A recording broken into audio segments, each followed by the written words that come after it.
Hmm.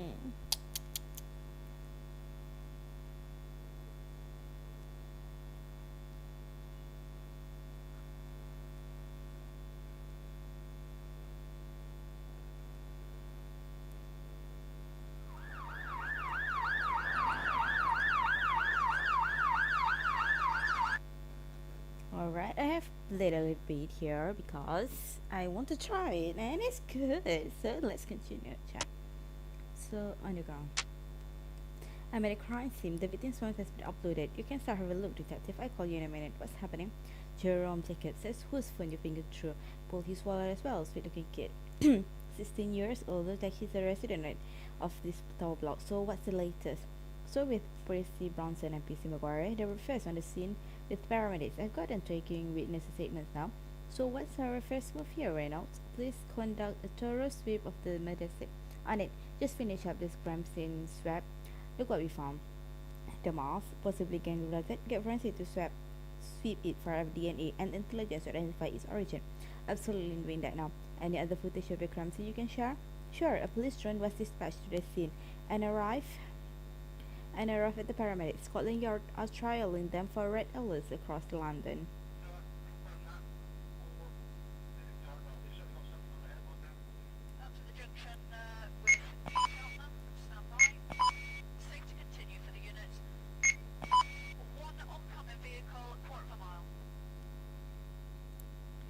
It's a bit patchy, I know. We're still getting the hang of all this new tech. Any more footage? These were just taken.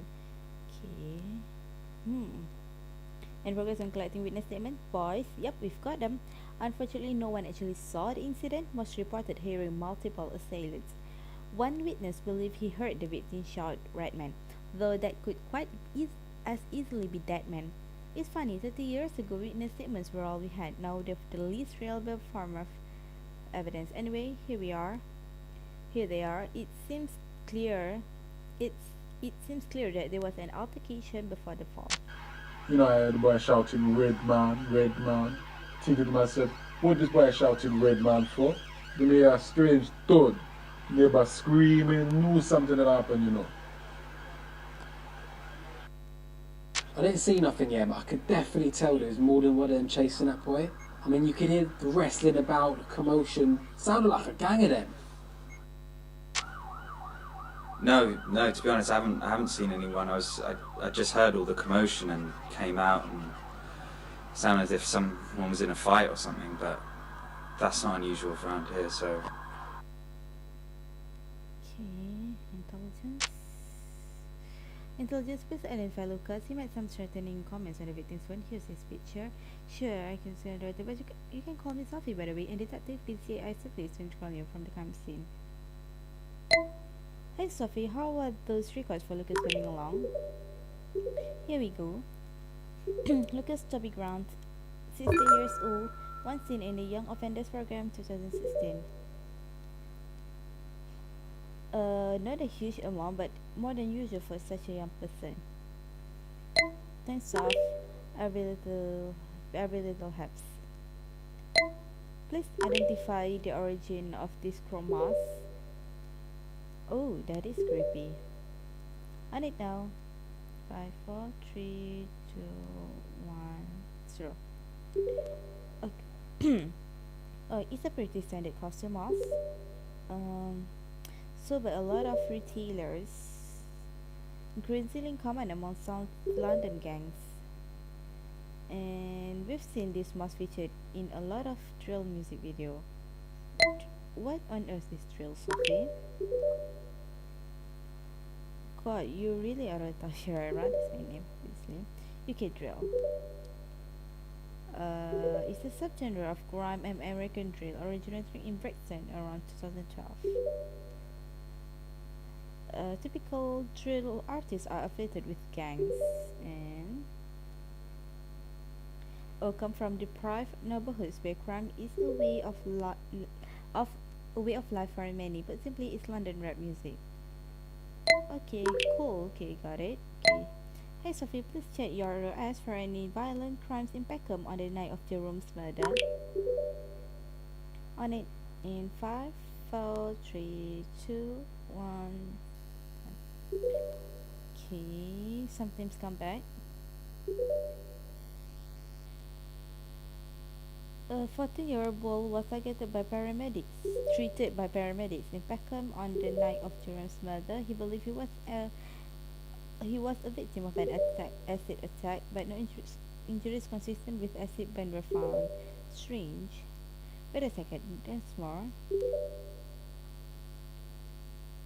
Our yet linguistic expert Hugo has realized the following. Oh, Hugo.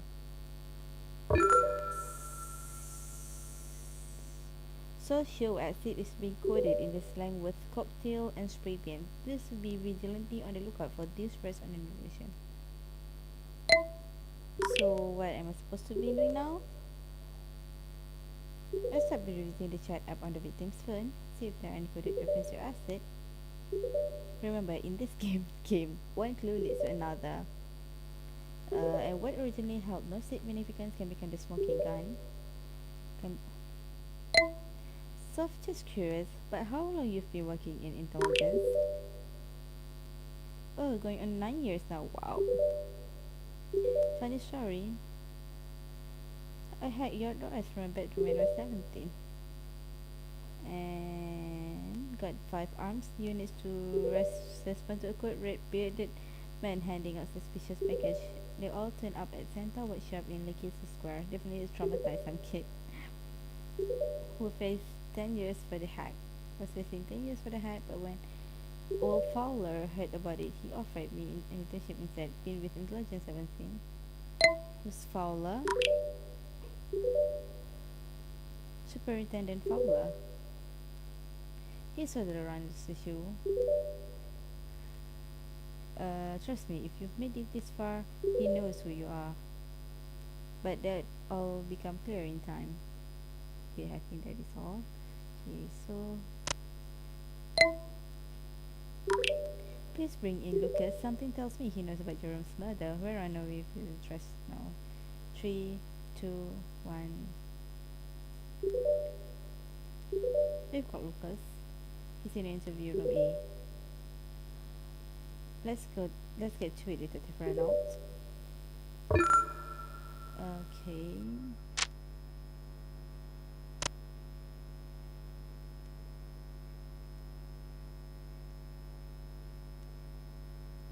This interview is being recorded at Scotland Yard, London. I am DCI Mental Sutherland and Detective Constable DC.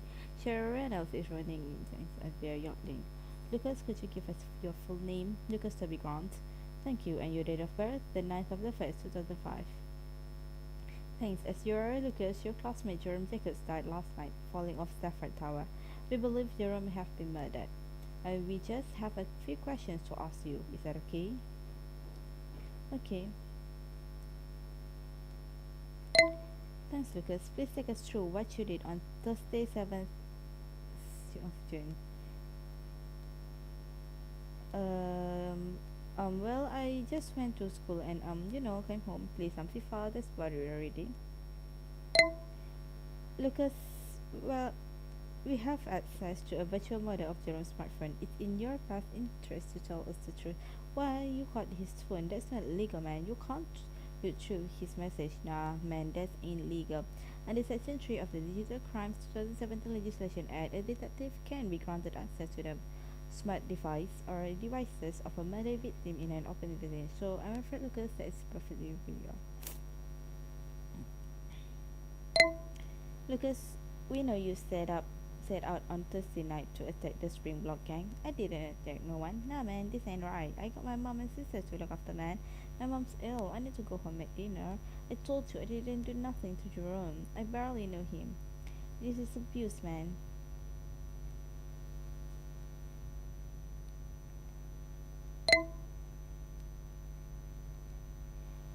Lucas, if you tell us what happened that night, I give you my word. You'll be home for supper like nothing ever happened. Okay? We all went to a party that night. The whole mandem. Jerome, Aaron, Will, me, Kieran. But me and Kieran left the party early to attack Spring Block. It's not like that. We just want to show them they can't violate us. They can't violate SE15. You keep saying SE15. What is that again? This is our crew, man. Me, Kieran, Will, Aaron, and Jerome. We stick together. We protect each other. And when we have to murk someone, we murk someone. What don't you get? Is this your first day as a fight? You fresh out of the boat or something? Excuse my partner, Lucas. We understand. SE15 is a your gang. Please go on. Well, we come out on a couple of youngers. We know they're with Spring Block. Boy was wearing of them from masks. All these Spring Block boys be wearing them these days. One squares up to me, so we have to slap up. Please go on, Lucas. So I just snatch the mask off the boy's face, and me and Kieran start bucking it, man. Kieran goes one way, I go the other. Can already hear one of the boys calling up Spring Block soldiers, and they pack webs. Webs? Skanks.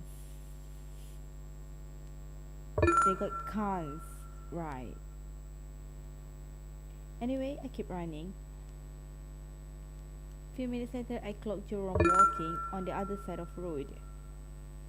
Must have been heading home from the party, so I shouted to him, Jerome, spin back coming, run! But the fool doesn't hear a word, got his headphones in. I shout again, nothing. So I just kept running. Reach on the mask on the corner, and that's it. Ran all the way. Is this the mask look? That's it. Because this mask was found next to Jerome's body. It will appear Jerome found it, pick it up, and then this is just a working theory. Simulot mistook him for you and exacted their revenge. Fuck, man. It can't be like this. Jerome did nothing to no one. Boys always had a level head. Fuck. You could not have known Jerome would pick up the mask, nor that Spring Block would retaliate so brutally. Don't blame yourself, because you know what? I'm gonna fucking murder them ops. All of those Spring Block pounds, swear them now. They're gonna be fucking pay. They come in at SC15, they come as my boy. We'll do nothing of the kind, Lucas. We don't even know if it was Spring Block. You've done enough damage.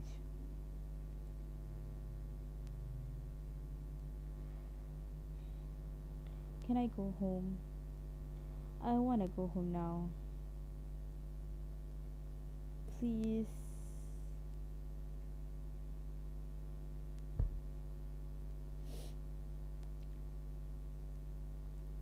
Yeah. We're charging you with assault. You'll be expected in court soon.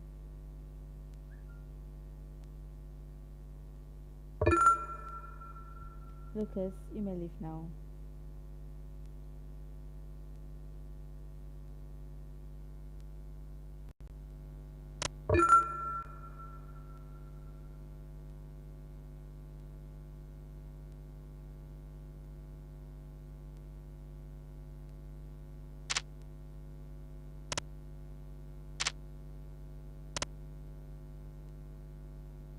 Hey Bikram, we found the crew mask at the scene. Could you grab it for DNA? Absolutely.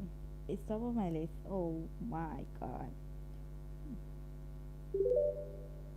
Hey, so not the ideal result. There is DNA set from Jerome's, but nothing coming back on our database. Let's start though, for future reference. Thanks. Vikram could you swab the victim for DNA? Appreciate it. Sure, not the most pleasant task, but has to be done. A pathologist is at the scene has just taken some initial swabs. She's operating to the clot ASAP. 210. So apart from paramedics and first responding, there was something unusual. Miss Zainab on a fresh cut on the victim's face. Jerome's and another individual. Just cross-checking our database. Well, we have a match. A Marcus Albert Jones. One prior conviction. Does that name mean anything to you? Nope, never heard of him. Alright. Maybe something will come to mind. Good luck with that.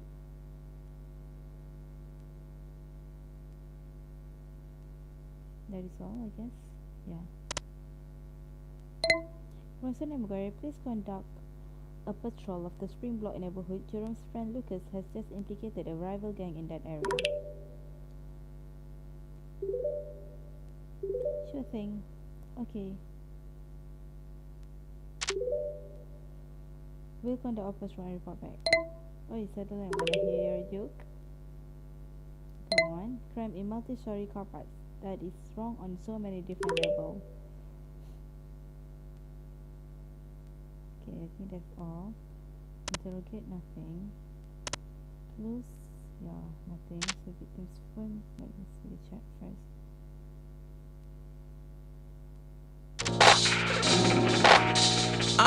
From a knife and fork to a shank and a runner. Friends in school, right track, now they runners. Stream bud friends, man, I don't wreck this. But my school was late and it's always summer. Burning in the sweat, colour the streets, them hot. Everyone trying to hide rolls from the cops. 15 youths trying to hide in the shops. Best friends, they were rolls, now they rolls with the ops.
Marcus from Jerome's mom and chat and pull the parts. Of course. Time to flight these computer skills. 3, 2, 1, 0. Okay, here I got. Marcus Albert Jones, 45 male, one prior from conviction. A 1998 blinded a man in brawl outside a bar in Brixton, served 5 years in Pentonville, pulled his employer record too. He managed to streak cleaning vehicles across the borough of South Park, but seemed he was dismissed 2 months ago for intoxication behind the wheel. Current status uploaded. Thanks off. Okay, underground. So what's your story, Detective Sutherland?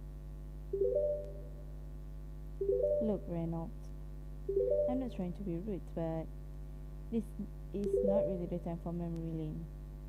Please just get on with the case in front of you. Yeah.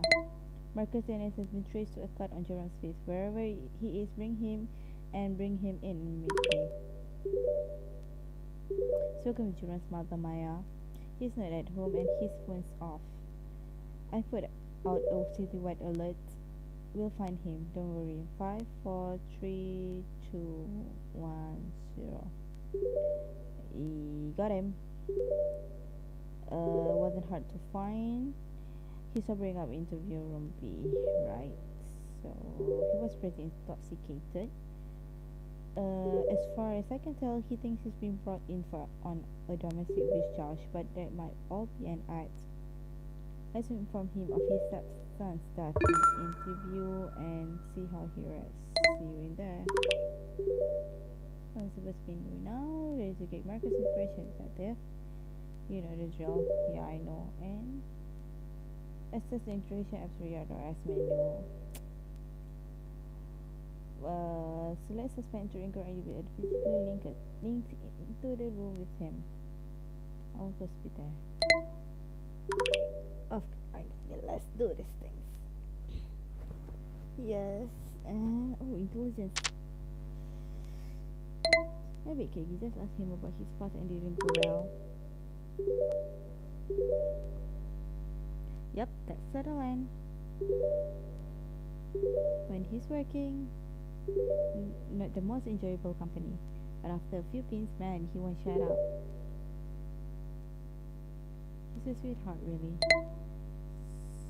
So, yeah, okay, not yourself, but I said a lot of points. Don't worry, who wants you? Right, so let's interrogate.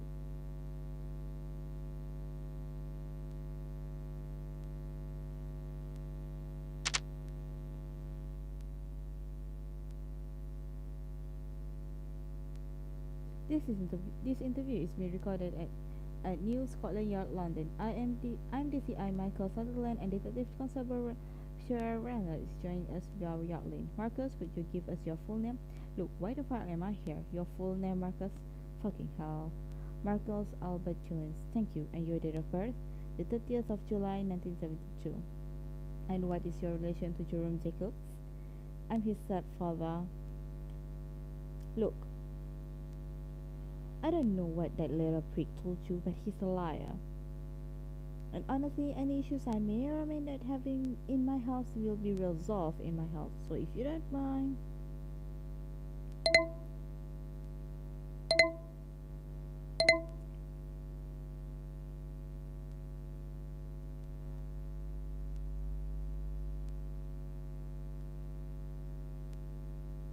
Yeah. Marcus, Jerome is dead. We believe he was murdered. Push off Stafford Tower last night. Fuck off. You fuckers will say anything. Murdered.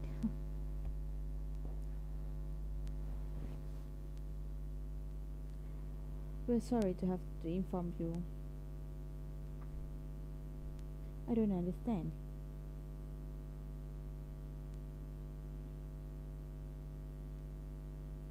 Jerome?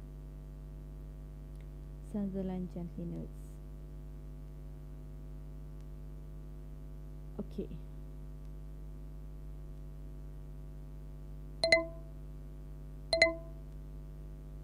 We need you to take us through Tuesday, 7th June. Wait a fucking minute. Just shut the fuck up. Marcus? I said shut the fuck up. My stepson was murdered. Wait a fucking minute. Marcus, deep breath. Deep breath. Deep fucking breath. Who the fuck murdered my stepson?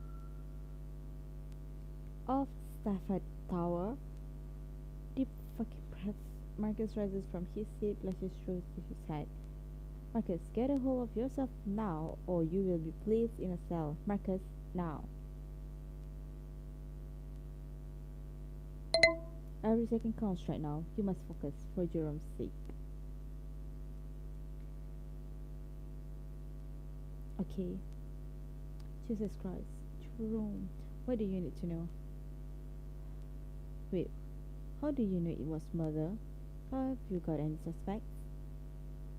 Where's Maya? I need to talk to her. Marcus, stop. First, you need to answer our question. We have access to Jerome's phones. We know about the domestic incident the night before. You need to stop talking. I lost my job a few months ago. I didn't want to tell Maya. You know how women worry. But she was going through my letters, saw the termination letter, and she's fucking ambushed me when I got home. All sweet like, how was work, hon? Of course I walked right into it. Oh, it was great, babe. Then she blows her fucking lid, calling me a liar, calling me pathetic. I try to keep my cool, but there's only so much a man can take. So I smacked her. She quietened down. Job done.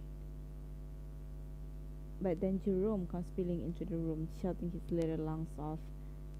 I never seen him so angry. Honestly, all said I was about to break his nose, but I restrained myself. Told myself just leave, which is exactly what I did. But it wasn't the last time you saw Jerome. Tell me the truth, Marcus. Now, when the fuck would I have seen him again? I told you I left home. Oh Christ. Fucking hell. Look, I know how this must seem, but it's really not what you think. Marcus, you need to stop talking now. I did see him last night. God, it was such a fucking blur. All I remember was him coming around the corner, a quiet street. I called out. He tried going like he hadn't heard, headphones in. So I grabbed him. I said, we need to talk, son. And what did he say? Just right. He goes, I don't talk to strangers. That fucking boy. So I gave him one swift backhand, then I let him go.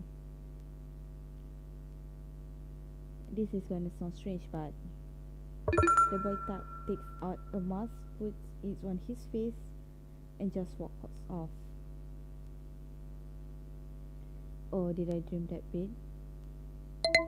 You mean this mask, Marcus? That's the one. Fuck. It's like a gang mask. But Jerome doesn't roll with that crowd. At least I think he doesn't.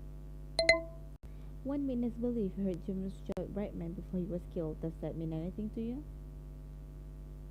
Redman? What the fuck is that? We're not sure. It sounds like a fucking gangbanger. I don't understand. Jerome isn't part of that world. He called out Redman. The witness believes so. Marcus, we're charging you 2 counts of child abuse and domestic abuse. You may leave now. You just do your fucking job. Be judged for when it is.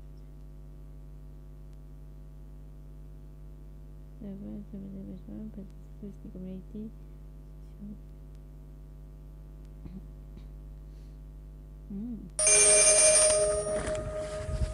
Hello, Detective. Yeah, so PC Maguire and I were just finishing up our patrol of the Spring Block neighbourhoods. All pretty quiet around here. If I'm honest, Maguire's shitting himself a little bit.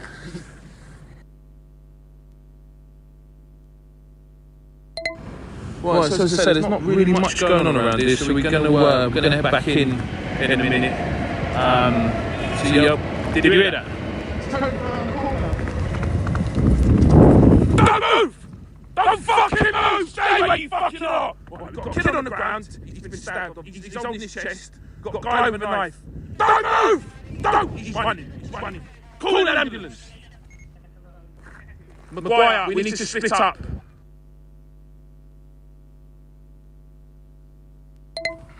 What, Maguire, I'm going to see to him. Get after him, Maguire! Jesus Christ, fuck you. This is bad.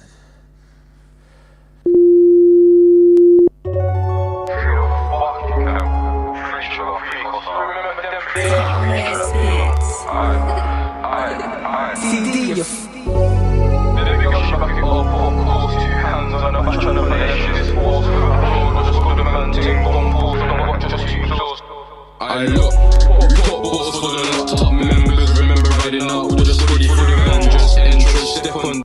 Sorry, it's just like.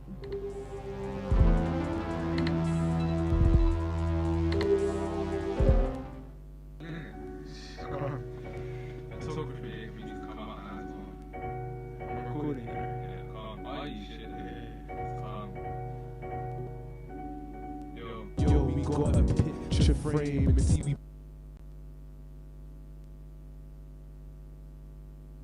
Sorry, it's just like this sounds like an ad.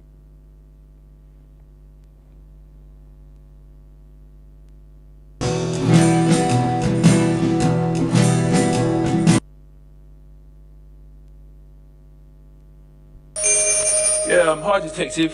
Sorry we got cut off earlier. Well, yeah, he's doing alright. He's he's doing alright.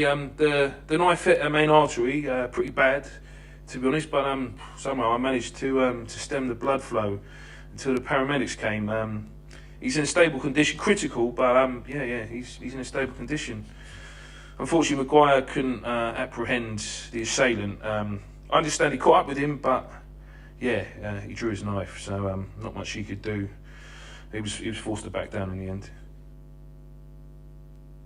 Well, yeah, he was a little bit shaken, but he's otherwise fine. Aside from that, as you know, these things are very, very common around here, so he needs to get used to them. Anyway, he's ready to get back on the Jerome Jacobs case now. So am I. So we're going to crack on with that. All right then. Well, we're heading back in. I'll chat to you in a bit. You know where to get me if you need me. All right.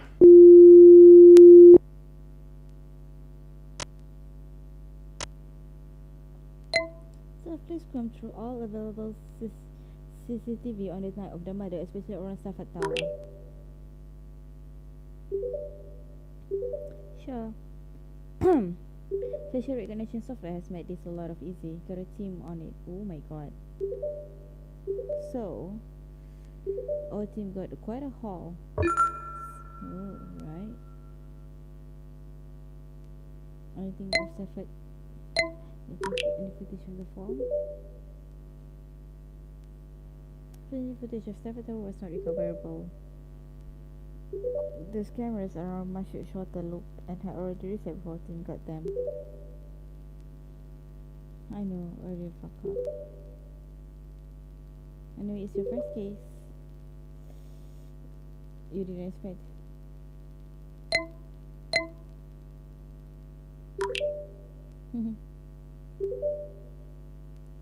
Oh sure. Look, what's been going on around Scotland Yard started in the 90s, and he started out as a detective. God, the years has been unkind to poor Satters. Well, yeah, does that to people. You know, it's selfish.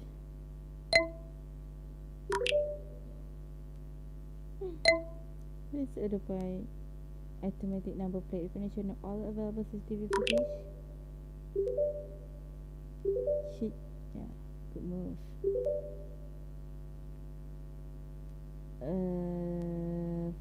The conversation we can identify every call coming in and out of Jerome's neighborhood at the time of the God, this is making my job so easy. We'll get our team on it now. Okay, so yeah, let's start cooking. So let's do this.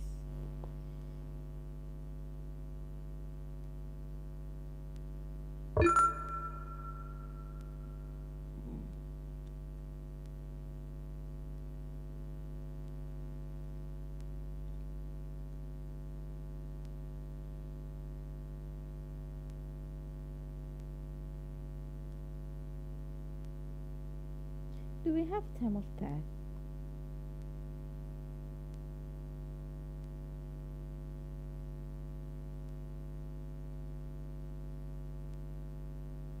He dished this one. And who pick it up? Is there anything to know who pick it up? Okay.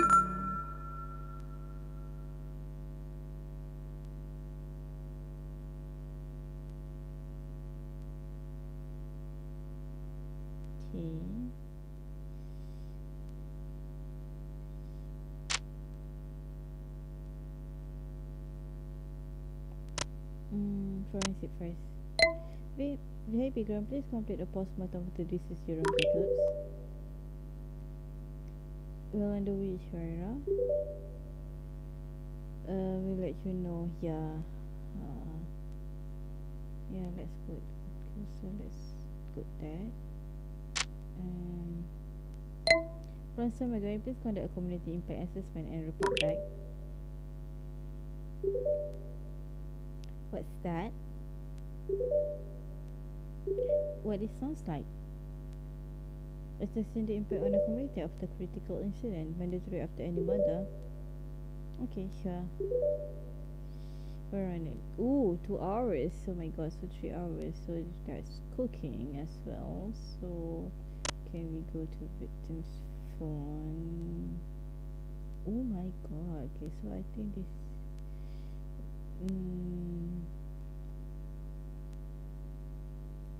Yeah, SA15 done. This also done. Okay, alright.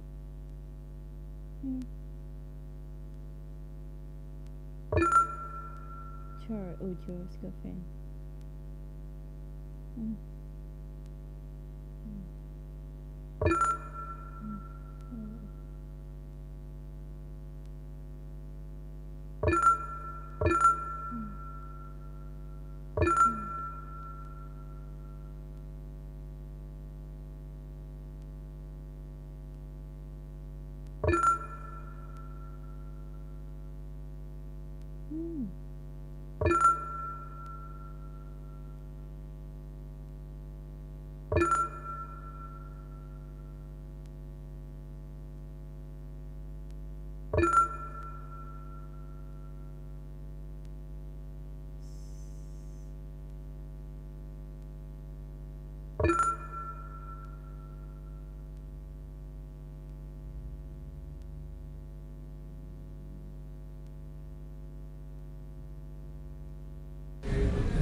activity.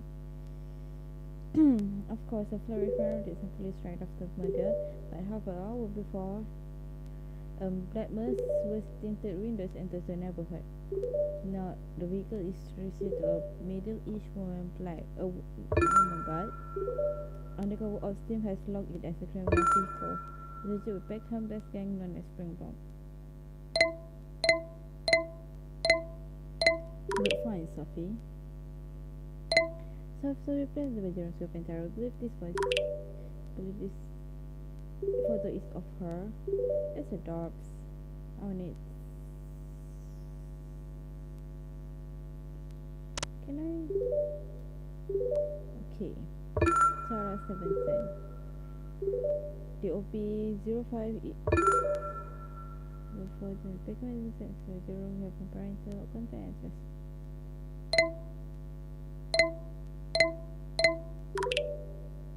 Sounds strange, please see my yard notice. Nope. Don't surprise me though. This is a way out of that. You probably knew how much data that is. Maybe you get some diff.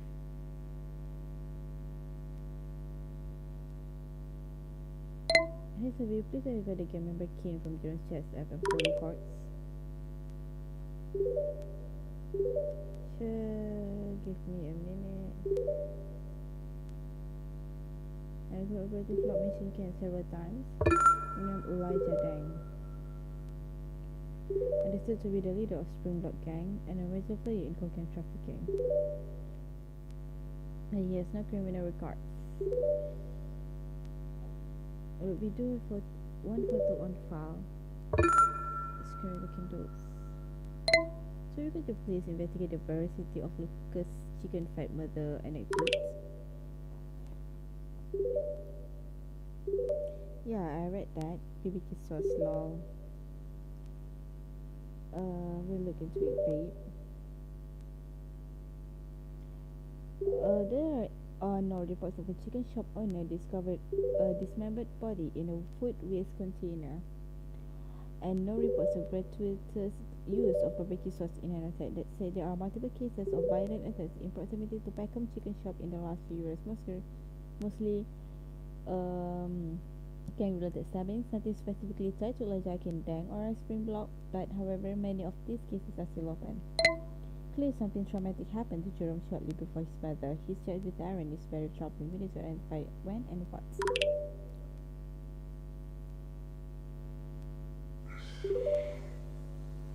God. He's really hurting.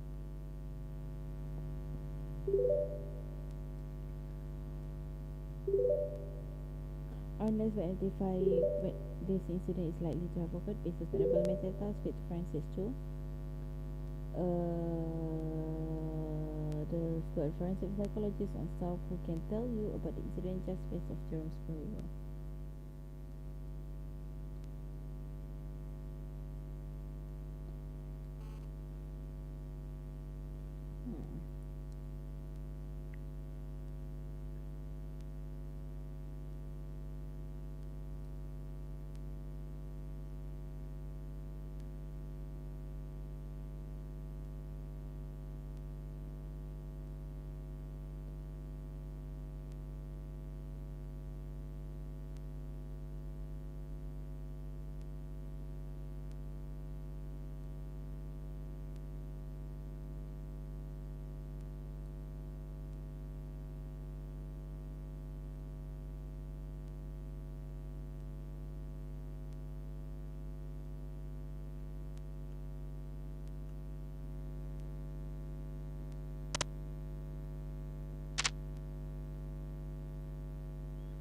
We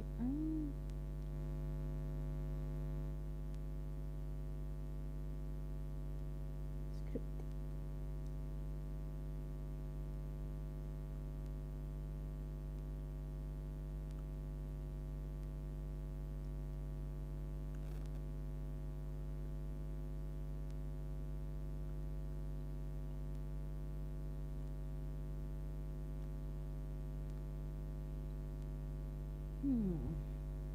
Yeah, I think I wanna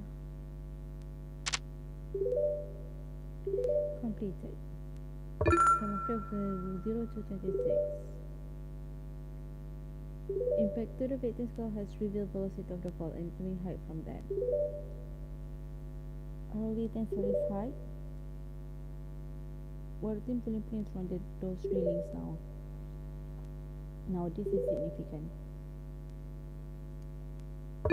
The victim sustained injuries at the time of death not consistent for defensive process now.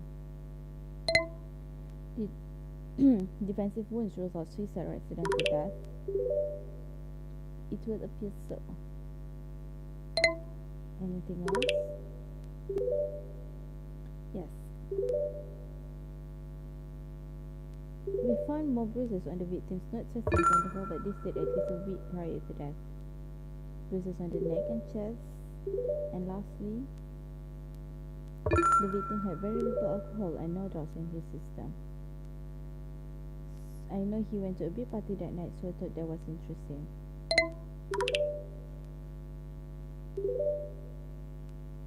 Oh, and one more for the road. Pathology team has just message. Victim strength recovered from railings of the Stafford Tower. Jerome was pushed from the 12th floor. So if you said you guys have a forensic psychologist on staff who can help interpret an unexplained incident. Yep, we do. Her name Darren Morris. She's a pro. I'll pass the info. Okay.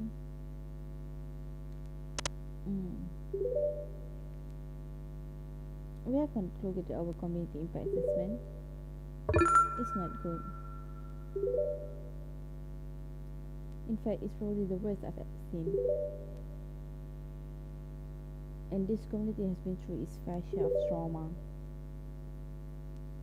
No one can quite fathom Jerome Jacobs is the murder victims.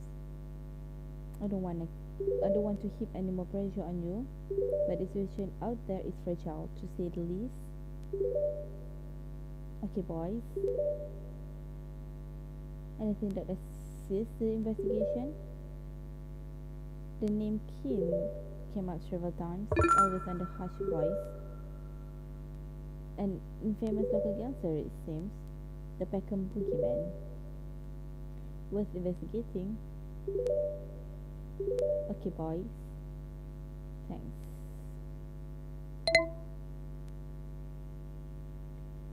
Please bring in Aaron for questioning. Jerome explicitly states he will confide in Aaron's first letter whom he did so before his death. Sure. Boys, can you go? Oh, no, wait. I think I want to how do I say, finish up intelligence and intelligence and anything else. Forensic. Let's go forensic tools. So our NS have determined the incident took one place before the murder and most likely up to my last night's off. My girl. Oh.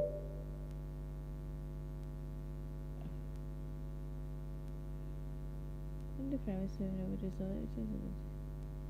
oh, you have a girlfriend? Yep. Almost 5 years now. Oh. Me and Bay going strong.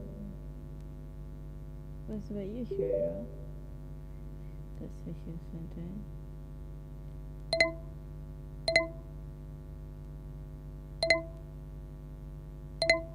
Nope, I'm so incredibly yes. I recently started a relationship with the bot on my banking app. You're a cage, babe. Thank you. And just lose a singletons in holy yard. Will set you up in no time. I think that is all. Yes, forensic. Oh, Shara. I've had a look at the letter and reached my conclusions. Let me first caveat that these are speculative assertions based on what there was. My finding of that the victim experienced an intensely personal traumatic event a week prior to his death, This event aroused intense fear, anger, and betrayal. This grew into feelings of shame and guilt in the week following. The victim was unable to confront these emotions and was processing them up until his death. This analysis is invaluable for investigation. Thanks, doctor. That's quite alright. Good luck with your case. Let me know if I can be of any more help. Okay, that is all. Yep. Okay, on the ground. So skip. We have Aaron. His mom accompanied him to Scotland Yard. He's waiting in the interview room now. We need to speak with Elijah Kindan now. Intelligence certified. Yeah, I know now. Please bring in Jerome's girlfriend Tara for questioning. Yeah, I want to bring Jerome next. Tara is next. Miguel and I wanted to. Well, he did not that, so let's interrogate Aaron.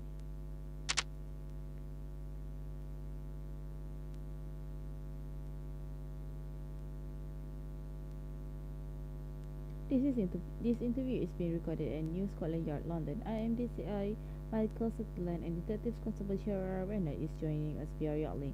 Aaron, could you give us your full name? Aaron Daniels. Thanks. And what is your date of birth? 4th of May 2005. Firstly, thank you for coming in, Aaron. We know you and Jerome were close. This must be a very difficult time for you.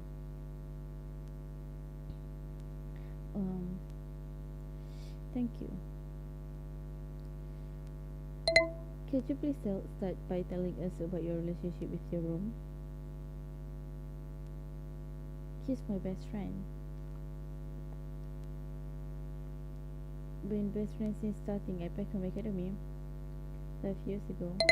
Aaron, did you find that Jerome was acting strange in the week before his death? Can you please just tell me what you know first? I need to know what happened. I want to know. We believe Jerome was murdered. Pushed from the 12th floor of Stafford Tower. How did you know? A postmortem has revealed Jerome's distant defensive wounds inconsistent with a fall, but consistent with a violent struggle. We're investigating several lines of inquiry. But right now, it appears the murder may have been a gang retaliation. No way, you got no idea who Jerome is, do you? He doesn't roll with gangs. Aaron, your friend Lucas had an altercation with a Peckham gang on the night of the murder. What? He stole a chrome mouse from them. And Jerome came into possession of that mouse. We believe Jerome was caught with it by this gang and murdered. I don't understand.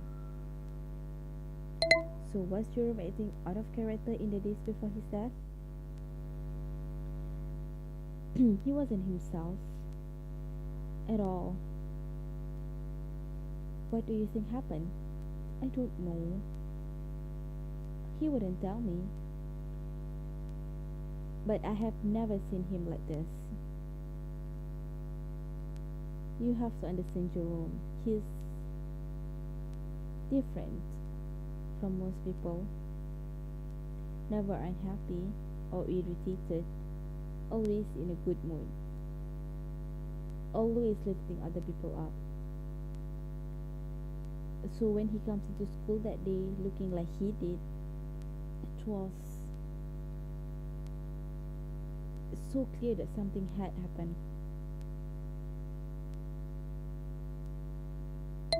So what do you think happened? That's what I keep asking myself. Two police come into our school today, give a speech about what happened, an assembly. It's funny. I was about to turn to Jerome during it and be like, bro, what the fuck are these fats talking about?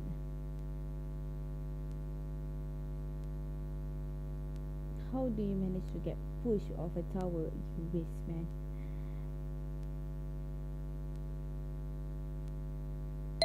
We will do our very best to solve this, Aaron. You have my words. You can go now, Aaron. Thanks for answering our question.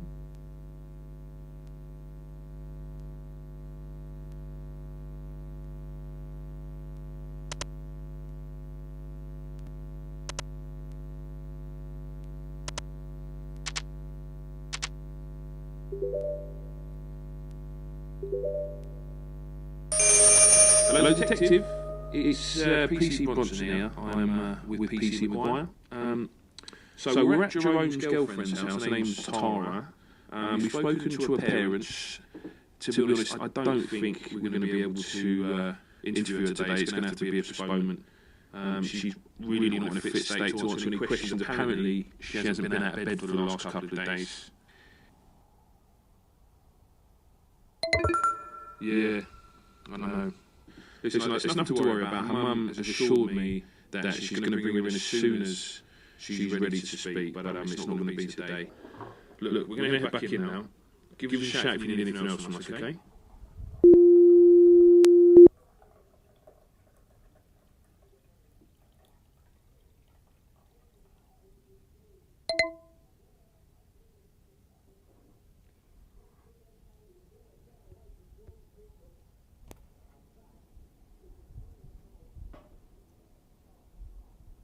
We need to speak with Elijah Kendang now. Intelligence identified a spring block vehicle entering Jerome's neighborhood shortly before his murder.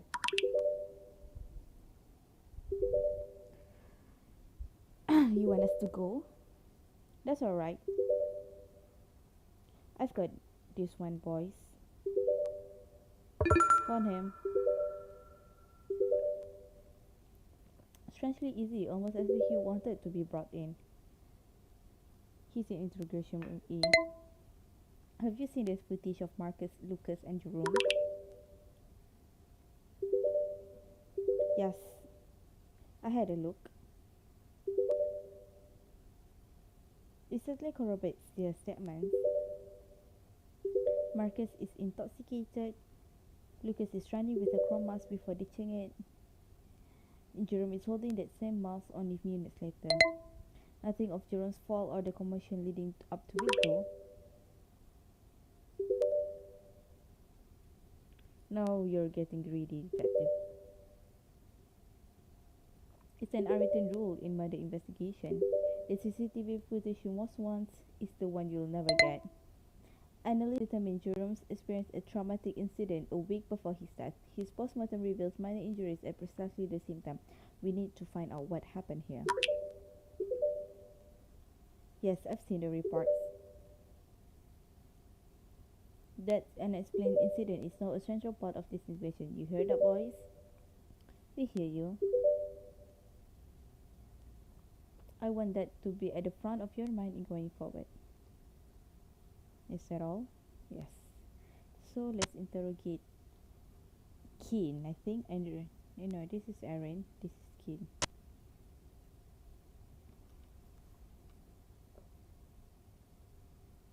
This interview is being recorded at New Scotland Yard, London. I'm DCI's Michael Sutherland, and Detective Constable Shara Reynolds is joining us via link. Elijah, could you give us your full name? Elijah Deng. And do you also go by the name of Keen? Yes. What would you prefer we use? I would prefer Keen. Sure, and what is your date of birth? 15th of November 1989. Thank you, Keen. Where did that name originated? Well, my dad was a big fan of early hip hop. Growing up, all I heard, my mom couldn't stand it. Anyway, there's a song called by Big Daddy Kane, and no half stepping. When my dad put that on, I just go crazy for it. Must have been the first thing I really memorized. Rappers stepping to me, they want to get some. But I'm the king, so you know the outcome. Another victory, they can't get with me. So pick a BCD, cause you're history. I pretty much told everyone to call me Kim from then on. I guess it stuck. And now Ken has grown up to be a violent drug dealer. I operate a business that went from 5% market share to 80% market share in under 3 years. Our distribution line stretched across London and into northwest. My product has never gone out of supply and never goes out of demand. You sound very proud of yourself. Well, who do you think my biggest consumer is? I can tell you now they don't look like me. Your daughter, maybe. Watch it. All I'm saying, we don't demonize the middle class users, so why demonize the working class sellers? A few decades from now, I'll probably be hailed as a respected businessman.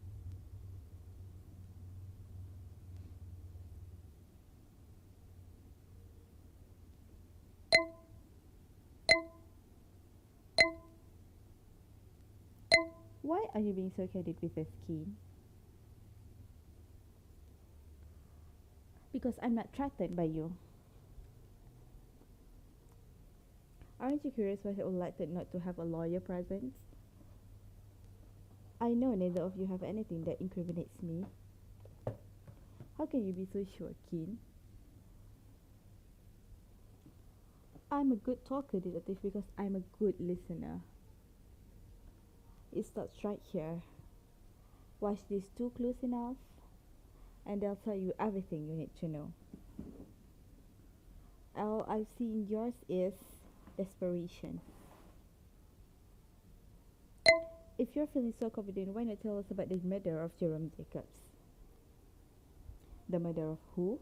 Jerome Jacobs.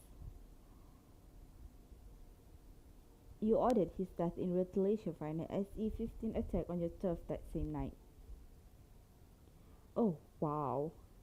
Now that is exciting. I think I missed the first episode though. Could you bring me up to speed? Don't get cute with this, Elijah. You are implicated in this boy's murder. Do you have nothing to say? Enlighten me, detective. Who is Jerome Jacobs and what is SE-15? Jerome Jacobs is a 16 years old Peckham boy who was thrown from the 12th floor of Stafford Tower only days ago. He was part of a gang called SE-15, and we have evidence his murder was carried out by Springbok.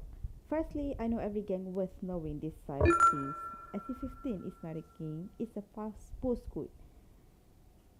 Secondly, why would I want to push this kid off a tower block?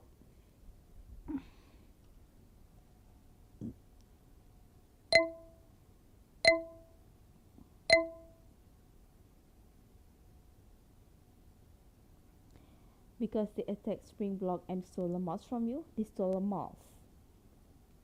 And so I had the boy thrown off the roof of a tourist block. Just listen to yourself.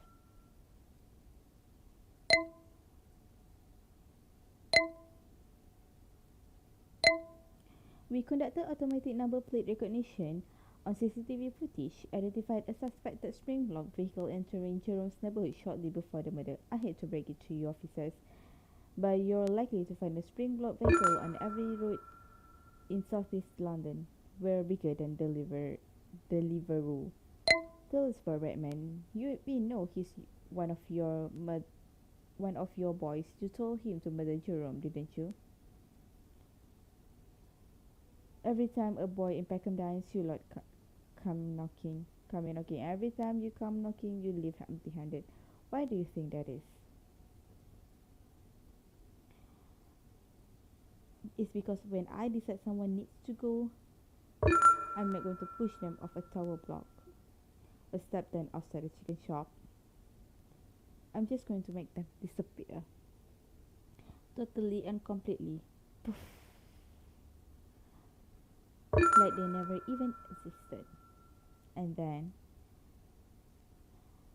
I'm going to carry on with my business. Because I'm not interested in blood feuds in revenge in your big boy rap. I'm interested in my business. I will do anything and everything to protect it.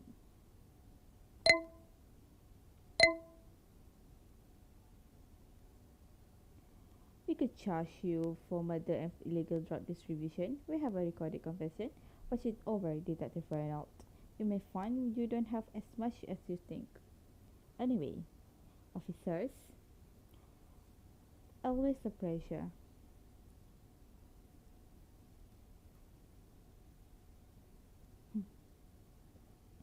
I quite like him. Yeah.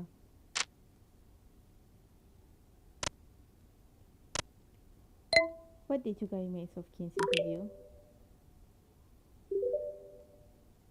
I hate to admit it, but everything he's saying checks out. Just confirm with our undercover team. The black Mercedes that was entered Jerome's neighborhood was during a drug drop-off. None of the passengers got anywhere near Stafford Tower. I think this crew must has been throwing us off the scent to begin with. Jerome, Lucas, Aaron. These lads aren't gang members. Megaran was through the interview footage. I have to agree. Keane and Springblow are major players in London's cocaine trade, and there is no evidence to suggest SE15 is anything more than a chess app group name. I just don't see Keane risking his business for something as real as plastic masks. Yeah, I think so too. So what do you think? I agree. Kane and Springblock are killers, but they're not our killers. My gut tell me this murder is a lot closer to home. Whoever killed Jerome knew Jerome, I'm sure of that. Enough hunches. Let's get to work and find some hard evidence. So how do you feel I'm doing so far, Detective Sutherland?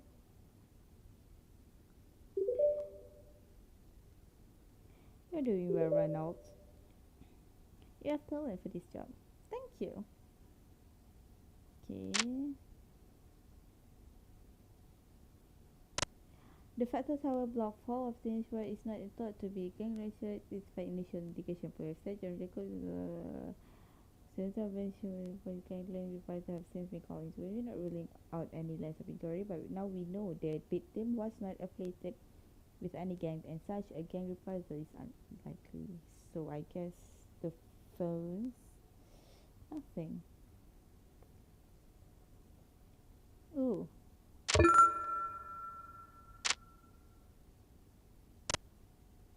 Mappa, BBQ News, yeah, nothing. That is all. So intelligence. So displayed photo corresponding with the time frame given during traumatic incident. What we can find out about it?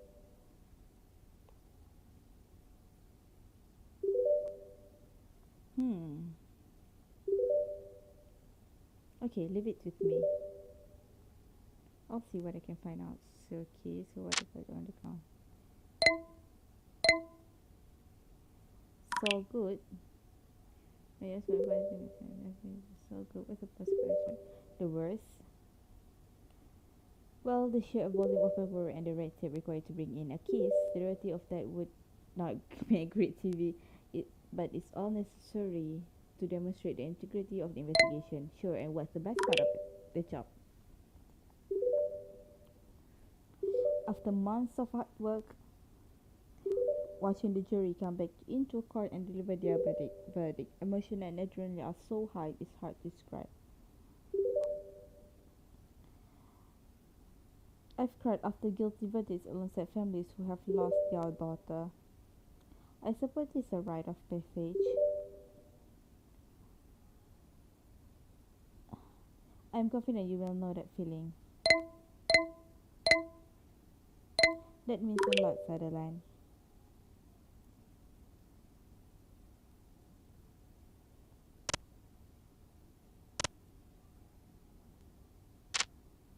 Yeah, I think that's all. So go to intelligence and skip time. So I look into the photos metadata. The picture was taken at the Burgess Park, a public park in the Peckham area. Tried to cross-check with any CCTV, but no cameras in that area, too deep in the park. That's all I've got, I'm afraid. I'll hold on to it though. I have a feeling it will become clearer down the line. What's the latest, Sophie? Shira? I just recovered a voice memo from Jerome's mom of a chat a month back. Please listen. Oh. Hey, sweethearts, Mum. Now, I know you're going to call me a nag for this, but please can you leave your live location thing on when you go out? It's just nice to know that you kids are safe and that I know where you are. Okay? Alright, I love you. I'm just thinking. If Jerome's live location was on the night of the murder, anyone with his number could have easily tracked him that night and ambushed him on Stafford Tower. Forget Springbok Kane. It's those closest to him who would be the priority. I would run this by Sutherland ASAP.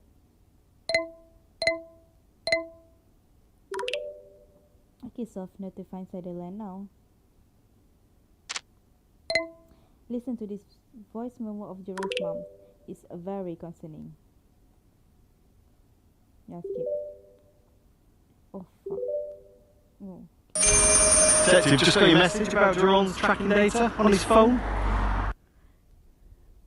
Yeah. I can't believe it. That's his mum gets him to turn that on, and that could have fucked him. So we're going to have to, as a priority, get down the Crown Court today, get hold of someone there, and get a special procedure order so we can get access to the rest of the apps on his phone, and we'll see if anyone's trying to track him on the night.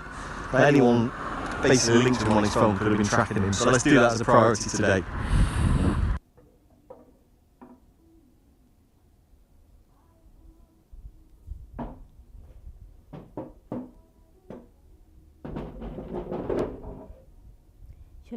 If you can sort that out today, that'd be great. Cheers, bye.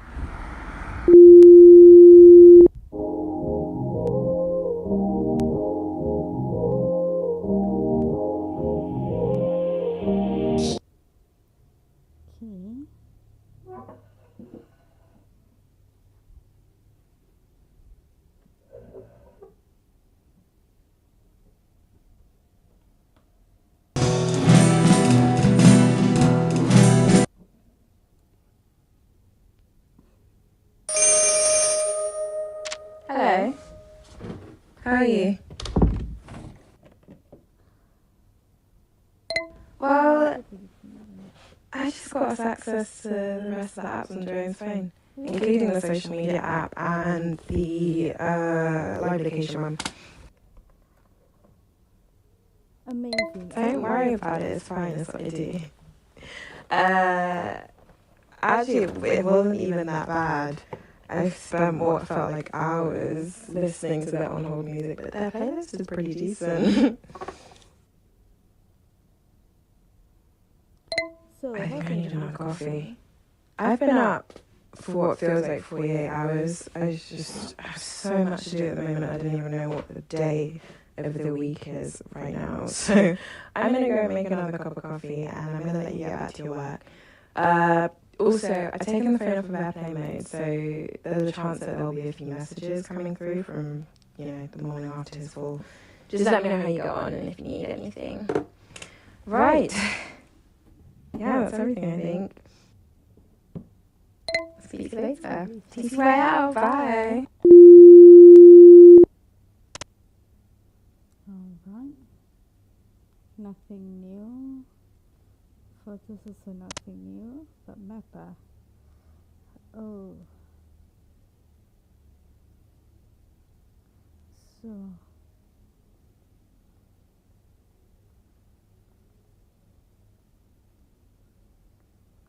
Snap Life.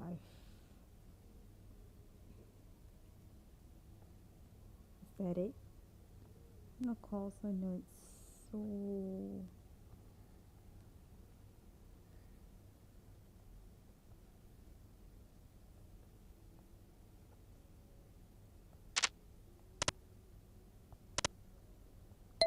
So can we use Mapper to check whether Jerome's live location was active on the night of the murder? Yep, on that now. Give me a man. Let's see if your friends did lap then, Vikram.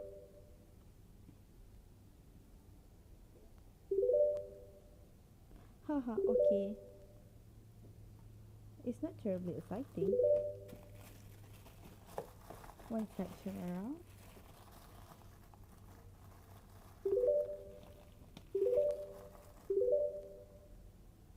Okay, ignore that. I didn't mean to send that. Last night selfie lol. Whoa, do you have a license for those guns, Vikram? Vikram? Whoa, do you have... This was meant for my wife. Getting back to boxing. At my local. It has been a while, but the muscle memory kid came back in. No offense, but it didn't quite have you back as a boxer. No, yeah, it's great. Used to be a big part of my life. Competed in national championship all through my teens. Oh my god, seriously? Won a few trophies as well. Actually thought about going pro, but my parents were having none of it. Probably for the best. So, brought certain forensic scientists. That's probably for the best though, must say though. After a day laboring in the lab, boxing is just the best release. Well, about certain forensic scientists, that's pretty damn cool. Alright.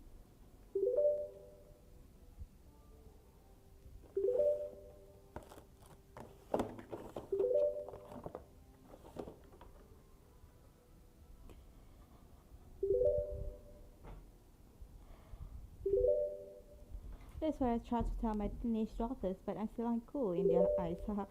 What can you do? Anyway, Shara, it's ridiculous. Not quite as exciting, right?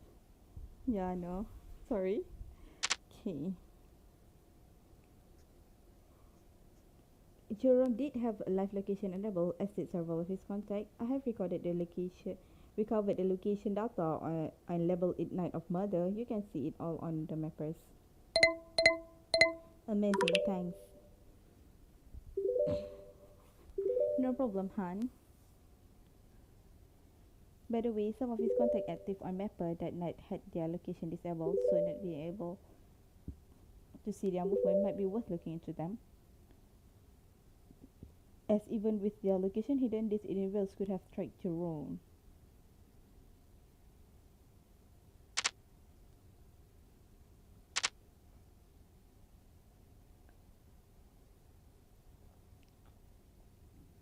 Hmm.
see the clues.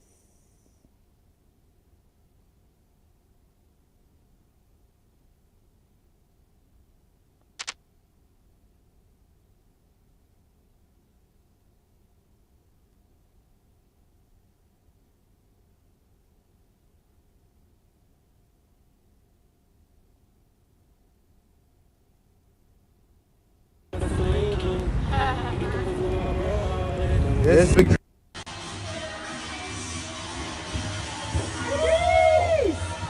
Nah.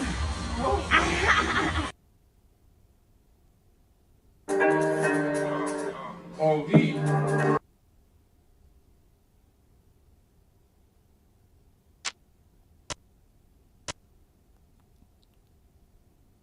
Can we try Jerome's girlfriend Tora again? We need to speak with her ASAP. We'll give her mother a call.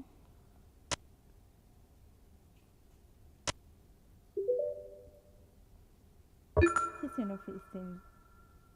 She's still not in a fit of state to come in. Mother said for few more days. Sophia restored the location of data of Jerome's mapper app from the night of Jerome's murder. It supports the findings of our investigation. It was just having a look. The whole story's there. Amazing to see all the moving pieces. Yeah. Can see Marcus was not even close to Stafford Tower at the time of Jerome's death. The data definitely available resource. This data is definitely available resources, but doesn't provide any new leads so far. Sophie spotted there were contacts active on that night, but with their location hidden. Okay. Don't jump too quickly to any conclusion there. But yes, certainly worth us speaking to them. Let's identify these individuals and bring them in for questioning. How?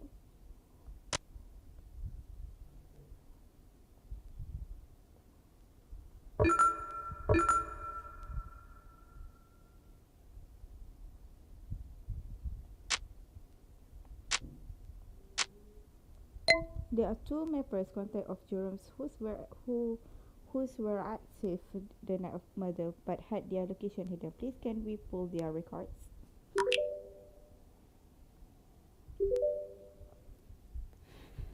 Can do. Does forgets mean anything to you? Haha, well, you gotta know some medical terms in this line of work. In Latin it means fleeting, but is mostly commonly used around proctalgia forgets, which literally means a pain in the ass. Don't laugh, this could be the clue that cracks the case.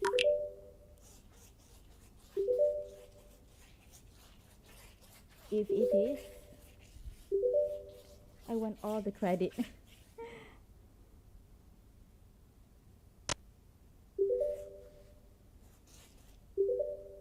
So we have Bradley North, a resident of Leeds, 16 years old. And then there's the Fugat. A bit of mystery, I'm afraid. Couldn't find a real name or address, but Bradley's record has been linked to the grounding. Fugat could be the key to this. Keep searching. Of course. But if you see anything else on Jerome's phone, therefore let me know. Okay.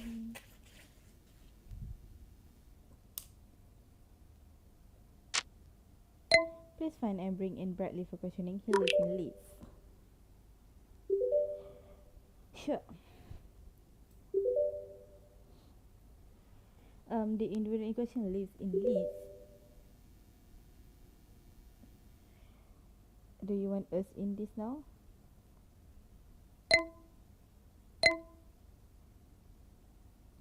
Get West Wiltshire Police to find Bradley and take him to Leeds District Police as he will interview him remotely via Yachtlink. Good solution. Yep. I get them now. Think here.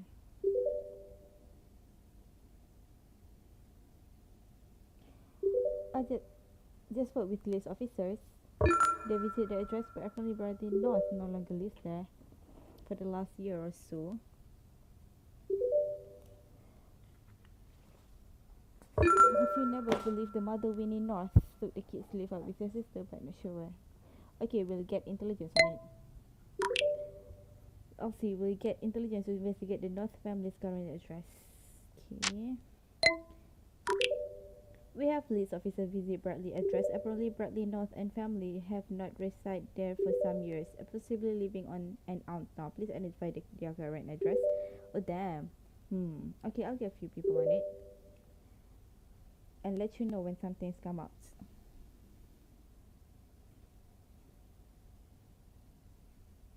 Wait, there's nothing more.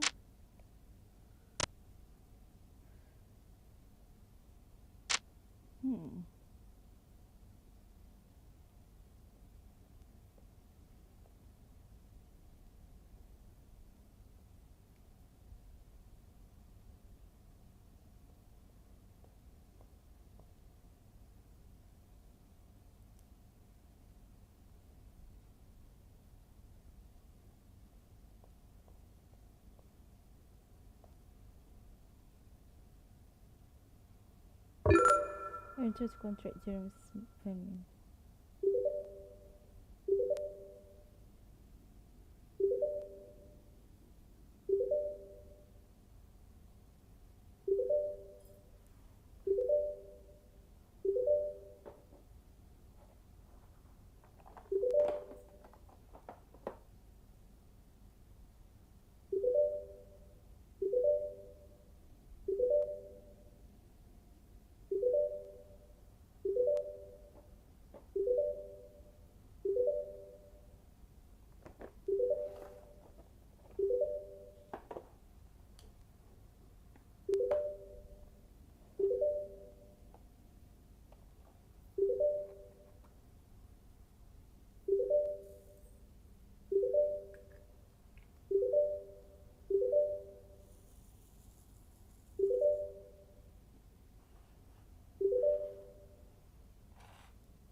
Yes, big dream.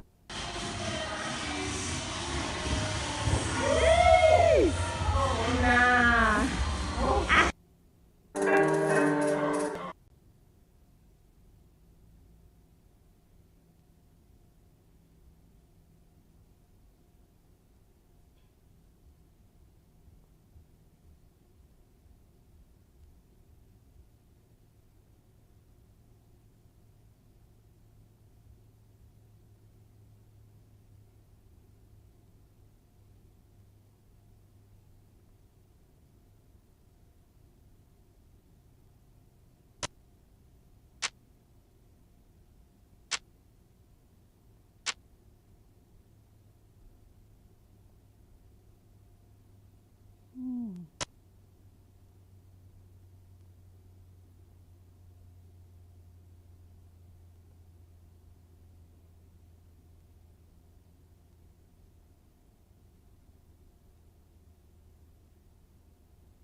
What do we do now, Aaron? Oh.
We heard Jones might have been spiked at the party. Can you check that?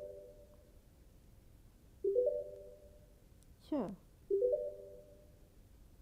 I already did the usual blood work. But no harm in being thorough. Okay. Ran all the tests. And unless some kind of designer drug new to science, the kit's clean.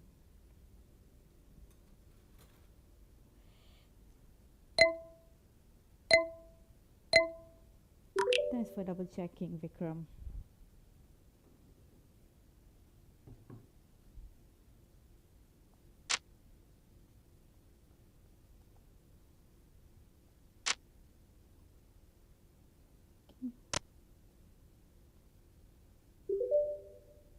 Wow. This really is getting mad. Just got a private message on Snap Live from BBO News Report.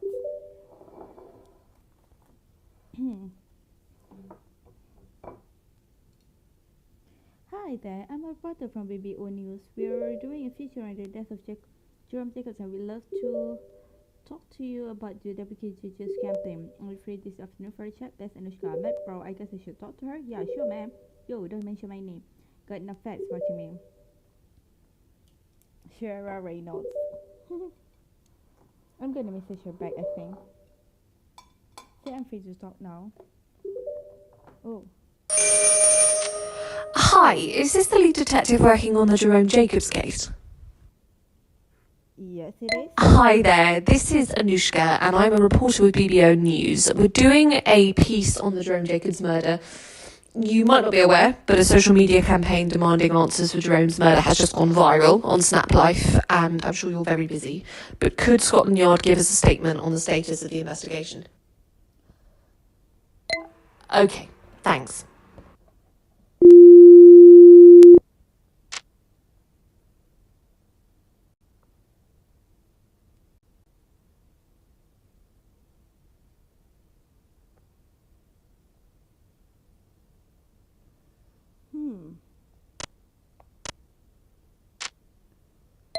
I'm still not unsure about what to look for and on Jerome's.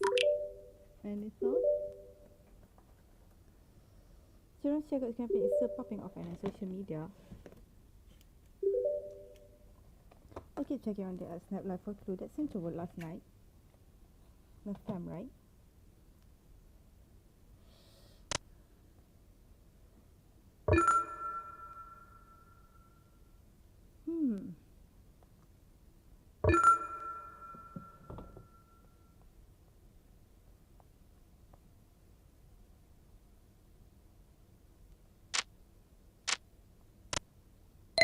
Toby Anderson still has the same profile picture as Vegas. Nice spot. Let me do a quick search. Toby Anderson. Is Dulwich resident also attended same school as Jerome, 16 years old? His dates are with the ground team now. Be sure to ask him if he's afraid of full gets or forgets.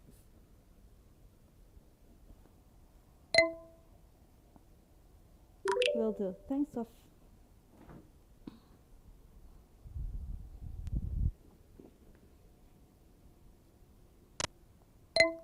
Please find and bring in Toby's for questioning, a schoolmate of Jerome's, and a soft switch response. On it. Got him. Toby's in interview room E.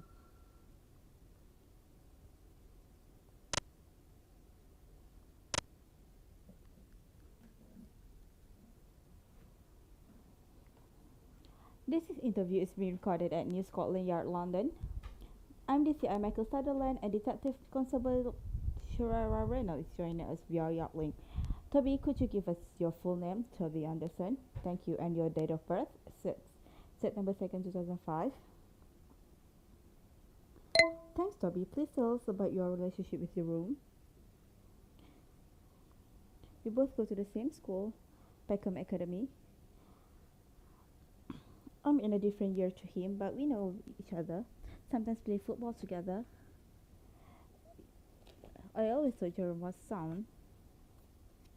Honestly, couldn't believe it when I heard. You know, Jerome of all people. It's madness. Why is your name Fugax on Jerome's phone?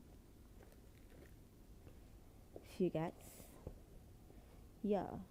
What? That's just my game attack. Me and Jerome used to play a lot of Fortnite last year. It's kinda my brand. Sounds cool, doesn't it? So you use the app mapper, Toby? Yeah, I use that. It's mad, isn't it? You can probably watch people, like where they're going. I think it's a bit weird, to be honest. Why do you have your live location disabled? Because I don't like people seeing where I am. It's fun to watch people on there, you know, but don't like people watching me. That's creepy. Where were you that night?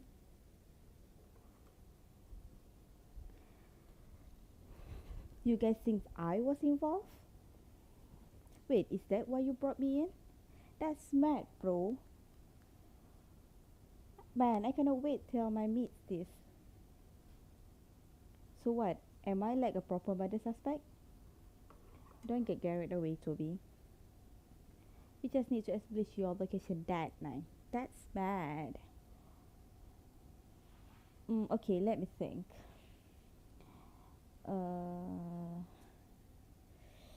Yep.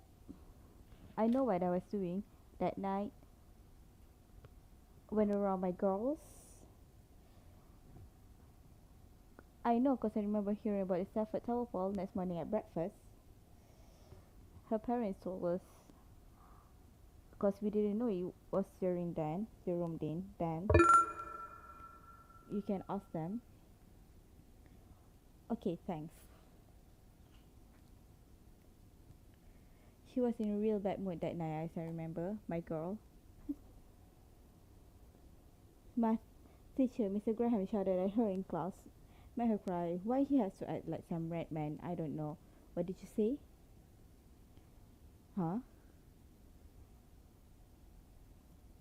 Repeat what you just said. About Mr. Graham? About the red man? Oh, I don't know. It's just new word. But people been saying lately. What does it mean? I don't know. Like someone scary? Like a monster? Yeah, I guess.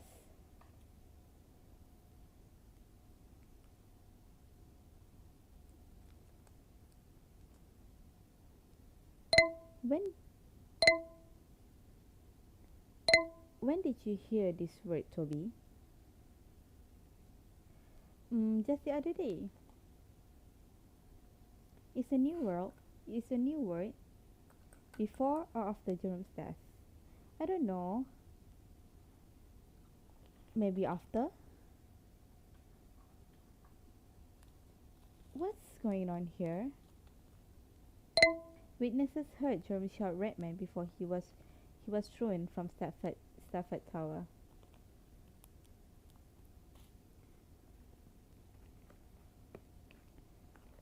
They did?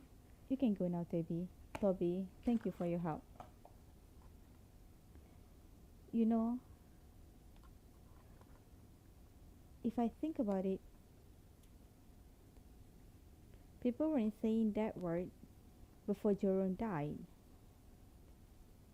I've only heard it since.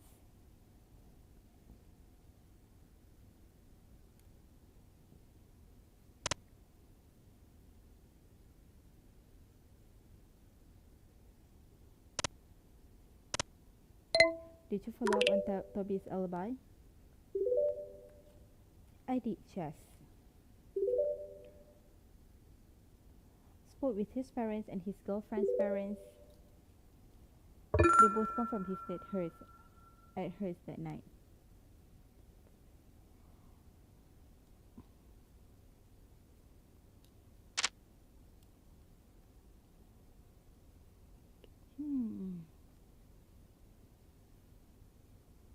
What chat's that?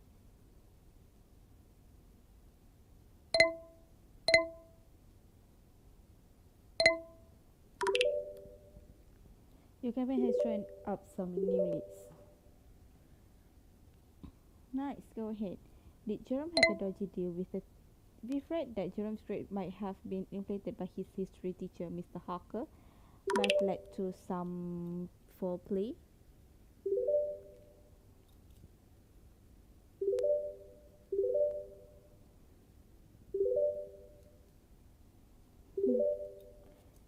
One.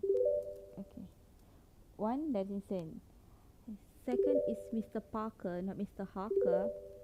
3. Parker is not even at school this year.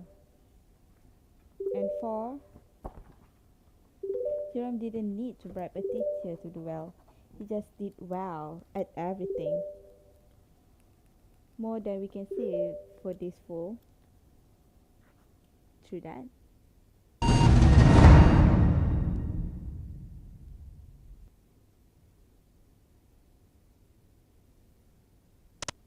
Hmm.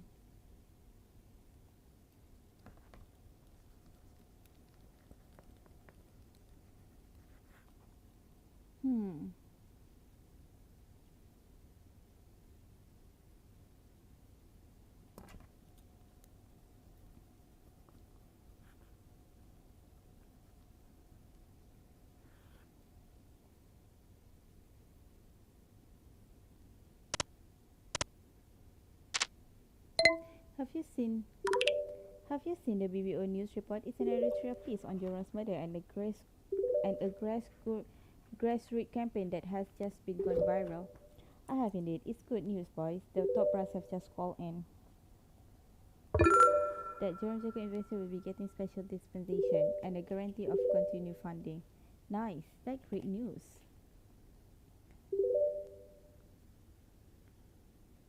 Anyway, this report rubbed the right people the wrong way.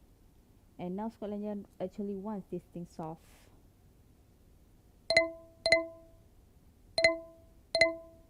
It's all thanks to Jerome's friends Wacky JJ's campaign. Wonderful news. It truly is.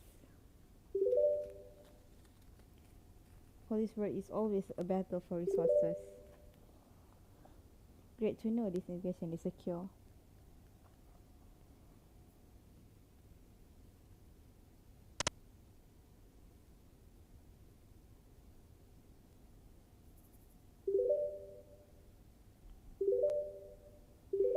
Just read. Well done. Yeah, fam can't believe it. It's sick. Thanks, guys.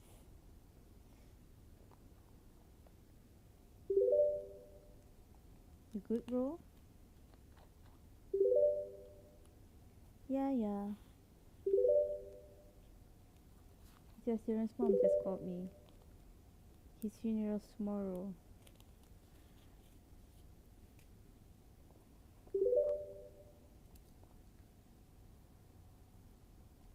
Nearly forgot about funeral. Yeah, she told me to tell you guys. 1 p.m. at St. Matthew's Church.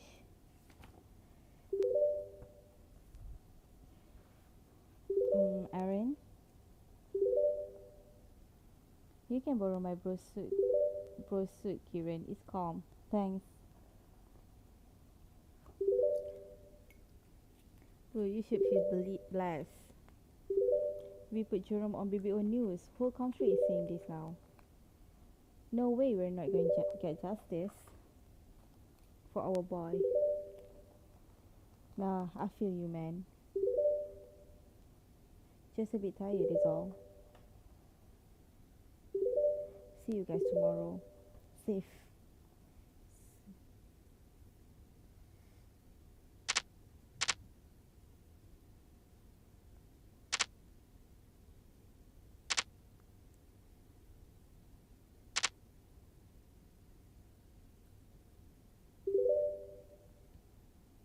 Not gonna lie.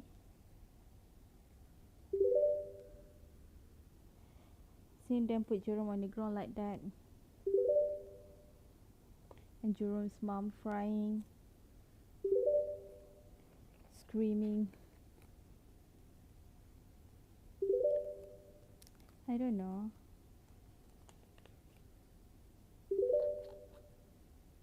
Just can't get to sleep.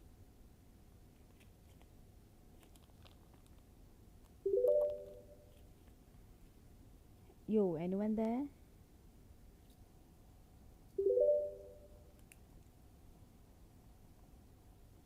We hear you, man. Can't get to sleep.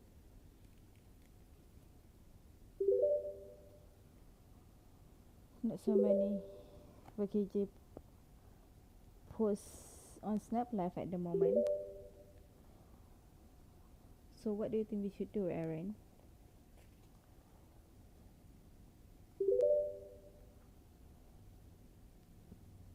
It was just the way she was screaming, you know. Can't get to sleep.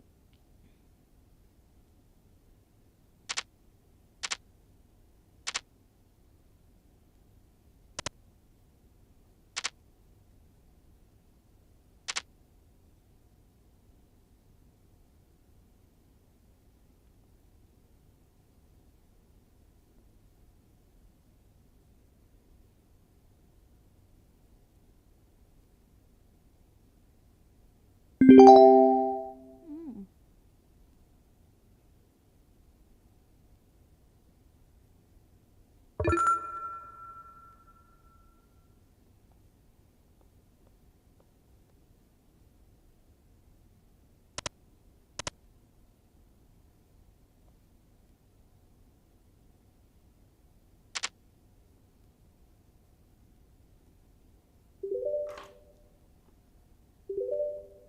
Yo guys, yes, got new post on Snap Live.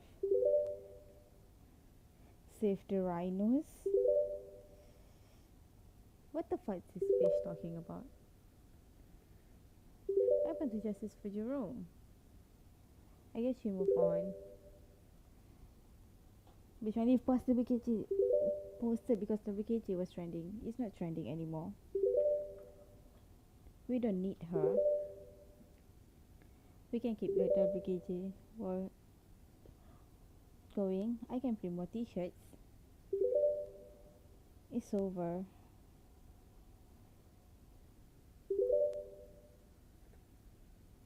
It's just a black boy died in Peckham. You forgot that, didn't you? You thought this was something else. This ain't important, man. Don't say that, Aaron. No. It means nothing. Nothing. The sooner you wake up to that, the easier still be all be. Aaron left the group. Oh my god. Oi, someone put Aaron back in the group. Who's that mean? Jerome. Sure. Is it Aaron W? Yo, Rena, could you put Aaron back in the group, please? Sure. Is Aaron W or Aaron? It's just Aaron. I don't know who Aaron W is.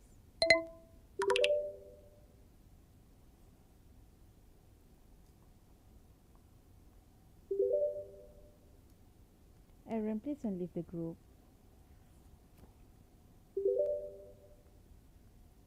Just I won't leave the group, but just leave me alone.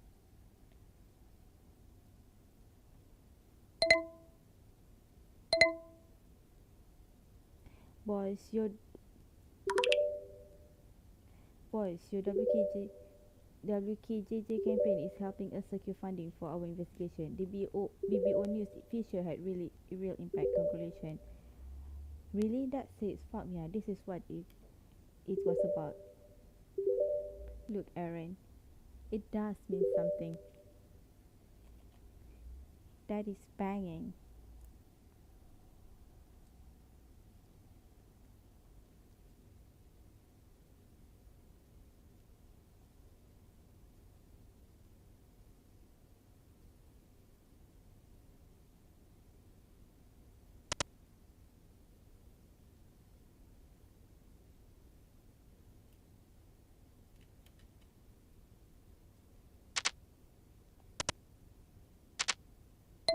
So what new tools do we get with this special funding?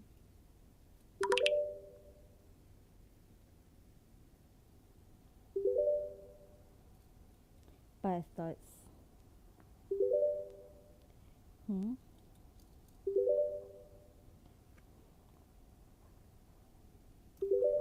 But just with the call from the superintendent, the funding pledge has been cut. What? Why? There's been spate of knife crime over the weekend. 3 new murders. Well, and the Jerome Jacobs story has fallen off the news cycles. Fucking hell. So what does that mean for our investigation? It means we're going to have to make tough decisions. The superintendent has given us an ultimatum. Either the whole team takes a salary cut, or Scotland Yard frees funding to this new murder investigation. Sir, that's 3 people stabbed to death only days ago. How on earth can we halt funding to new investigation? It's not what anybody wants.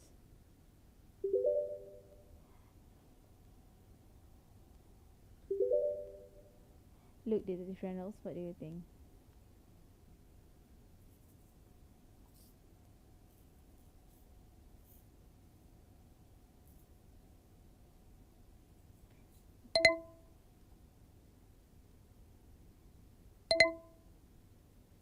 I'm afraid we have to freeze funding to the new murder investigation. We all have families and responsibility. I cannot afford a major salary cut. Okay. I'll let them know. So where do we go from here?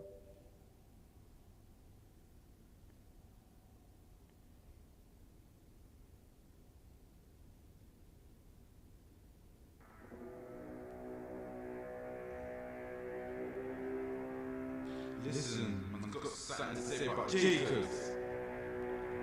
So I've got something to say about Jacobs.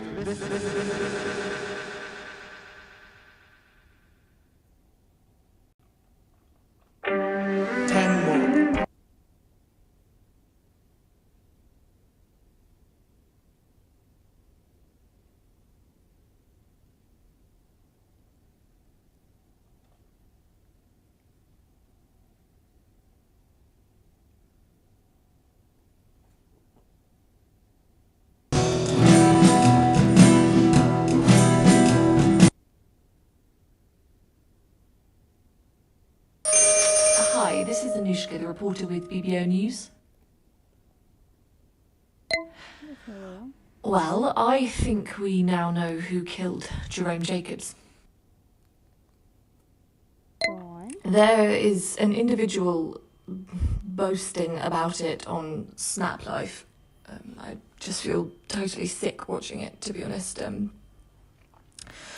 But anyway, look, this is just a courtesy call. We're running a story on this any minute, and I'm just letting you know so that you can make an arrest sooner rather than later.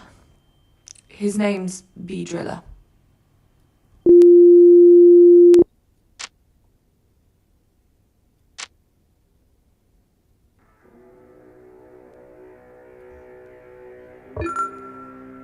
Listen, man's got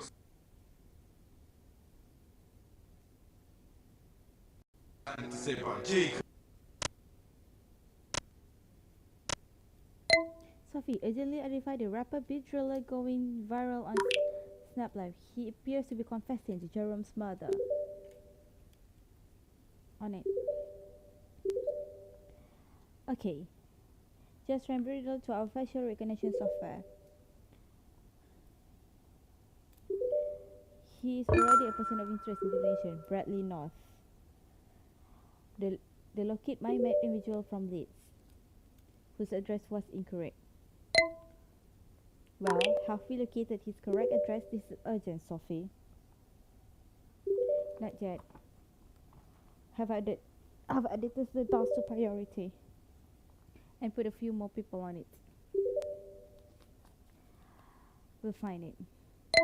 Sure, a good place to start would B. To identify the location of the music video. Look for any specific landmarks that features. Good idea. On it. The video was filmed on a Pillsboro estate, 2 miles east of Peckham. Check school within the 2-mile radius of Pillsboro estate for Bradley North. Okay, sure. Doing that now. 11 Bradley North came back in that 2-mile radius. None of them are Bradley. Expand the radius of your search and continue checking. Something will come up, I'm sure of it.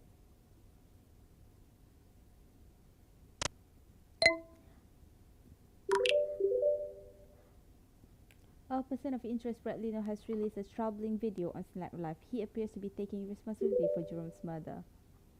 Fuck, he does. What's the status of his address? God, this must be our guy. Right now, push intelligence on this now.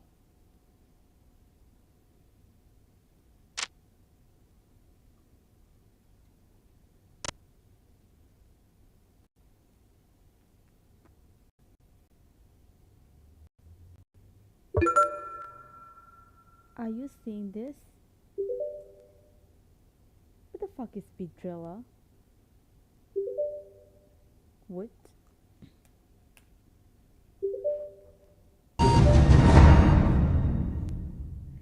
No.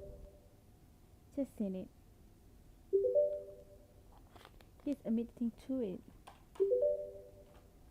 He killed Jerome. Who is this? I don't understand. Who is this OPP? I know. It's Bradley. Bradley North. Who the fuck is Bradley North? Old friends of Jerome. Went to same primary high school. I met him once. He doesn't actually say he killed him. Are you fucking mad, bro? Did you watch the video? Alright, this one is boasting about it. He is. No one knows but me. Cause I was there. Boy, so scared. I watch it. Crying like puss. Boy, don't stare. Yeah, it doesn't sound good, but we can't jump to conclusion. Aaron, what do you know about him? He used to go out with Sarah. Wait, what? Jerome's girl? Yeah, for a few months, but she broke up with him. Jerome told me when he started going out with Sarah, him and Bradley had falling out. Nah, I can't believe what I'm hearing. Are you guessing? How did you not mention this to Aaron? All this WKJJ bullshit. And you don't mention this. I can't believe you. I didn't think Bradley would. I mean, they're all mates. Yeah, they had a falling out, but nothing like this. You've seen this video. On this street, brainstorm metal throw from the 12th floor, branches splatter. You're telling this boy is innocent. I'm not saying that. I'm just saying, look, we don't know everything. We don't have all the facts. Yes, it looks bad, but oi, detective. Whatever the fuck your name is. Do your fucking job. Find Pete Driller. Bradley.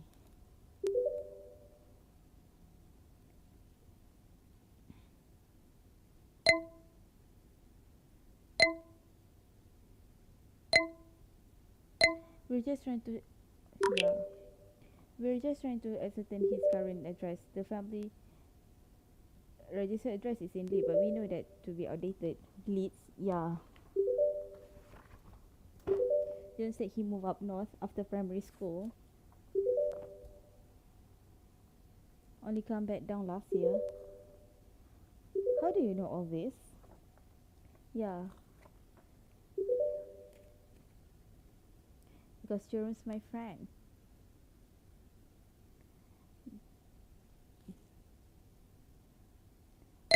Erin, do you know where in London Bradley located? I don't. I know he's South London, but that's about it.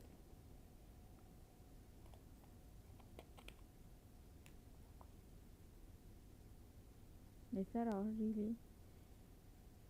What are the few last bars about? I was wondering that.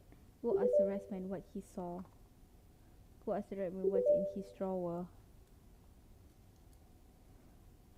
Go ask the Redman if you want more. Redman. People have been saying that.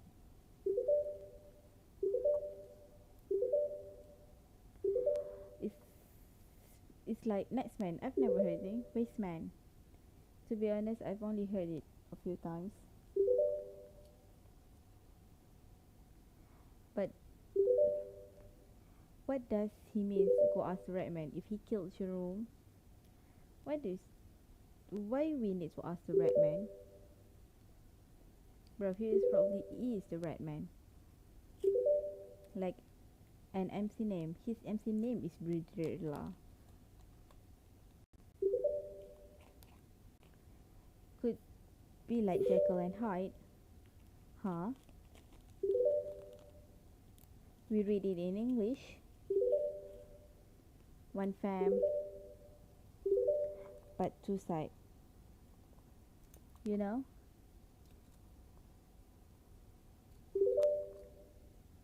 Bidrilla by day, Redman by night.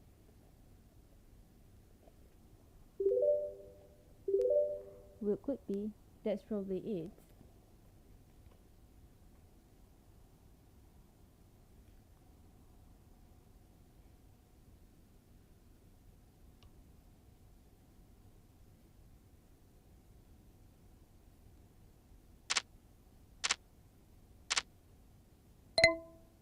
Do you have an update on me, Soft? Shira? Yeah, Scanner has actually just flagged archive message on Jerome's phone relevant to our conversation. Two chats app convos. One from Bradley North. The other from Jerome's girlfriend Chara Stevenson.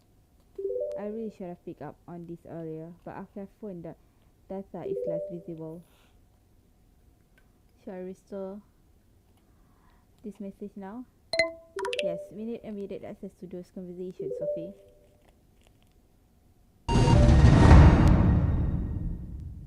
Give me a minute. Yeah, I don't want to skip.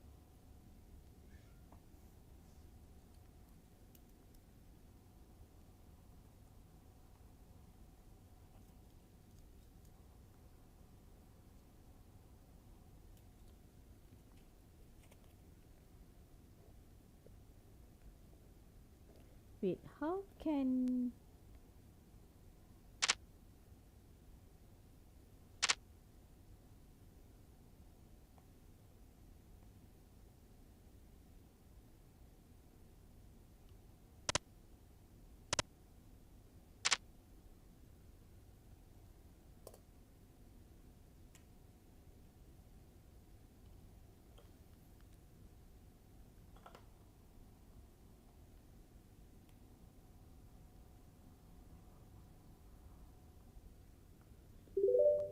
Okay, it's running down now. Give me a minute. Sarah and Bradley Converse are both unlocked now. Please check Jerome's chat tab.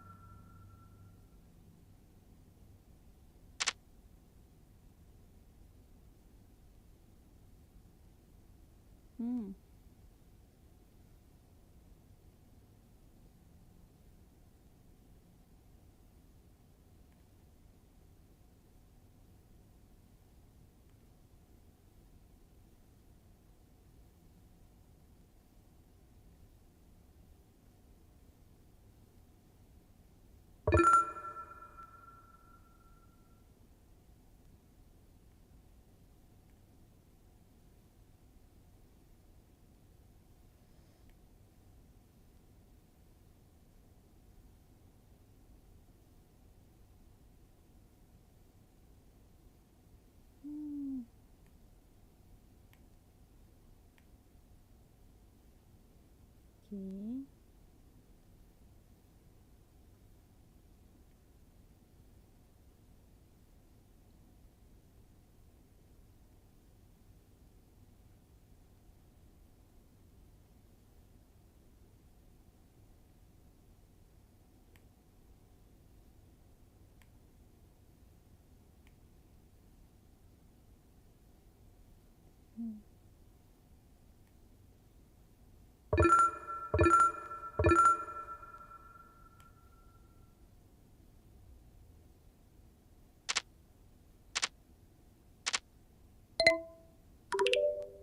Mr. Safri Bradley may have assaulted Jerome at Burgess Park 1 week prior to his murder. Are you able to recover any location data from this account? I'm certainly you can give it a shot. We'll get back to you on that.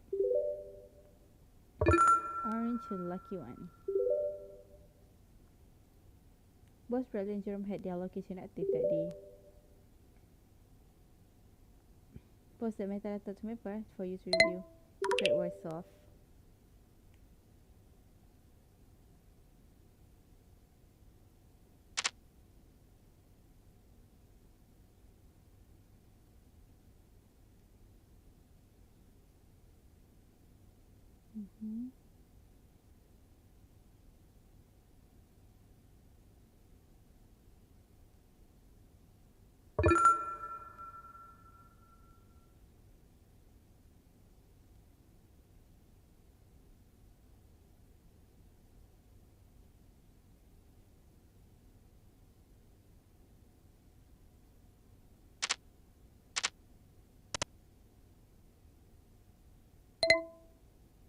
Is Sarah able to come in for questioning? Just spoke with Sarah's mother. She's ready. Finally. They're driving in now. Sarah's ready for questioning. Interview room B. Bradley knows mother George Jacobs was sleeping with his head. Is there in black and white in his chat app message.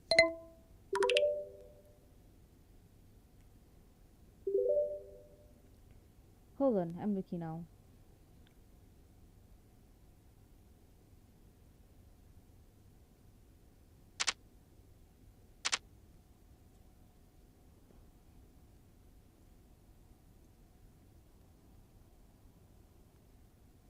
This interview is being recorded at New Scotland Yard, London. I'm DCI Michael Stotland and Detective Constable Tara Runner is joining us via Yardlink. Tara, could you give us your full name? Tara Stevenson. Thanks. And what is your date of birth? November 5th, 2014. Thank you for coming in, Tara. We know this is a difficult time for you. We appreciate you speaking with us.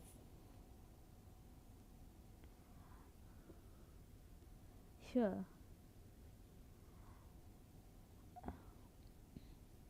Could you start by telling us about your relationship with Jerome? Jerome and I, he was my boyfriend. We were going out for about 3 months. I moved to his school for sixth form.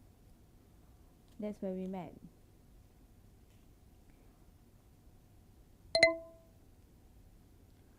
And what was Jerome like as a boyfriend?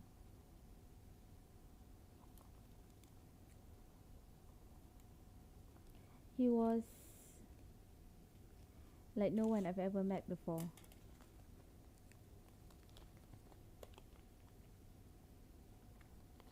Very confident, but also sweet and sensitive. He would open up about anything. It feels like we've been together for years. It's strange, but that all changed the week before his death.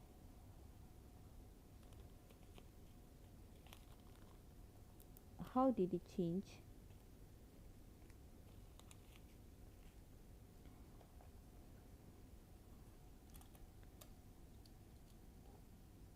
Completely.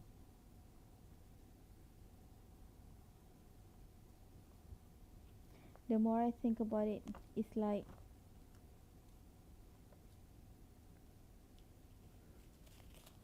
that was when he died. What do you mean? I don't know how to explain it.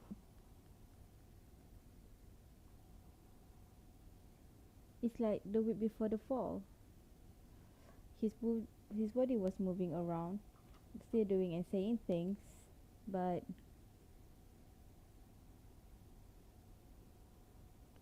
Jerome was already gone.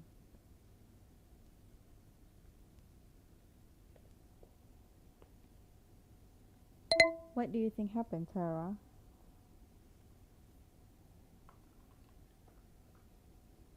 I went out with this other boy called Bradley for a bit, Bradley North, before I came to Jerome's school.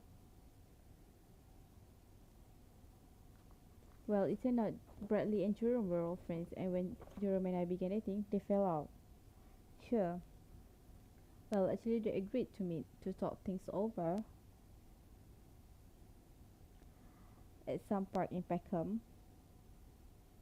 I even told him it was a good idea, but something happened when they met, and everything changed.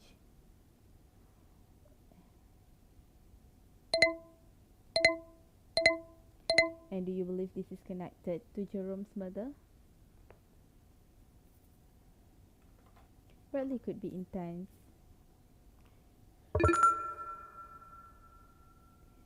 In like a controlling way, like testing loads, ask me where I am and stuff. Once I was with my cousin and didn't text back and he got so angry. But he loved Jerome. I mean, they were friends since primary school.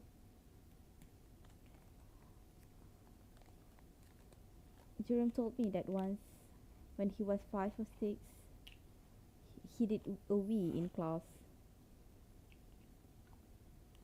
Too much apple juice at lunch. And all the kids saw it, because they were like a puddle collecting on his chair. So they were all laughing and pointing. Jerome did a wee, Jerome did a wee. But anyway, Bradley saw this. Saw Jerome ashamed. He wanted to get the attention away from Jerome, so what he did do? Start weighing himself. The teacher were not impressed. I don't know, I guess what I'm saying is they had each other backs for a long time, and yeah, I'm sure Bradley was upset about us. But he wouldn't lay a hand on Jerome. I just knew it.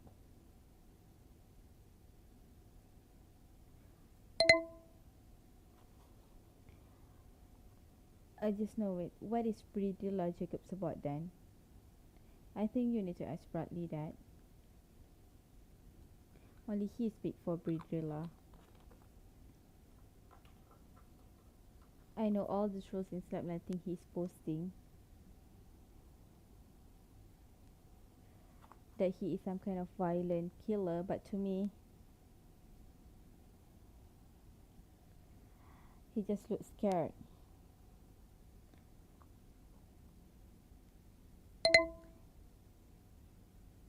Bradley repeats the word Redman in the video. Does it mean anything to you?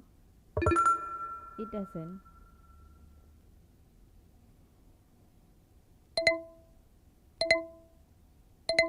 There are incriminating texts from Bradley's phone on Jerome's. Bradley's on Jerome's phone. You have Jerome's phone. What do they see? Bradley torturing to murder Jerome because Jerome was dating you. Can I see them? They are very explicit. Please, I need to know.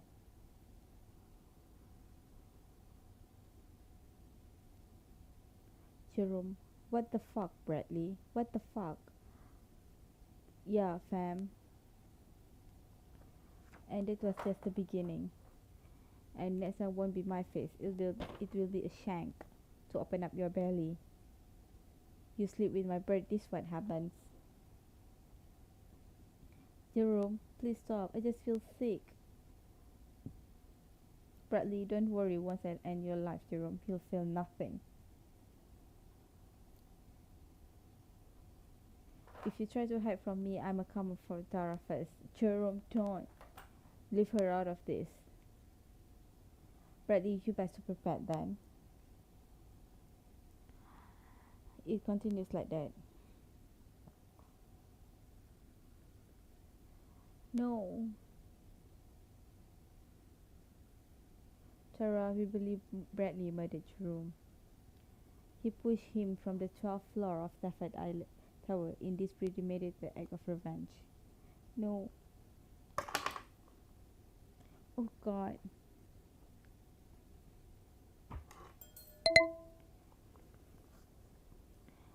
Tara, we are currently trying to locate Bradley. His mother's registered is in Leeds. Do you have his current address, Tara? Sorry, I don't know. He lives with his aunt, I think, West Norwood. I never went to his house. We're very sorry to inform you of this, Sarah. I've spoken to your mother already. We are taking every precaution on this. With this. Until Bradley is located, there will be someone on your family house. You may leave now. Thank you for your time. Sorry for your loss.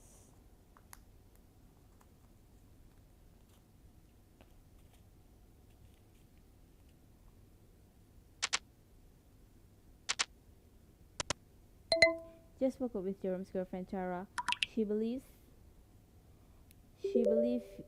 Bradley is living in the neighborhood of West Norwood. Possibly he's with his son. Please direct a session. Oh, great lead.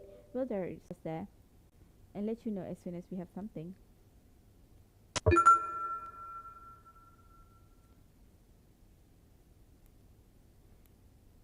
Just now, so the unexpected incident a week before Jerome's death.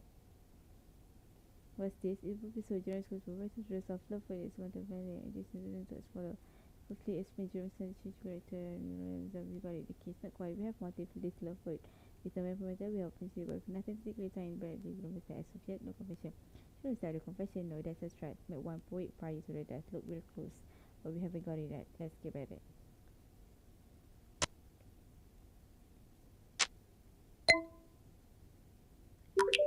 Sophie, how is Bradley's address coming along? I was just about to message. We found it. West Point, no word it is. Great. We finally got Bradley's address. He's with his aunt in West Norwood. Bring him in. Great.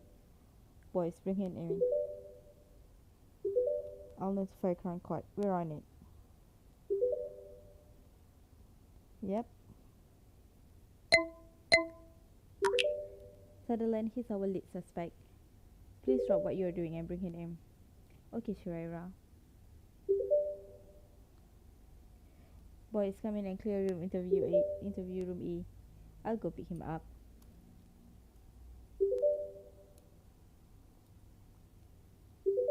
Sure. I've got him. Interview room E. Oh, and I've taken his fingerprints and any DNA swab from them to forensic.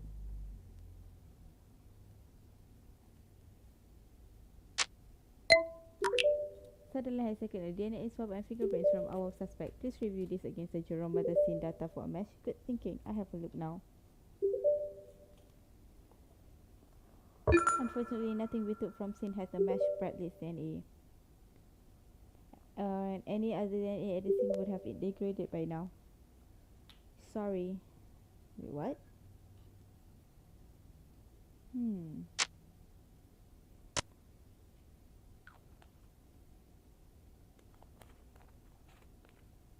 This interview is being recorded at New Scotland Yard, London.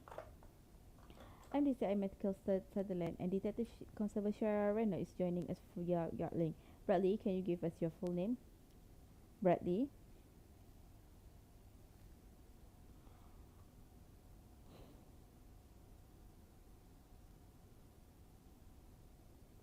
is not interviewing. Bradley North has not confirmed his name. How about your date of birth, Bradley?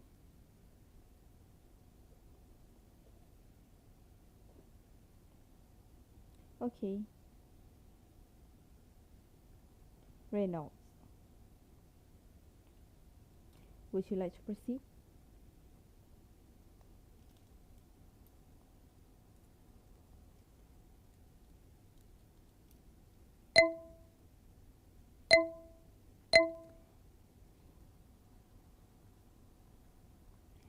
Bradley, you hungry? There's a Five Guys next door. Shall we get some brownie? You're not hungry then.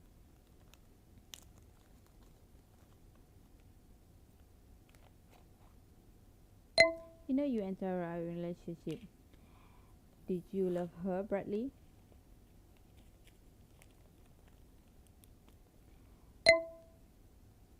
Do you feel Jerome betrayed you when he started going with Tara? Are you the right man?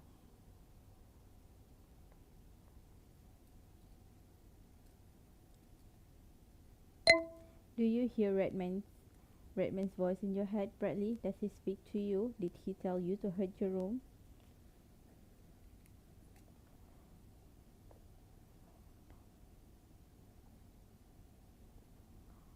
Reno, can I have a word with you?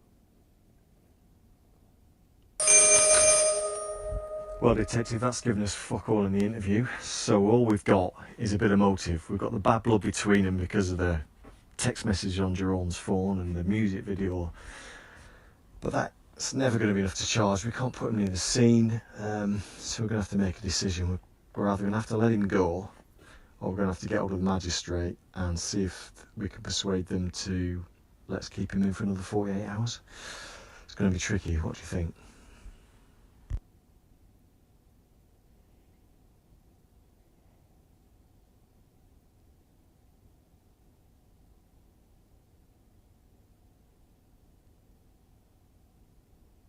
Yeah, release him. Yeah, I think that's a good shout. Let's let him go. Look, I'll get hold of Bronson and Maguire. They can keep an eye on him while he's out and about. Try and stop him doing a runner.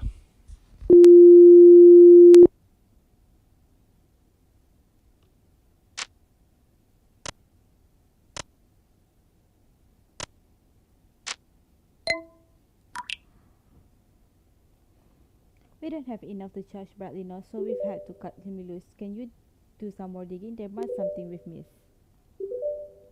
I'll do another review. But can't promise him anything more. On your side too. Let's see what comes of it.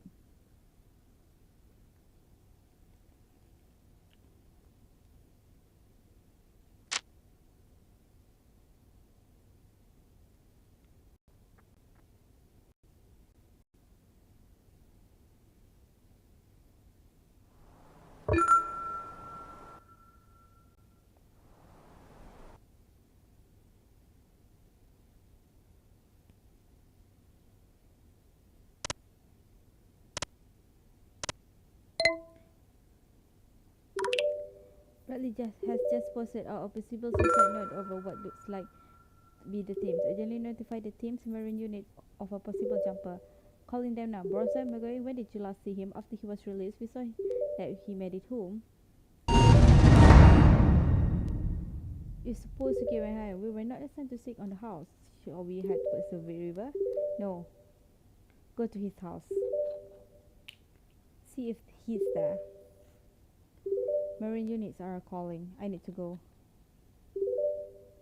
Wait,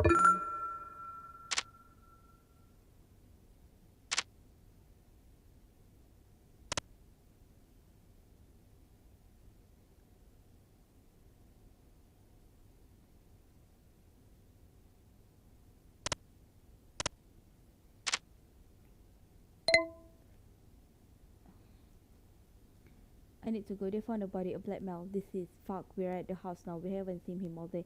The body's being transferred to forensics as we speak. Okay, I'll speak with forensics.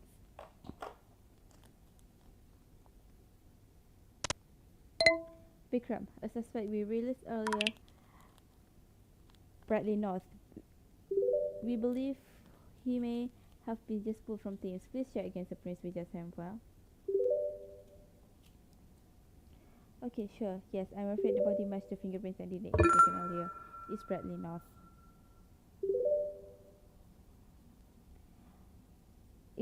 I'll begin postmortem now and let you know when it's complete. Thank you, Vikram.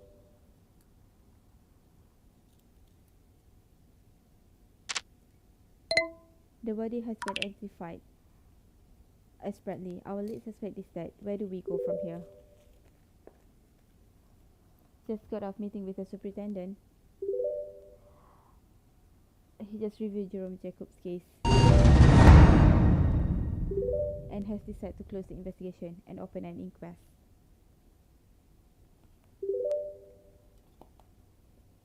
It's not how any of us wanted things to resolve, but I must say,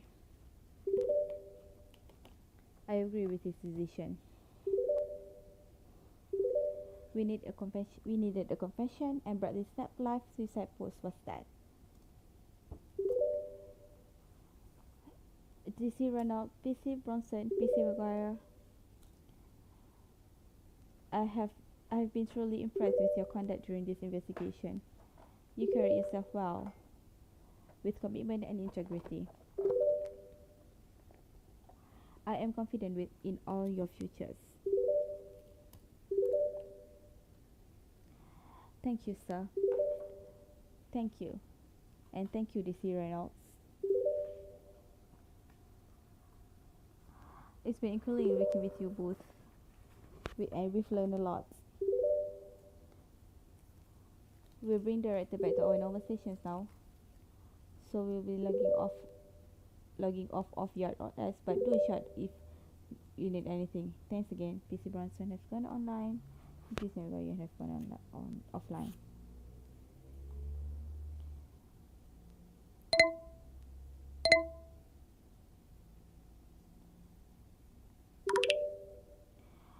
I feel so uneasy about this Sutherland. Everything has wrapped up so fast. Don't you feel like we're missing something? I know how you're feeling, detective. Many times I've felt the same way. The truth is, real murder cases are not near neat and tidy like the good story. They're sprawling, messy, and rarely do these resolve how we'd like them to. It's just part of the job. Anyway, I take a holiday, get out of London, go somewhere warm, have a bit of fun. God knows there'll be plenty more mothers to work when you get back.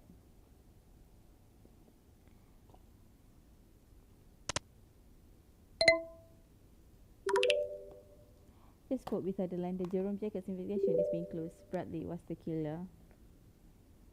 You don't sound very thrilled, babe. I know it didn't resolve quite how you wanted, but you've done really well.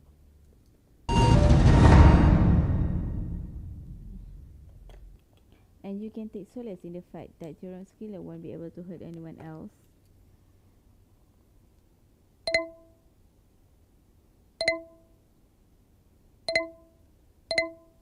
I just don't feel right about this, Sophie. I know all the evidence is there, but I have this unsettling feeling. It's exhausting, isn't it? You invest too much in these people, their lives, and then suddenly, like that, it's over. There's nothing settling about that. You just take as long as you need to get yourself back into the good frame of mind. Okay, hon? I guess so.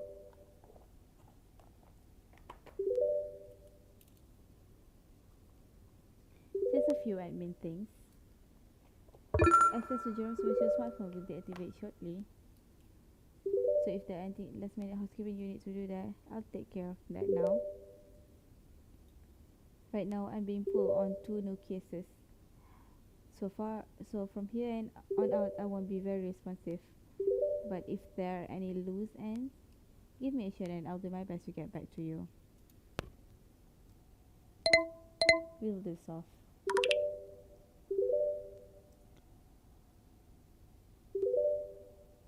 Hello, detective. How you keeping?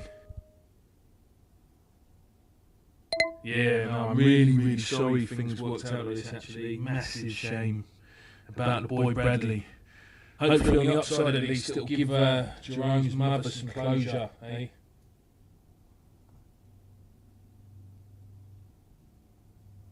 Well, I did tell you, didn't I? This type of violence is extremely common around these parts. I'll be very surprised if it's the last you see of it.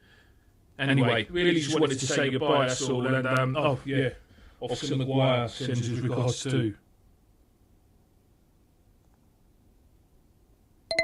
Yeah, it's been quite a wild ride, I must admit. It's definitely one for the history books. Anyway, take care of yourself, detective.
Five star. No, I can't skip. Oh, I can.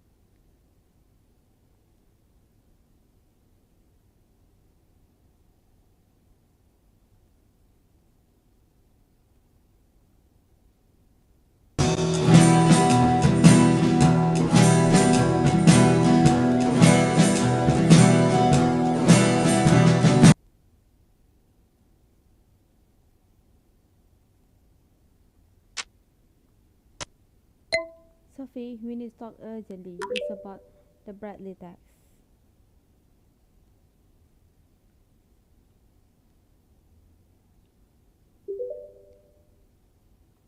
What's up?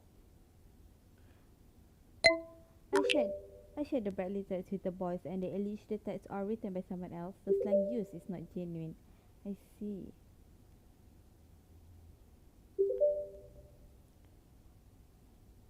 You don't think they might be getting carried away? No, I believe them. These boys know their own dialect. Sophie, I trust your instinct here. Okay, babe, I look into it.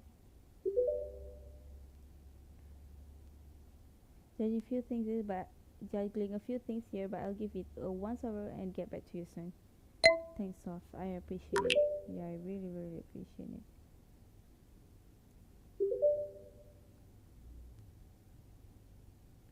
Shara, this is strange.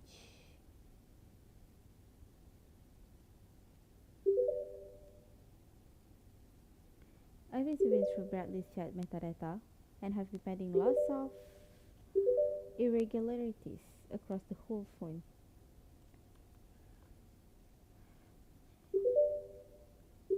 It appears some of the data has been altered by a secure Yard OS ID.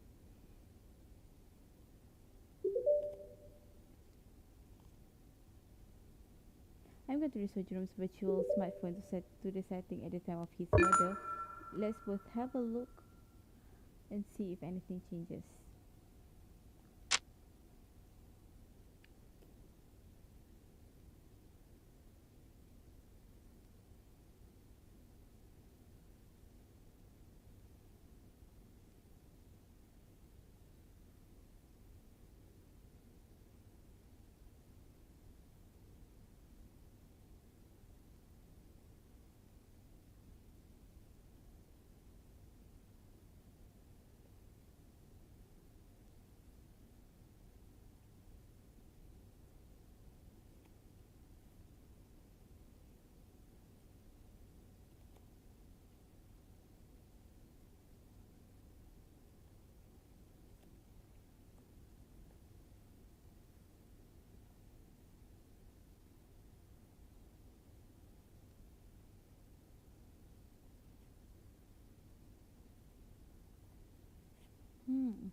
All right.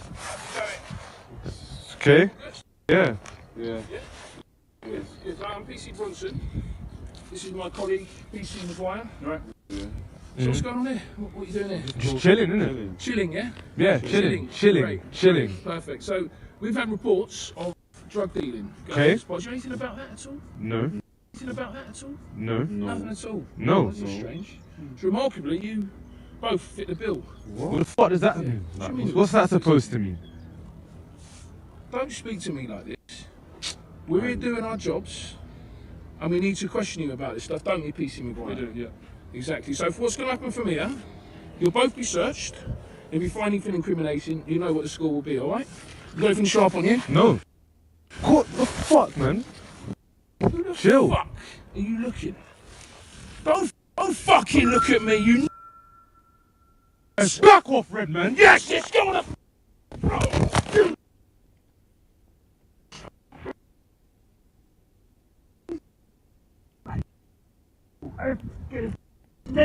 Shut up! Speaking.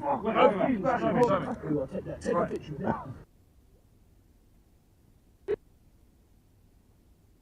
Who's crying? Come on, like a little wuss. Come on. Right, so. Right, so. That was a good minute. Right, we've got to go. Are we off? Yeah, we've got to go. Alright, boys. So, yeah, this is me, yeah? Yep. We'll hopefully be seeing you again. Yep. Alright, set us up, yeah? Oh, there's your wallet, yeah?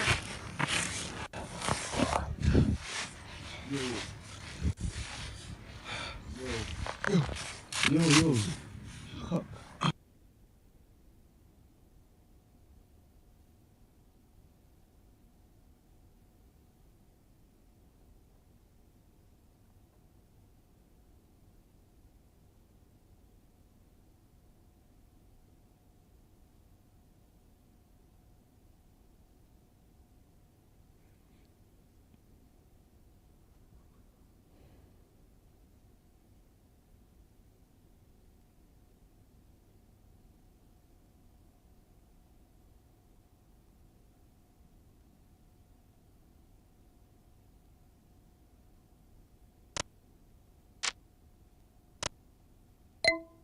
My God, I know who the Redman is. Hold on, I'm just going to this room. What the hell have I just watched? I don't understand what I've just seen. I'm not understanding what I've seen. Wait, hold on. Okay. So does this mean that PC Bronson and PC Maguire might have had something to do with Jerome's murder? Because that's the way it's looking in this video.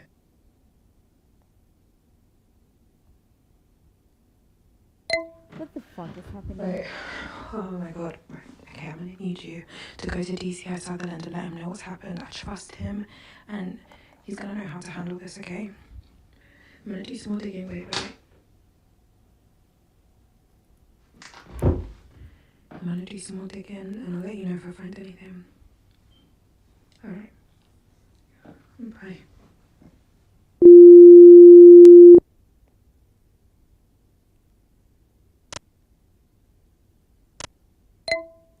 Vikram, is there any more on Bradley North postmortem? Yes, there is. A postmortem found blunt force trauma to the back of the victim's head and injuries on the victim's wrist, consistent with handcuffs. Was sustained shortly before his death. That's about it.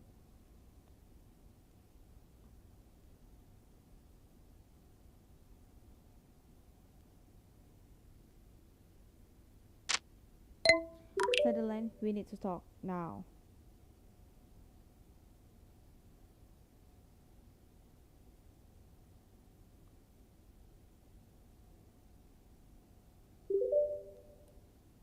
What's up? Message me on a secure channel. This is a secure channel. No, a channel only for you and I can access. Okay.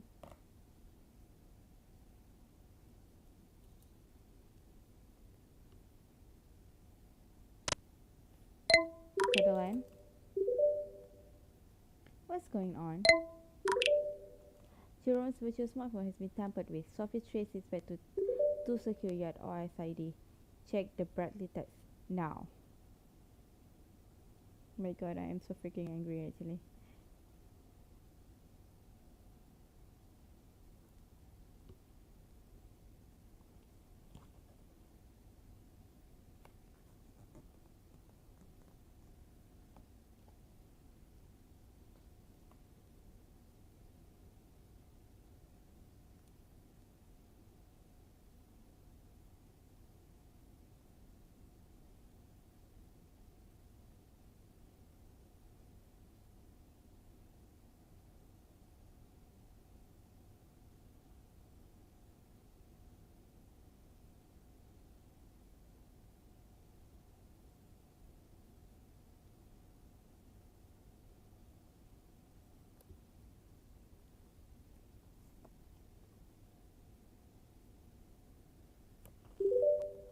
Okay. Okay. This is what's going to happen. First, we're going to remain calm and in control.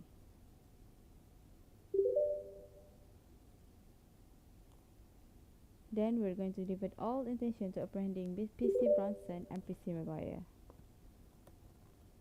Is that agreed? Agreed. Good. I've got a buddy in undercover ops. I'm going to call him. And I'm going to tell him to bring in Bronson and Maguire. We want to handle this situation as delicately as possible.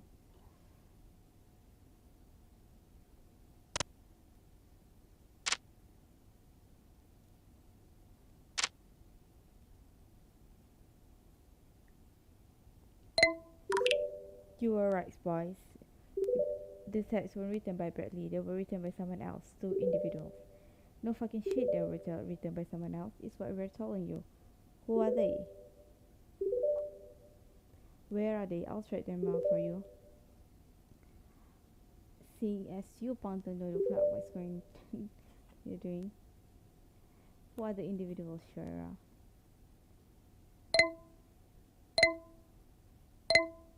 I'm afraid that information is strictly classified, boys.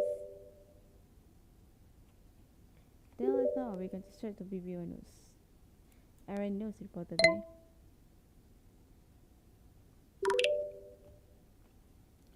It's the two police constable who worked on our investigation from the beginning. The suspects are facts.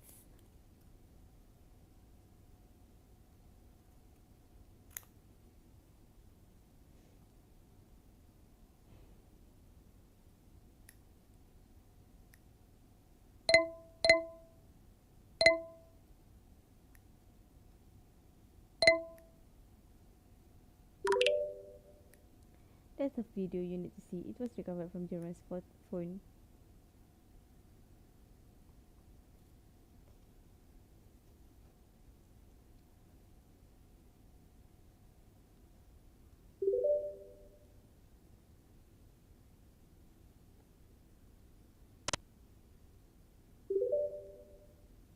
What is this?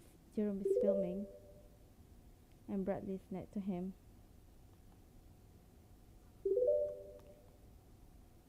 It's a stop and search. This ain't no stop shop search, bruv. This is a hate crime.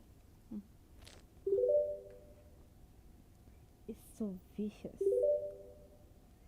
The way she's laughing.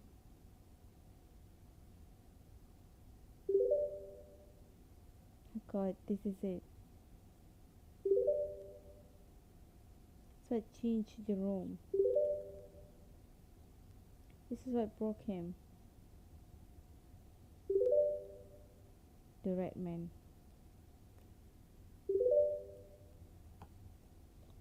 Okay, who the fuck is this chick, Sharira? I'm not playing now. We trusted you. I trusted you. And now you're saying, what are you saying?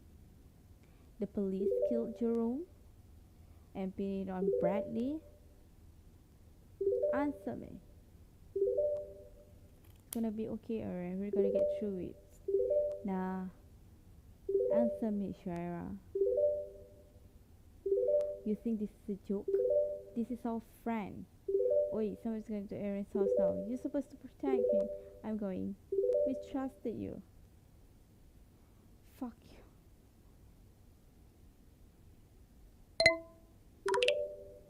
I'm as furious as you, believe me. I can't believe what's happening, but I will get to the bottom of it. You've been playing us from the start, Reynolds. Pitting black youth against each other. Spring Block. Be Driller. All lies. I mean, How can we trust you now? Yeah. If what you're saying is true, yeah, just can say I'm sorry. I'm sorry, boys. This is a unforgivable breach of trust. I'm doing everything I can to resolve this.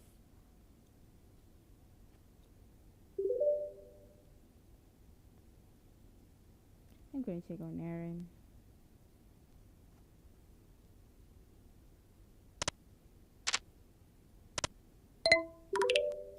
So what's the status?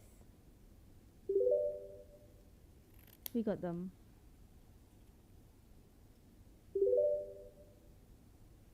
Apprehended both of them off duty. They're in separate interview room. We choose who we go first. Keep calm and in control. Treat it like any other interview. I'm talking to myself as much as you hear, detectives.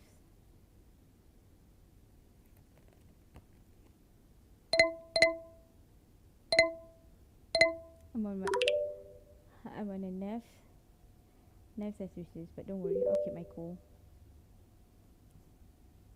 Okay. I'm also getting over a recent Hines wants to speak with us. A resident of Stafford. He said he gave a witness statement right after Joe left his interview room C. Well, let's get to it then.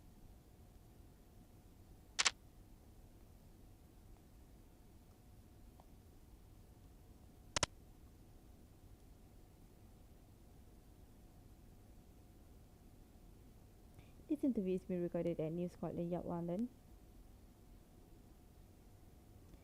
I'm DCI Michael Sutherland and Detective Constable Shara Warren is joining us via Frontline. Vincent, could you give us your full name? Vincent Joseph Hines. Thank you, and your date of birth is 9th of October 1949. So, we understand you have something you'd like to share with us regarding the Jerome Jacobs case. I gave a witness statement back when this whole thing started, when the boys fell from the boyfriend from the tower. I told them that I heard the boy shouting Redman. Anyway, it must have been the week after that. The small crowd outside the tower playing flowers, memorial, was talking to my neighborhood. They were telling her what me told ya about the Redman. When this boy comes up to me not seeing him before, eyes wide with fear. Tell me, repeat what you said. Me said what? He say, repeat what you said. So me tell him, Redman. And this black boy's face goes white as ghost. It was the strangest thing. And I came as quick as he came. This boy disappears. It shook me up too, but it didn't do nothing. I mean, boy had just fallen from the tower. Everybody shook up. But yesterday when we turned on the news and see that same boy staring back at me, them saying he committed suicide. Well, I know me needed to come talk to you, tell you this story. Thanks, Winston. Is there anything else?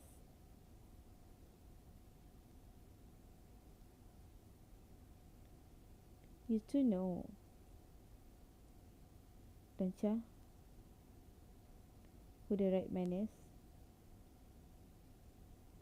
Me can see that you know. Me can also see that you want tell me. That's fine. Just make sure you do the right thing. Do you understand? That's why I'm here. Trying to do the right thing. Thank you for your time, Vincent.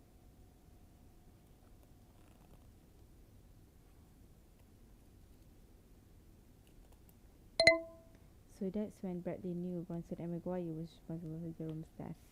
Precisely. I'm sure Bradley had his suspicion before. But hearing the witness at Stanford Tower, Redman, the same word Jerome uttered in the stop and search, is unmistakable. Bradley would have known then and there who was responsible. No wonder he didn't trust us enough to talk to in the interview. As far as he knew, we were right too. Jesus. Why did we fuck this up so badly?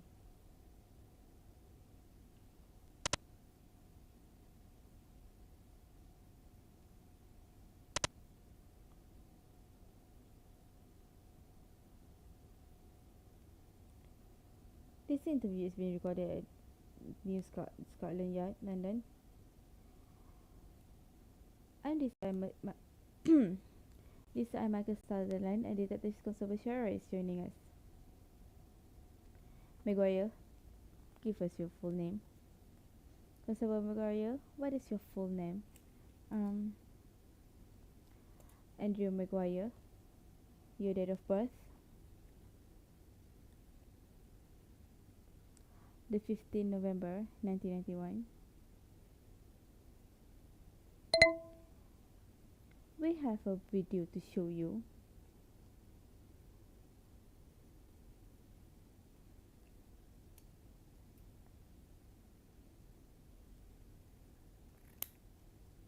Andrew Maguire, we have a few questions we need to ask you.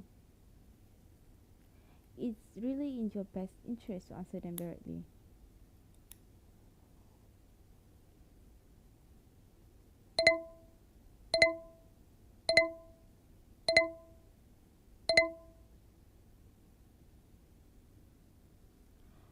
Why did you kill Jerome, Constable Maguire? I can't. Maguire.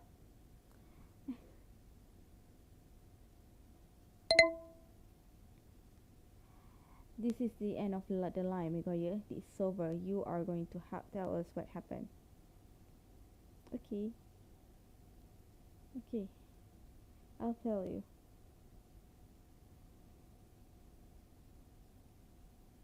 I'll tell you everything.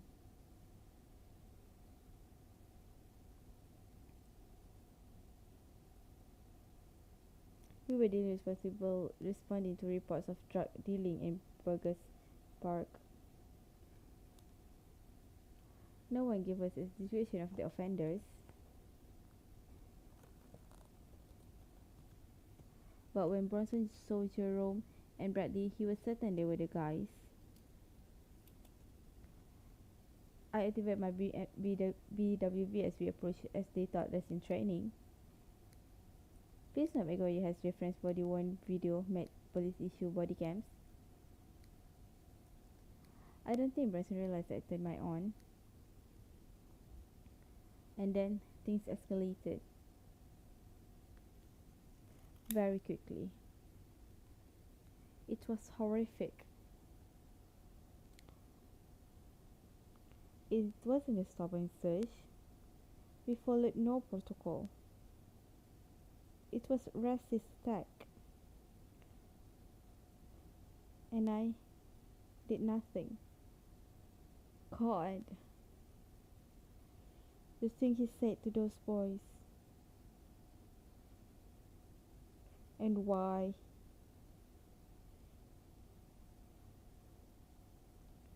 All I tried to do was keep my head above the water and support my partner.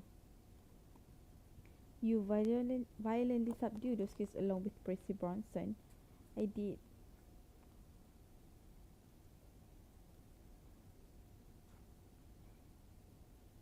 And when they were on the ground, we took photos of their IDs, and then another call came in, and we left them there, face down, covered in mud, fearing for their lives.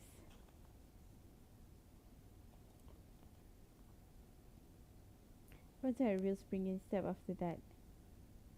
It was sickening.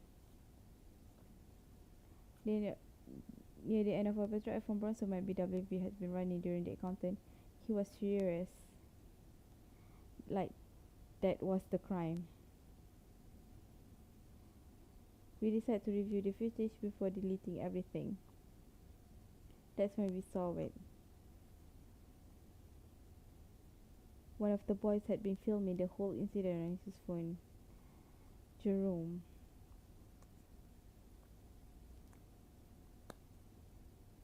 Suddenly, Rosen felt the gravity of the situation. This was racially aggravated assault on two innocent black teenagers. And if that boy's footage came to light, we would not only lose our job, but we could go to prison. And then and there, I should have gone to my superiors. I should have accepted my responsibility and made Bronson accept his. But I couldn't. I didn't believe I would face prison, but I would lose my job. You have to understand,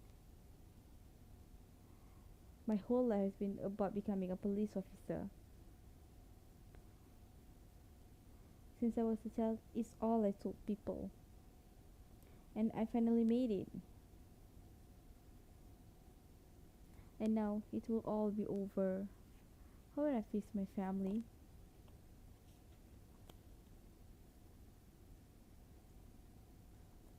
That's why when Bronson said we had to get Jerome's phone and destroy the evidence, I didn't argue. I believe it was what had to be done.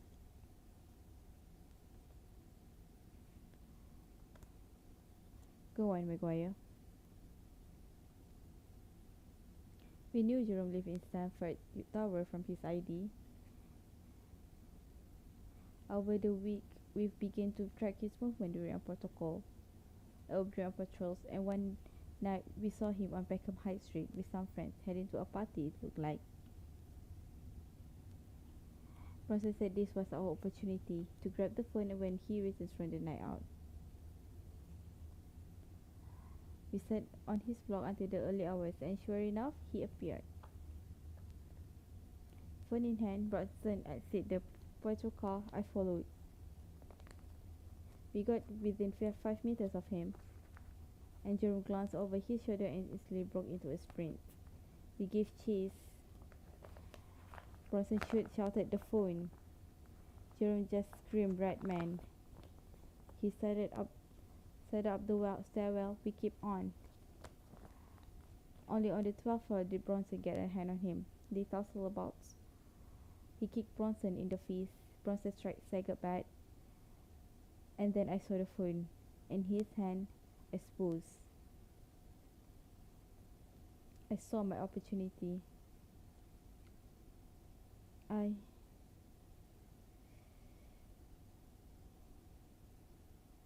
Go on.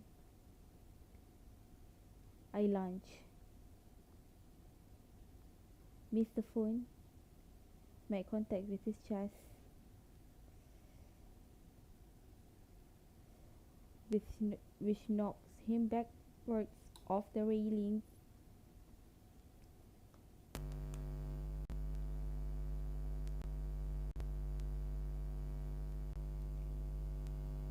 I didn't look over. I didn't need to.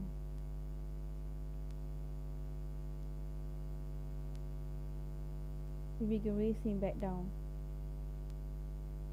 Before we reached the bottom of a report had come in. We got to Jerome a minute before the paramedics. The concrete had blasted open the back of his skull, but his face was intact. Eyes wide open. Bronson checked his pulse and motioned me to do the same. That would explain our fingerprint.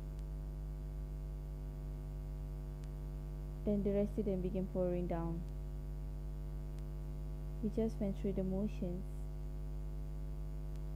Set up a police cordon, give the paramedics space. And then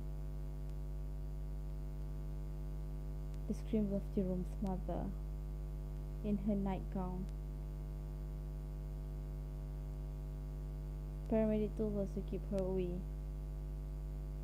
So there we are, grappling with the mother minutes after the son. That's when you arrive. Yes.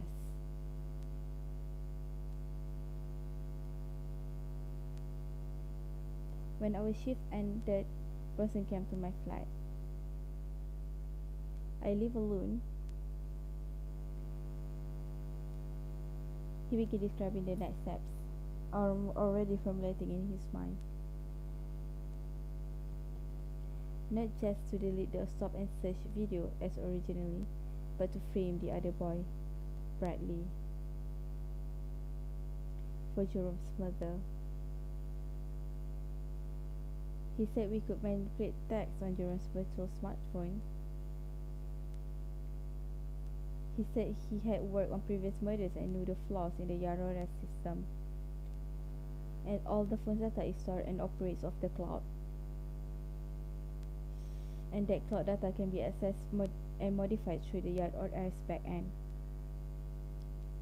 At this point, there was nothing I could see. In spite of everything,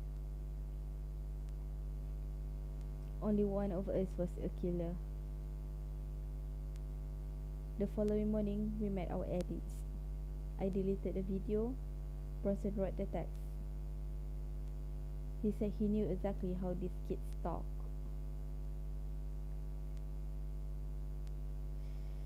I don't know why I thought that would be it, but not long after, and Bradley's drill videos surfaced on Snap Live, Bronson finally became fixated on what he saw as the final step, staging Bradley's suicide.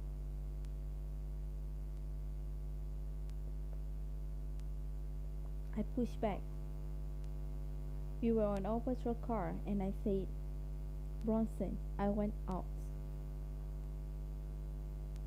I said I'd rather go to prison than kill another innocent boy. And he put his hand on my shoulder and said, Maguire, if you want out, all you have to do is tell me, and I'll take care of it. And I saw his eyes, and I knew right then he would kill me and feel nothing.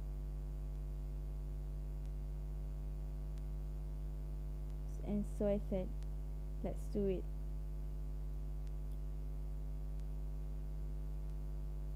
What did you do?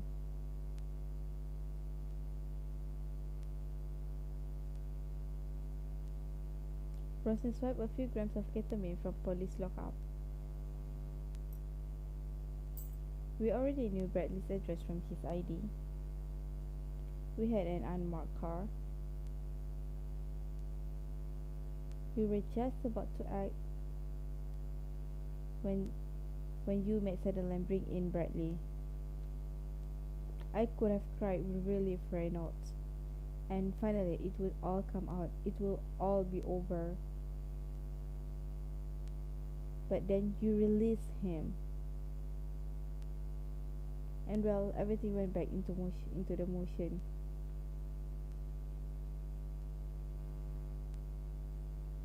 We tracked Bradley to a quiet road. Bronson struck him from behind, cuffed him, dragged him into our car, and filled his vein. He slumped over, semi-conscious. Bronson drove up to a bridge over the Thames, one without any cameras. Took Bradley phones and composed a suicide note to post on Snap Live. We arrived at the bridge and it was strange. Everything was so peaceful.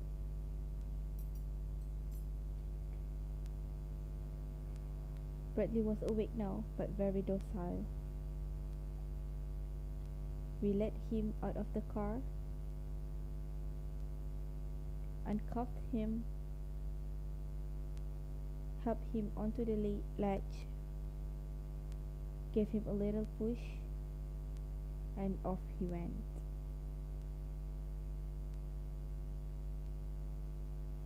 I posted on the Snap Live and sent the phone over too. And then I saw Jerome. Jerome? Yes. He was winking at me from across the river, a big grin on his face like the Cheshire cat. The back of his car was still blown open. It was him for sure.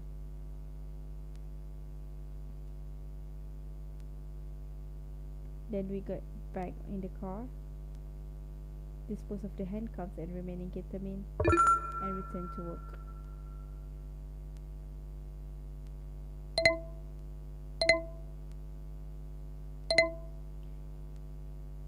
Thank you for sharing this information, Miguel.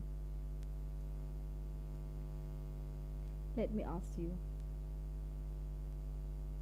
why do you think Jerome called PC Bronson the Red Man? His red hair and face? Yes, but Red Man. Go on. The night after we murdered Bradley, I had a revelation. Jerome came to me again, but this time he had no wounds. He told me the Red Man is Satan. Bronson is the devil. Don't you see? I was supposed to be the Satan's sacrifice, but he said I became his servant. And Jerome and Bradley, they were sacrificed in my place. I've never been a religious man, but there is a line on Corinthians.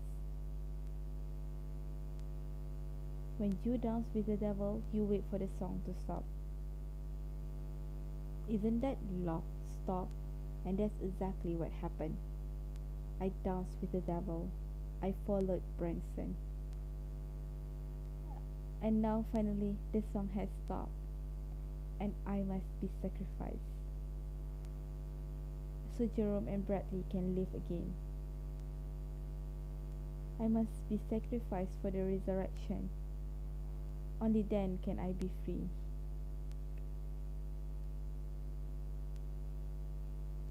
Reynolds, I need to speak with you on your chat now.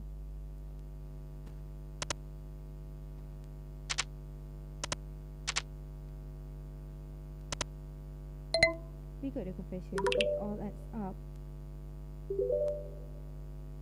It's all there. It is all there. Megory is clearly damaged.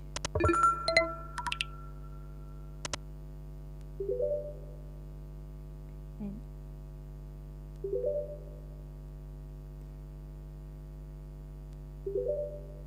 okay, now Bronson. Now Bronson. Hold on.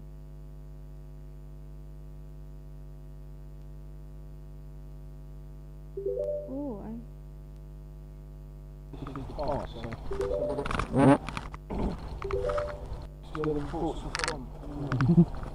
Come on. Yeah. Alright. Hello, lads. How's it going? All good? Yeah? Good. I'm PC Bronson. This is my colleague, PC Maguire. Alright. So what's going on here? What are you doing here? Chilling, right? Great. So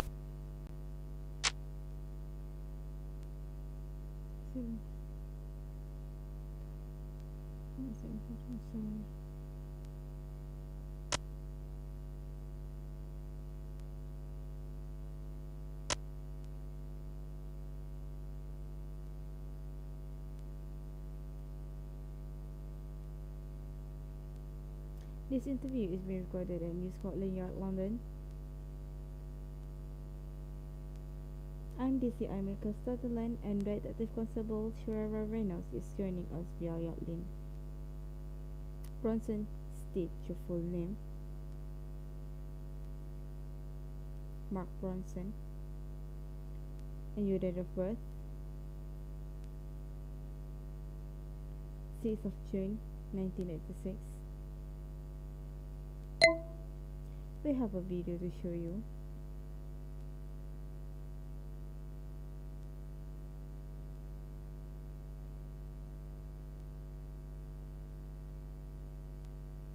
We know everything.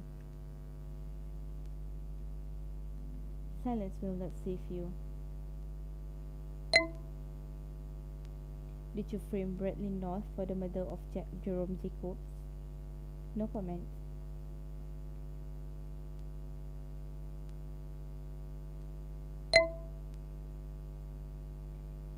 Did you consider murdering PC McCoy when he resisted kidnapping and murdering Bradley North? No comment.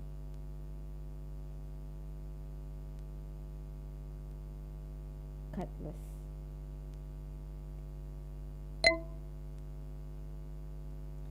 Did you ever even rescue that boy who was stabbed during your patrol of Spring Block at the start of this investigation? No comment. You're a fucking disgrace, man. This interview is terminated. We're done here.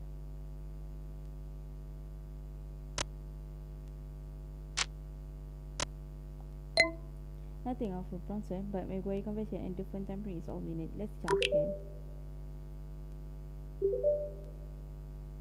Not a shred of remorse. How did we work alongside this monster for so long and see nothing? I write up the charge sheet and get back in touch when it's with Crown Court.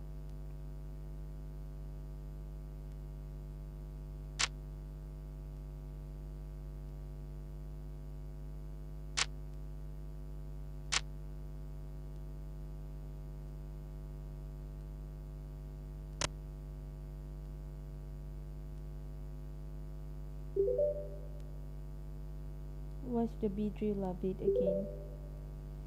Makes a lot more sense now. How?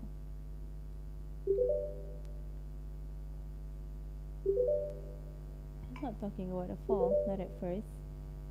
He's talking about a hate crime. The stop and search. Huh?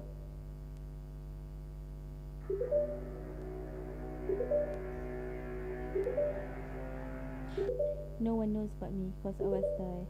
Boy so scared, crying like a wolf. Don't stare.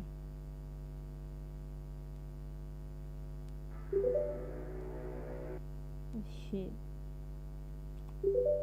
That's bar jarring. Crying like a little wolf is what the red man sees after he jumps them. Yeah. The whole track got reference to it. It's what Bradley was trying to communicate. Trying to warn us. Bad thing. I'll have another watch now. You two need to get a grip. Watching Snap Live video. They're still out there, fam.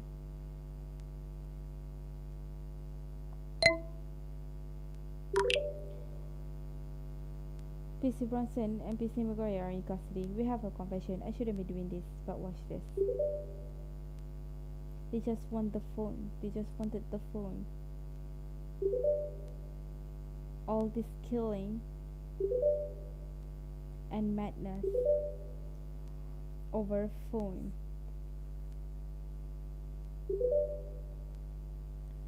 It's kind of funny when you think about it. Funny.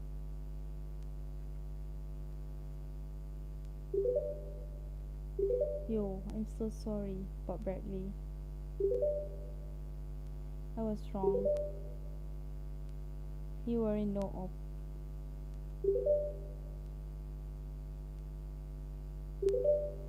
Boy was one of us. We should have protected him.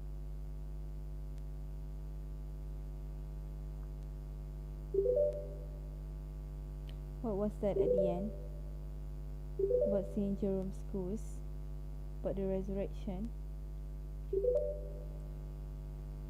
This may very end right in the head.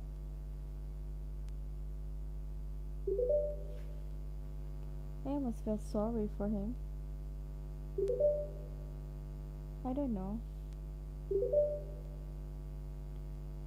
It doesn't seem like he was ever in control. Nah, fuck him. Bruv, he killed Jerome. Yeah.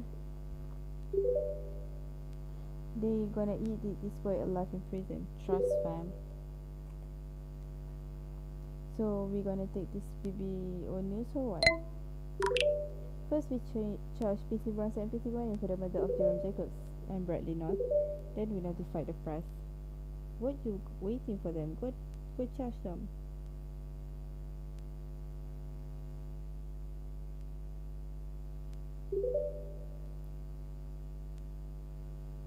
You know, I actually feel happy, fam. I haven't felt this feeling in so long, but it's almost over.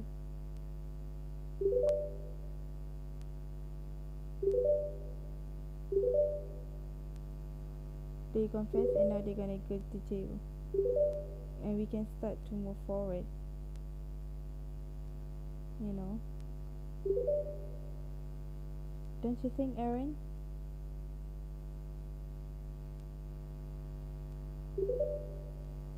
I hope so.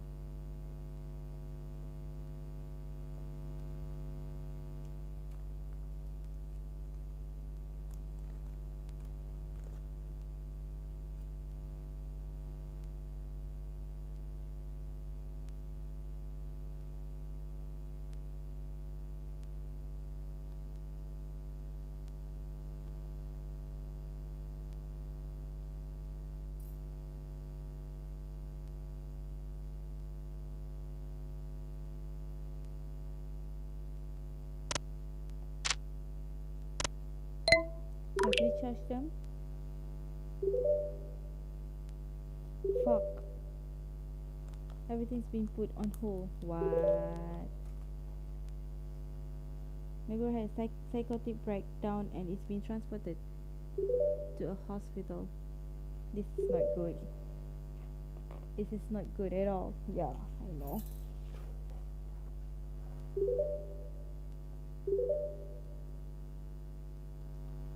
Let me get the Crown Court. I'm calling. Let me get back to you. Jesus Christ. They're throwing it out. Slow down. What's happened? Maguire confession. I just fucking get it. The whole fucking interview. The Crown Court I think is inadmissible.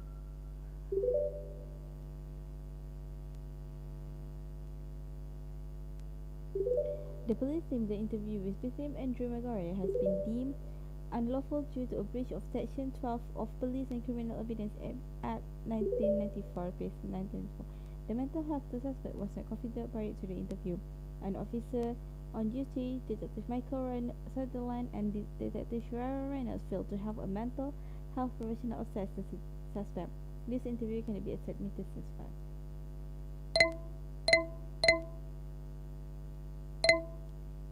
Okay, what are our next steps?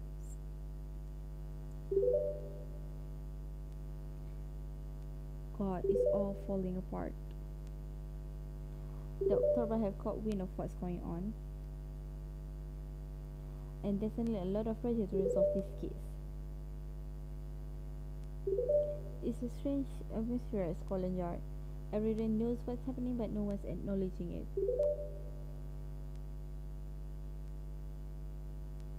Constable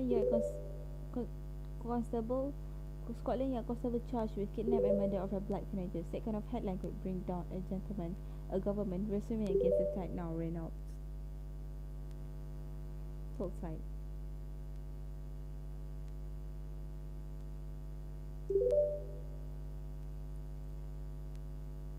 Bronson lawyer know about the Maguire's mental breakdown and is leveraging it against our case, saying all the formulation was Maguire's idea. And it has nothing to do with the murder and it's just a symptom of Maguire's mental illness. Branson also notified his lawyer about something else. That apparently you have been speaking with Jerome's friends on the virtual phone, sharing police evidence with them throughout this whole case. For the love of God, tell me this isn't true.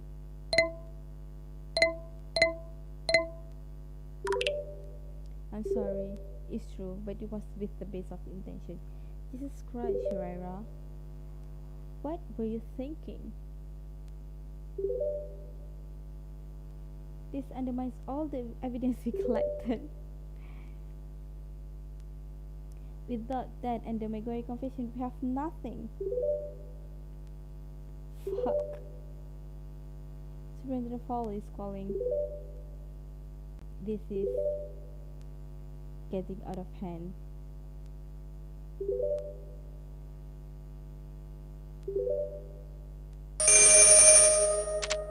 Hello, Detective.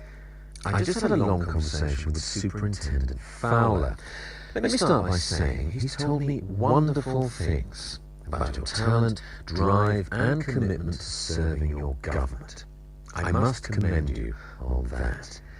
Now, I am aware that a rather complicated situation has arisen, that in the midst of a normal murder investigation, some disturbing footage has come to light, and a mentally unstable officer has alleged some horrific crimes. It's all quite unfortunate, but I believe we can resolve it very easily. Firstly, you should know that your colleagues at Scotland Yard are working hard to erase all record of that footage. There is serious concern that if this ugly footage came to light, well, it could spark unrest across London, the likes of which we've not seen since the Brixton riots of '81. Our nation, our communities, our police simply cannot afford that trauma. And so every measure is being taken to prevent this footage from entering the public domain. Secondly, I understand you and Detective Sutherland have given this mentally unstable constable's story some credence. And that you wanted to charge him and his partner with the kidnap and murder of 2 black teenagers. Now, that won't be happening. Of course, you understand the law. There is simply not any legitimate evidence that can be leveraged for such a charge. I have discussed it, and we're going to pursue a charge of racially aggravated assault based on the footage, and perverting the cause of justice based on the phone tampering. We're going to pursue these charges immediately and discreetly. I can assure you now these officers will lose their jobs, and they will likely receive a suspended sentence. But that's where it ends, Detective. The record will show that the boy, Jerome Jacobs, was murdered by his friend Bradley North, who I understand then sadly committed suicide. Quite awful. And that's that. I'm sure it's been a tiring and confusing experience for you, Detective. But again, let me just reiterate how impressed we are with your performance. And, well, we've actually been looking at where to allocate part of next quarter's defence budget. And the superintendent and I both agree that you could achieve valuable things with those funds. Now, how does that sound? Now listen here, you little cunt. This is not a request. This case has already been buried, and I'm very happy to bury you along with it if you so wish. Keep that in mind. Bye now.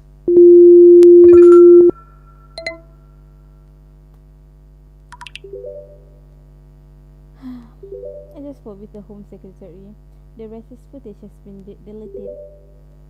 The murder charge has been dropped. Bronson and Maguire will walk free on a suspended sentence. Yes, I just received the same call. What we know, unfortunately, doesn't matter very much. Is what we can prove. There's not a lot of it. So what our next move? You don't seem to get it. Wake up, Reynolds. It's over.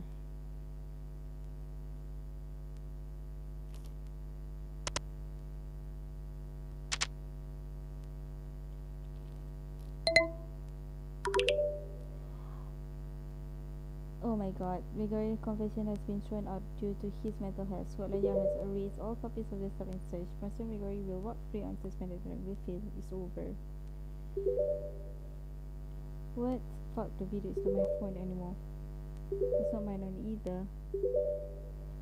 Ah, you can't do this. We need the video to let review news. Suspended sentence or believe us. They murdered Jerome. They murdered Bradley. Then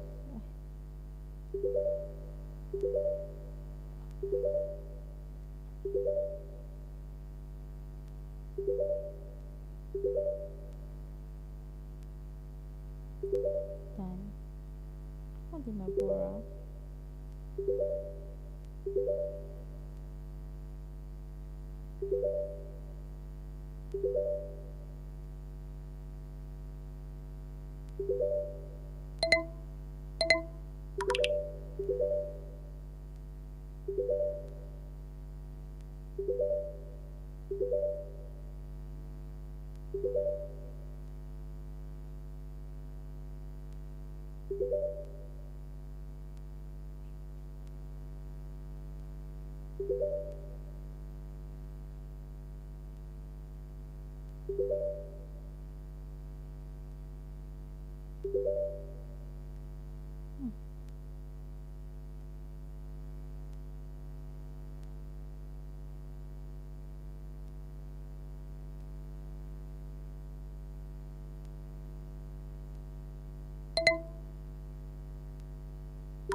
Let's bring him in. Identify crime quad. We're on it. Yep. Please show what you're doing and bring him in.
Well, Detective, that's given us fuck all in the interview, so all we've got is a bit of motive. We've got the bad blood between them because of the text message on Jerome's phone and the music video, but that's never going to be enough to charge. We can't put him in the scene, so we're going to have to make a decision. We're either going to have to let him go, or we're going to have to get hold of the magistrate and see if we can persuade them to let's keep him in for another 48 hours. It's going to be tricky. What do you think? Yeah, I thought you might say that, but think about it. He's just a young kid from a minority part of the community. He's never going to look good if we keep him in without charging him. You sure you want to do that? Okay, it's your decision. I'll get hold of the magistrate, see if I can persuade him to give us a warrant for further detention for 48 hours. And I'll get back to you as soon as I can.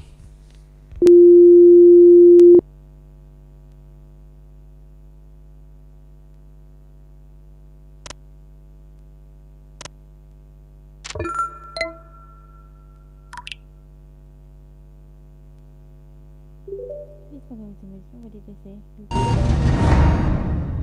48 hours. Let's make it count.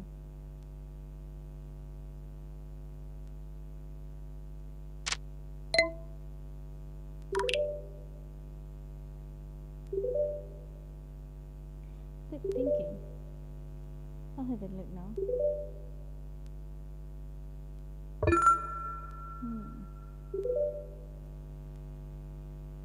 And it seems to be created right now. Sorry.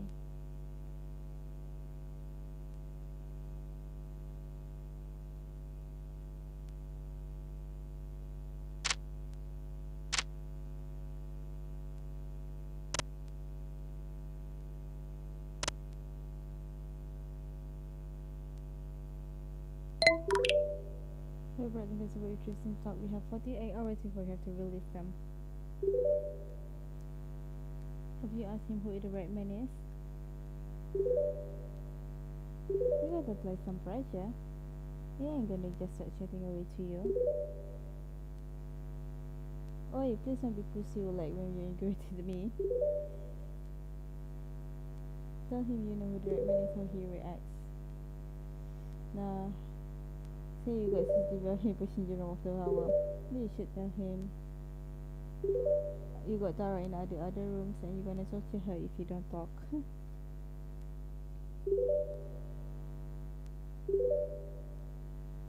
Where that came from.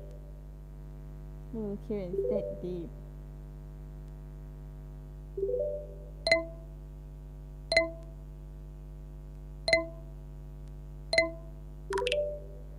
Whilst you don't torture suspects at New Scotland Yard, we question them based on the evidence. Wait a minute. If you got Joro's phone, there must be evidence on there, right? Like text from that day. There are texts from Bradley, but believe me, you don't want to see them. Yes, we do.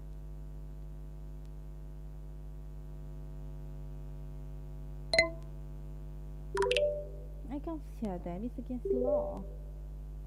We'll report you for texting us on Jerome's phone.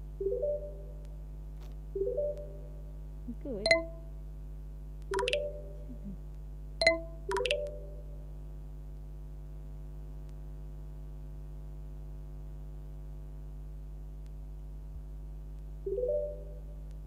He killed Jerome. He actually did it.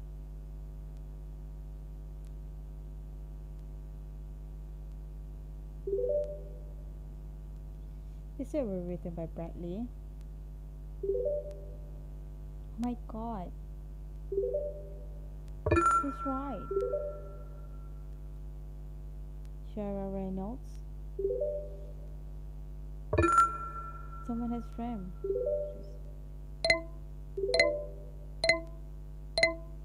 Speaking with intelligence now.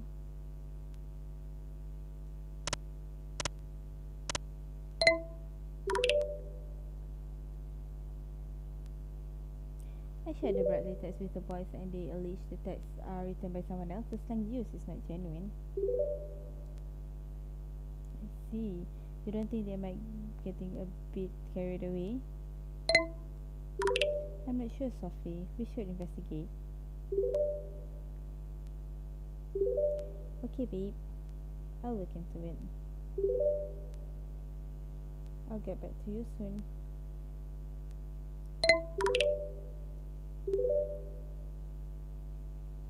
Sure.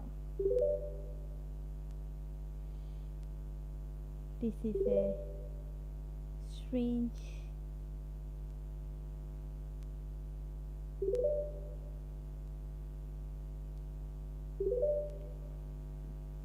I've been sweeping through the Bartley chat metadata and have been finding lots of irregularities across the whole phone. Either the sound data has been altered by a secure yard or as ID. I'm going to restore Jerome's virtual responsible to the setting of at the time of his murder. Let's pause our blue and see if anything changes.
Alright. Okay. Yeah.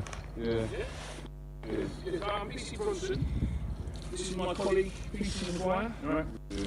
So what's going on there? What are you doing there? Just chilling, isn't it? Chilling, yeah? Yeah, chilling. Perfect. So we've had reports of drug dealing. Okay. Do you know anything about that at all? No. Anything about that at all? No. Nothing at all? No. Strange. Remarkably, you both fit the bill. What the fuck does that mean? What's that supposed to mean? Don't speak to me like this. We're doing our jobs, and we need to question you about this stuff. Don't need PC McGuire. Exactly. So what's going to happen from here, you'll both be searched, and if you find anything incriminating, you know where the score will be, alright? You got anything sharp on here? No. What the fuck, man?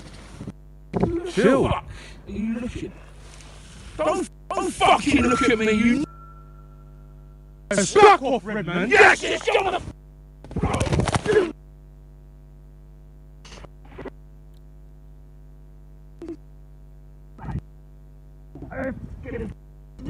Shut up!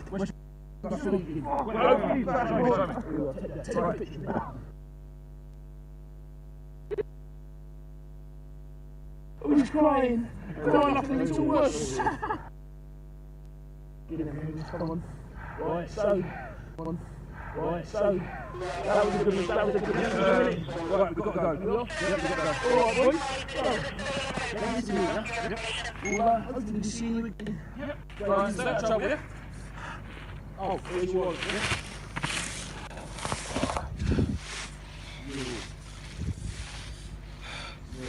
My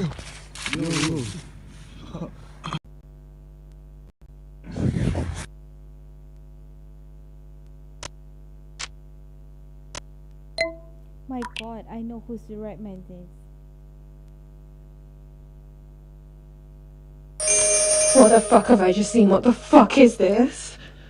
This is so messed up. I don't understand how we missed this. And it's not making... Oh my god. I don't think Bradley North had anything to do with it. I think that PC Bronson and PC Maguire might have had something to do with Jerome's murder. Right. Oh my god. Right. Okay, I'm gonna need you to go to DCI Sutherland and let him know what's happened. I trust him and he's gonna know how to handle this, okay? I'm gonna do some more digging, wait. I'm gonna do some more digging and I'll let you know if I find anything. Alright. Bye.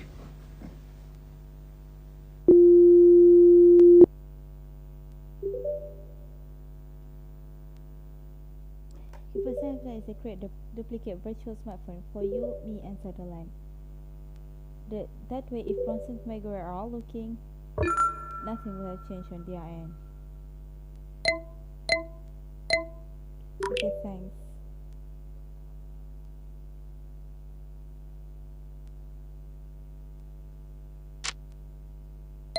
Hey, Sutherland. You mind giving me a ring? Just want to clarify some court procedure.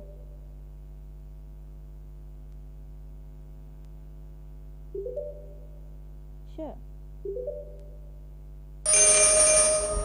Hi, Detective.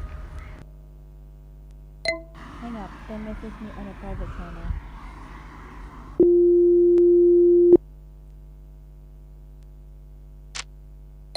Caroline? What's going on? Jerome's virtual smartphone has been tampered with, so please trace it back to 2 secure arrest IDs. Check the Bradley text now. Okay.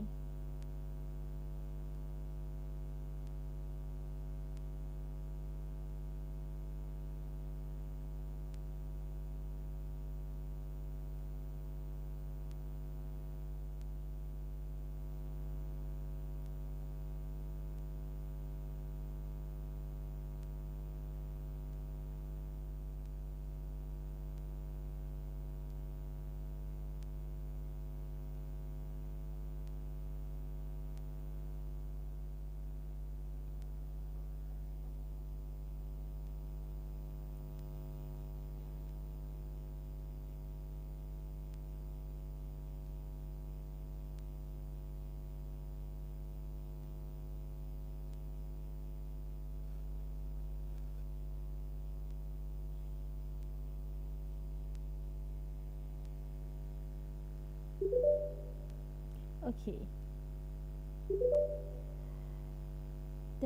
This is what's going to happen.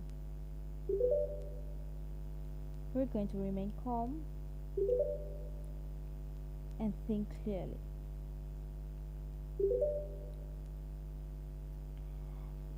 Bronson and Maguire do not know that we know, so we have an advantage.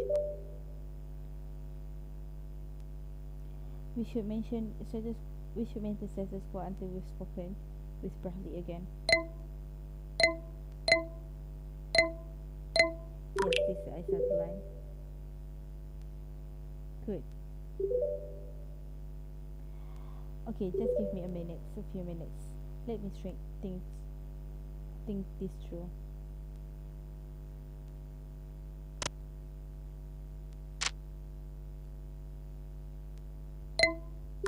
You're right, boys.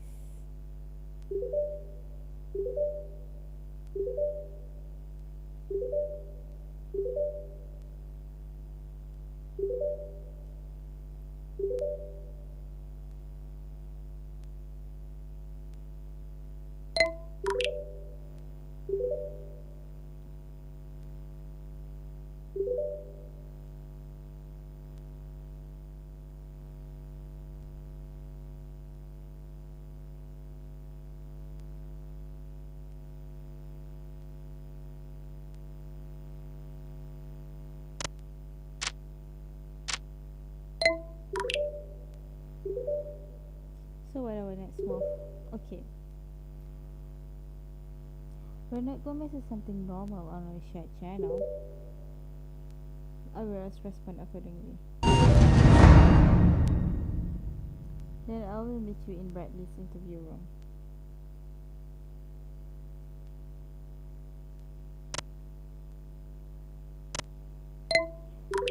We're going in for a second interview shortly. Bronson, were you any more evidence on Bradley? Unfortunately not. It's not what anyone wants. But I think we may have to release Bradley. Unless we can confidently charge him. I'm certain to think that too. Keep at it, boys. Perhaps we'll get lucky. Sure.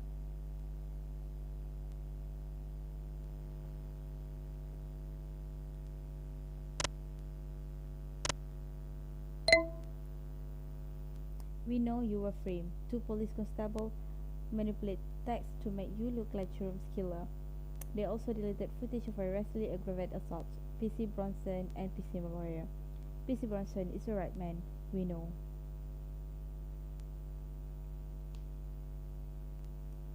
Bradley, we didn't know. But we know now.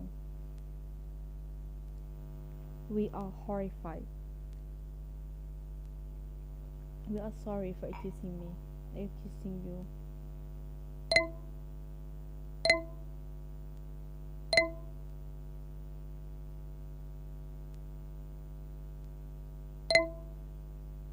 They must face justice. PC Bronson and PC Maguire, but that can only happen with your help. You want me to trust you. When it was you that attacked us, that killed Jerome.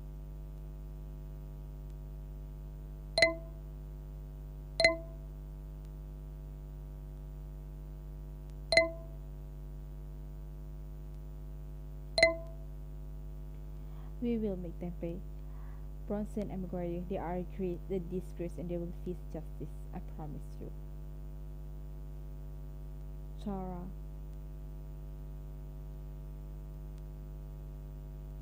We were meeting at Burgess Park that morning to discuss Sarah. She was my ex. And Jerome had started seeing her. I was a bit upset. But mainly because I didn't find out through him. Someone else told me. And then when he reached out when we met. And we talked. It was good. I could see that he was in love. That made him happy. And then they arrived.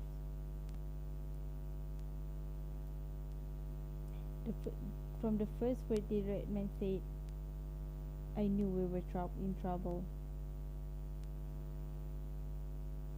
Being a black teenager in London, I guess you kinda get a sixth sense for run-ins with the police. I knew this was gonna be bad. The other one, Maguire. To be honest, he looked as helpless as us. I didn't even realize for the first minute, but Jerome had taken his phone out. Was filming the whole thing from the front pocket of his jacket, and then it began. Redman said some words I don't want to repeat.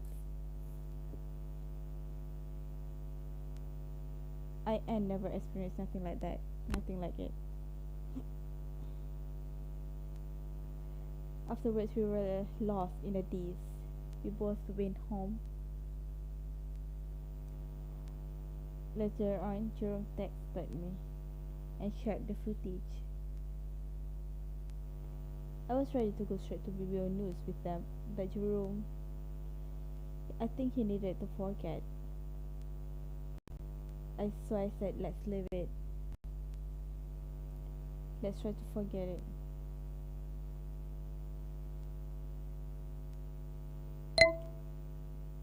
Why would Prissy Bronson and Gregory want Jerome dead? I don't know why, but I know he was responsible. Bronson. How do you know?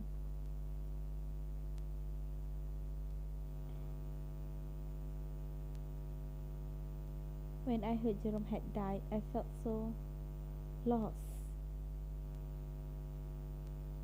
But I didn't suspect the facts. I mean, police have done a lot, but throwing a boy off the tower block? Nah, just didn't seem possible. Couple days after I went to Jerome's block, it was evening time. Quite busy. Loads of people had left flowers and were standing outside talking. I just stood there looking up at the 12th floor where he fell, trying to process it all. And I hovered this old man. He was saying sorry about what he heard the night Jerome fell. And one word just cut through it all. Redman.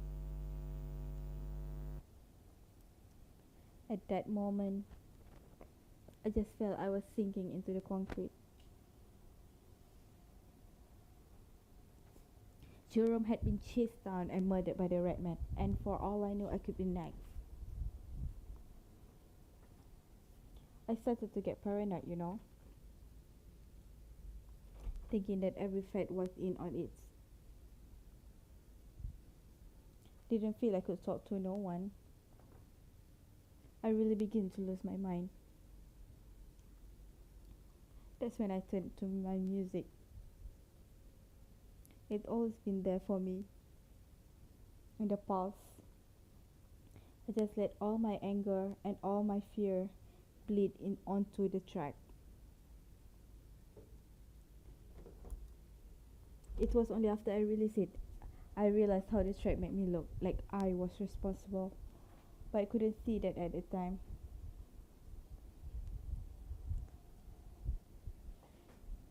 If I didn't have my music to turn to then, I think I would have killed myself.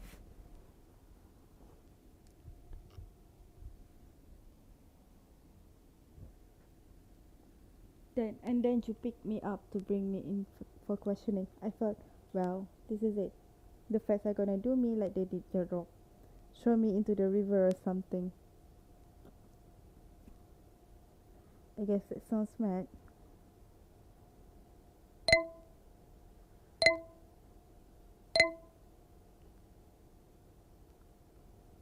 It doesn't, Bradley, not after what's happened. So this is my reading of the situation. I believe Mr. Bronson and Gregory murdered Jerome. Why? I am still not certain, but it explains everything. How they were first on the scene after the fall, why Jerome was heard shouting Redman, and why they have attempted to frame Bradley. Now, if they did indeed murder Jerome, they would need you to disappear. You're the one tying them to this mess. Thankfully, you're in our custody, so they can't get near you. We could bring them in now and charge them, but the evidence for Jerome's murder is flimsy. We do have one advantage. Bronson and Wayne do not know that we know. As far as they have concerned, Bradley is still the prime suspect. I have an idea. I know how we can get the evidence we need to convict Bronson and Maguire.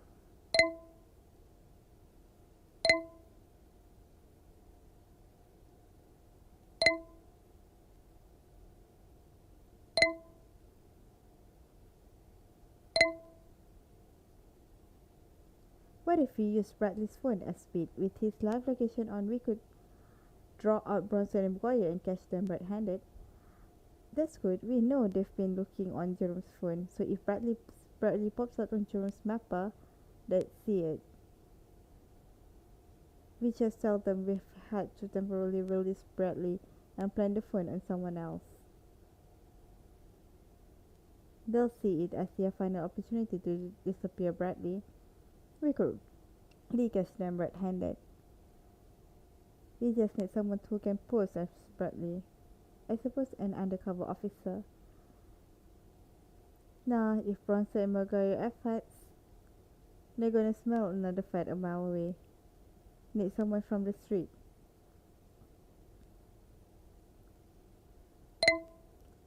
How about Kane? He owes us a favor, Kane.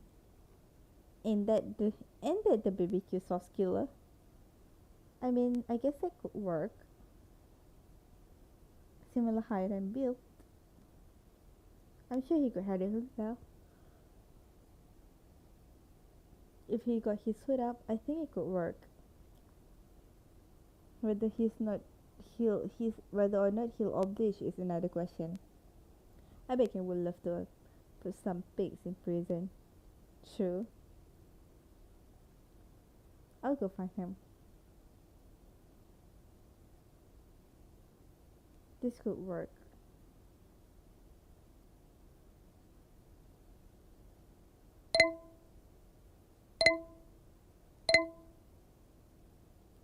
Sit tight, Bradley. This will all come to an end very soon. Okay. Good luck. Thanks.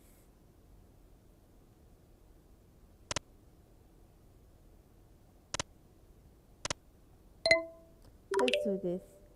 Will you bring in Kane? On the way. Got him. Interview room B.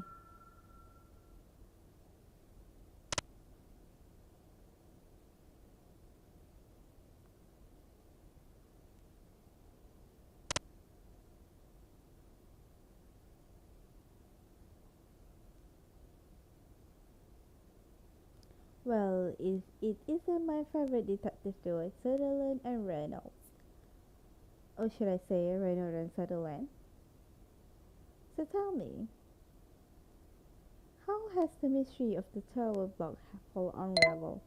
Keen, we need a favor. I respect you, Reynolds. You're a fair-minded officer. But I'm afraid I'm not really in the business of doing favors for the Metropolitan Police. Kane, Jerome Jacobs was murdered by police. The two constables who worked for us, we know they're responsible. Two constables.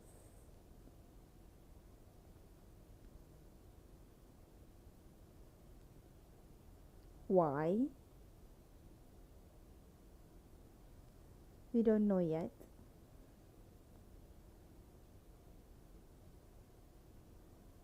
How old was the boy? 16.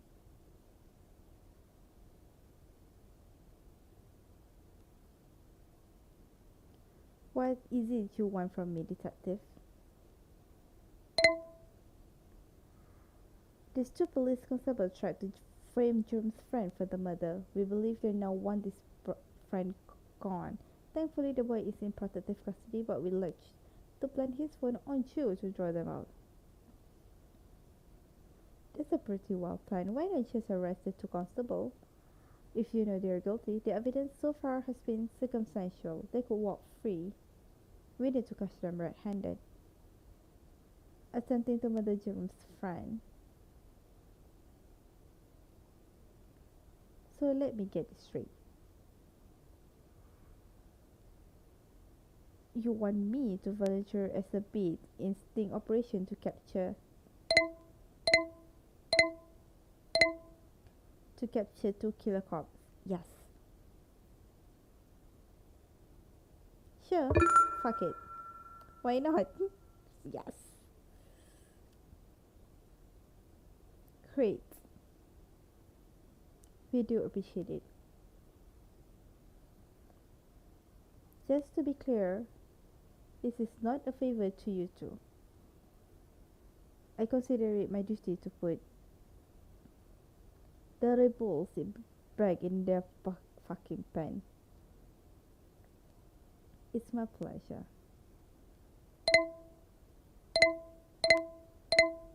You're a good man, Kane. What is the state of our city when I'm called a good man?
We believe PC Bronson and going by the room. We also believe they want Bradley gone. We are going to use Bradley's phone as bait to catch them red-handed. What is it with you and using boy's phone, bruv? I don't understand.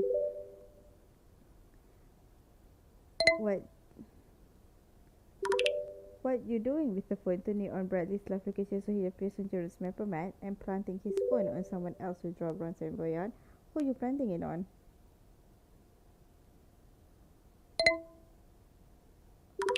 Just another individual. It doesn't matter. Why don't you just arrest them now?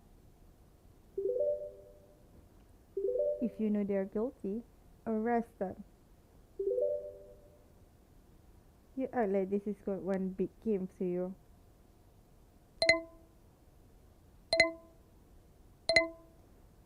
This is a game and I'm playing to win. I promise you, Aaron, this is how we convict Bronson and Maguire.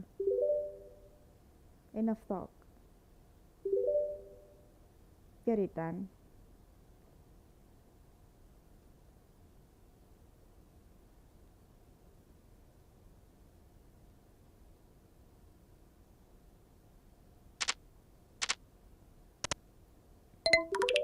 Okay, Ken is game, so what's the next step?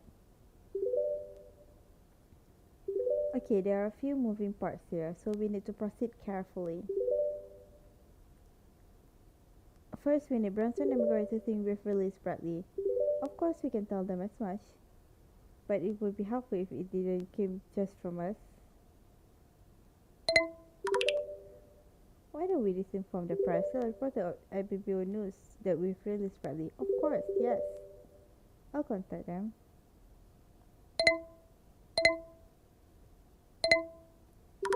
Just give no comments.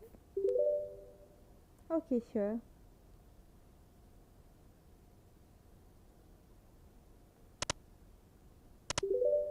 So the plan is plan Bradley phones Keen, send him to a secluded location. I'll be stationed with the firearms teams close by. When Branson and William make their move, so do we.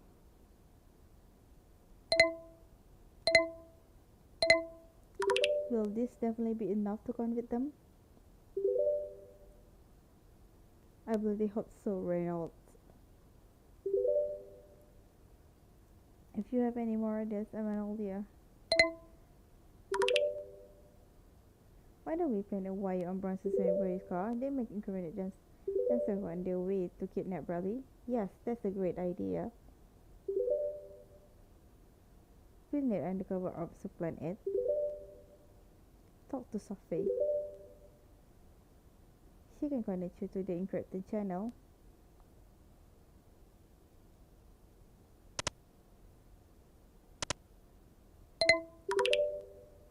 Hey Soph, please connect me to the undercover ops channel. I need to make a request. Doing that now.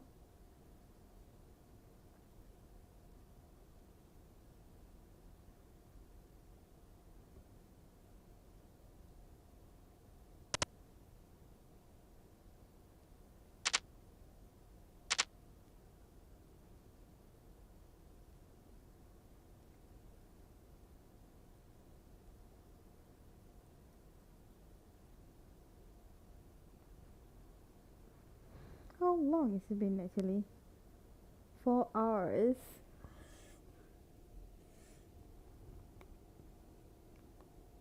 I'll just skip. I ain't got no time. Okay, you're in.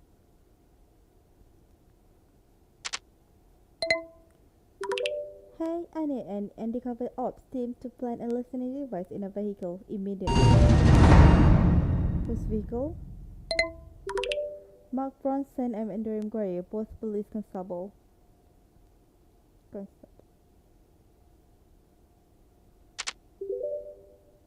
Okay.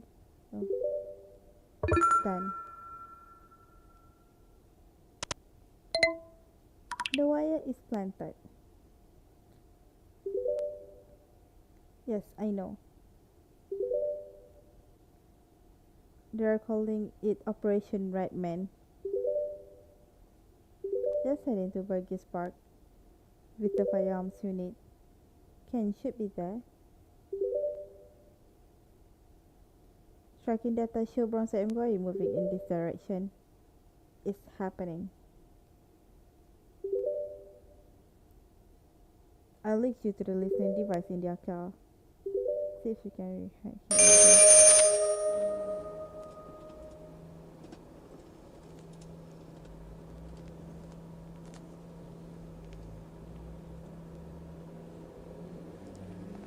What's he saying now?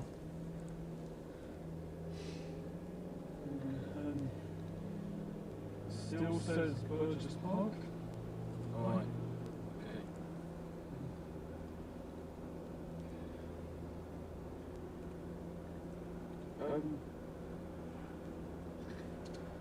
Have you used one of these before? Listen, mate. Calm down. Yeah, it's simple. It's a very, very simple job.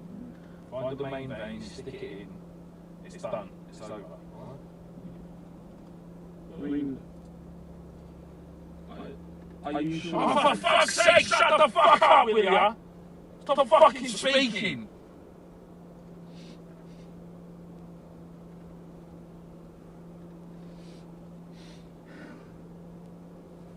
Alright, look, mate. I shouldn't be shouting, obviously I shouldn't be shouting, I'm sorry. But we're well past this now. We're there, we're here, we're doing it. Alright? Everything's in place. This is it. This is it. And then after this we're done, we can go back to normal. Okay?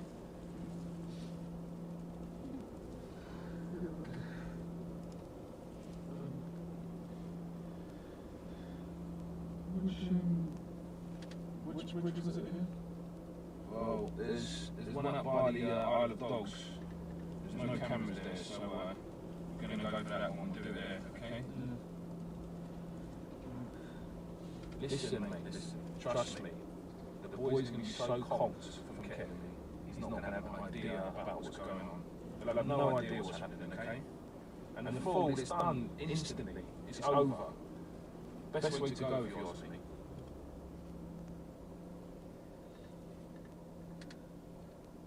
Alright, we're here. What's he saying now? He's still here. Alright, let's do it.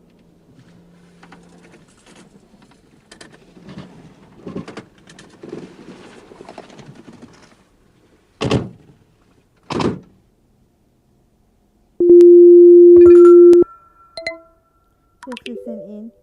The police discuss kidnapping and murdering Bradley, and we have the smoking gun. We're in Burgess Park now. It's really quiet. Kane's in position. It'd be perfect time if they turn up now. I've got the firearms team with me. Just gotta hope they turn up and there's no public around. So what are you now? Hang on. Yeah, it's them, it's them.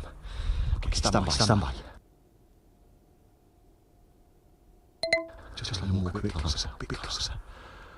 Okay, go! Hold on to this! On your knees! On your knees! Show your hands!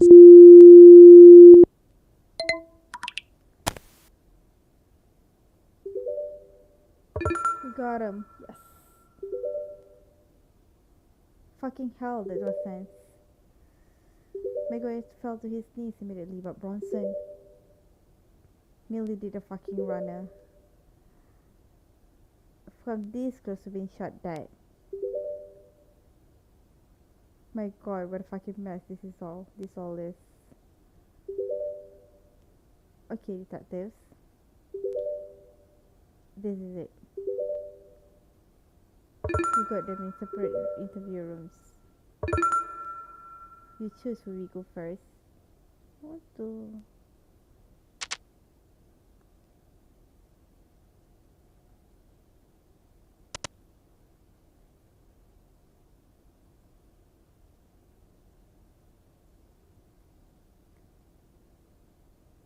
This interview is being recorded at New Scotland Yard, London.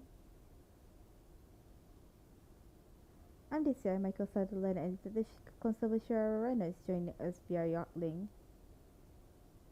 Bronson, state your full name. Mark Bronson. And your date of birth. 9th of June 1986.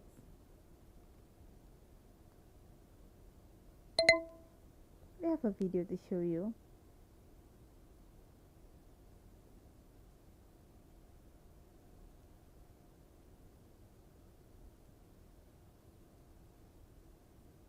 We know everything. Silence will not serve you all.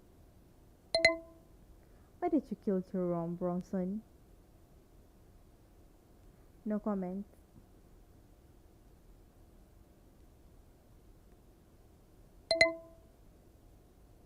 Maguire has already told us everything. We don't need you to talk. No comments. Did you consider murdering PC Maguire when he resisted kidnapping and murdering Bradley North? No comment.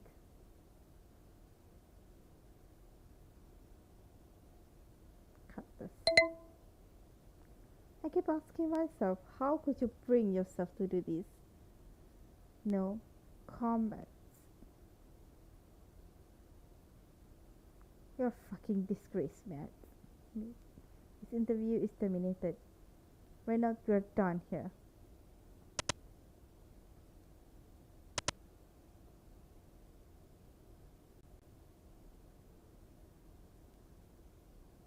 This interview is being recorded at New Scotland Yard, London. I'm DCI Michael Sutherland and Detective Constable Cheryl Reynolds is joining us via Yachtlink. Maguire, what is your full name? PC Maguire. And Andrew Maguire. And your date of birth is 15 November 1991. We have a recording to show with you, Maguire.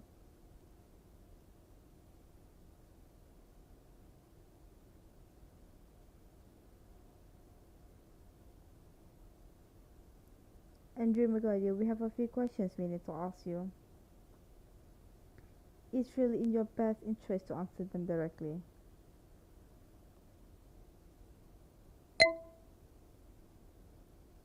Why did you kill Jerome, Constable Maguire?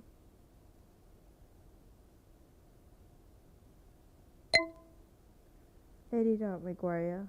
I promise you it will get easier from here.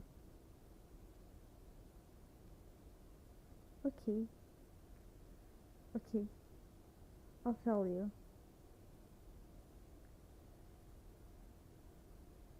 I'll tell you everything.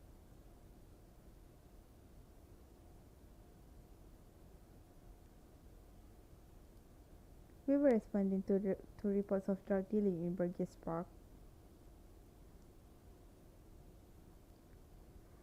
No one gave us a description of the offenders. But when Bronson saw Jerome and Bradley, he was certain they were the guys. I activated my BWV as we approached, as they taught us in training. Please note Maguire has referenced body worn video made police issue body cams. I don't think Bronson realized that to my own. Right.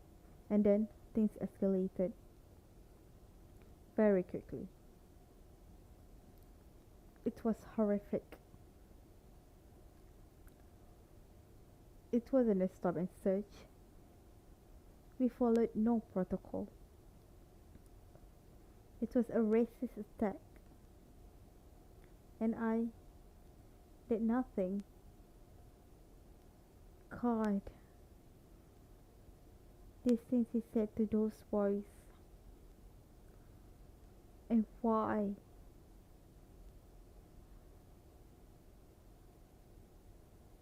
All I tried to do was keep my head above the water and support my partner. You violently subdued those kids along with Mrs. Bronson. I did. When they were on the island grounds, we took photos of their IDs. And then another call came in. And we left them there. Face down. Covered in mud.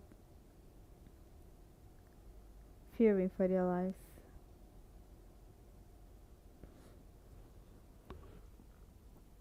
Wasn't a real spring in his step after that. It was sickening. Near the end of our patrol, I informed Bronson my BWV had been running during the encounter. He was sure that was a crime. We decided to review the footage together before deleting it. That's when we saw it. One of the boys had been filming the whole incident on his phone. Jerome.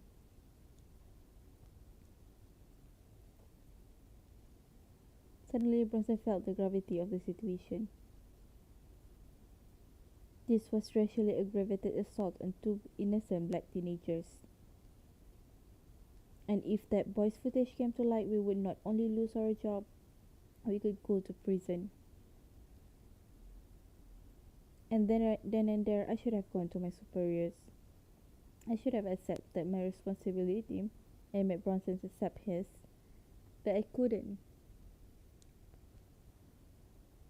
I didn't believe I would face prison, but I would lose my job.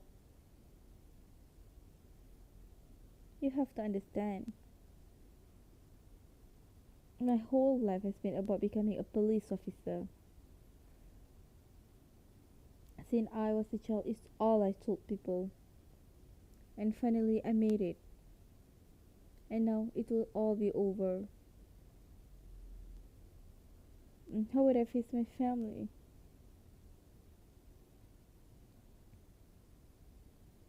That's why when Bronson said you had to get Jerome's phone and destroy the evidence, I didn't argue.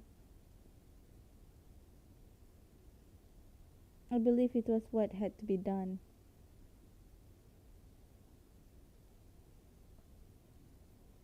Go on, Maguire. We know Jerome lived in Stafford Tower from his ID. Over the following week, we began to track his movement during our patrols. And one night, he saw him on Peckham High Street with some friends, heading to a party, it looked like. Bronson said this was our opportunity to grab the phone when he returns from his night out. He sat on his block until the early hours, and sure enough, he appeared, phone in hand. Bronson exited the patrol car. I followed. We got within 5 meters of him, and Jerome glances over his shoulder and instantly broke into a sprint. We gave chase. Bronson shouted the phone. Jerome just screamed, "Redman." He started up the stairwell. We keep on. Only on the 12th floor did Bronson get a hand on him. They tussled about. He hit Bronson in the face. Bronson staggered back, and then I saw the phone and his hand exposed. I saw my opportunity. I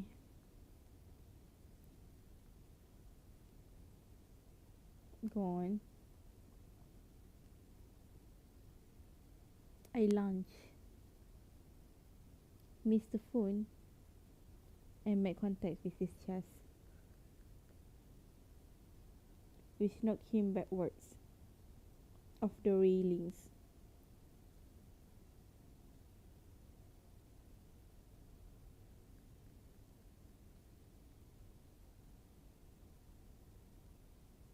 I didn't look over. I didn't need to.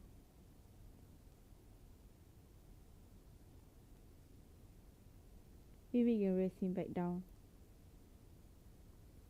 Before we reached the bottom, a report had come in. We got to Jerome a minute before the paramedics. The concrete had blasted open the back of his skull, but his face was intact, eyes wide open. Bronson checked his pulse and motioned me to do the same. That would explain our fingerprint. Then residents began pouring down. We just went through the motions. Set up a police cordon, give the paramedics space, and then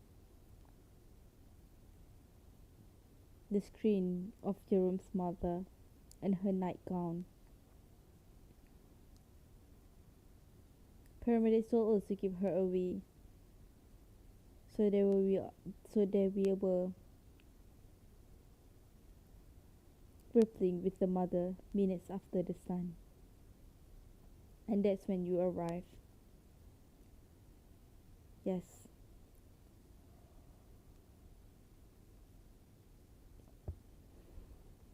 When our shift ended, Bronson came to my flat. I live alone. He began describing the next steps, already formulating in his mind. Not just to delete the stop and search video as originally planned, but to frame the other boy, Bradley, for Jerome's murder. He said we could manipulate text on Jerome's virtual smartphone. He said he had worked on previous murders and knew the flaws in the yard order system.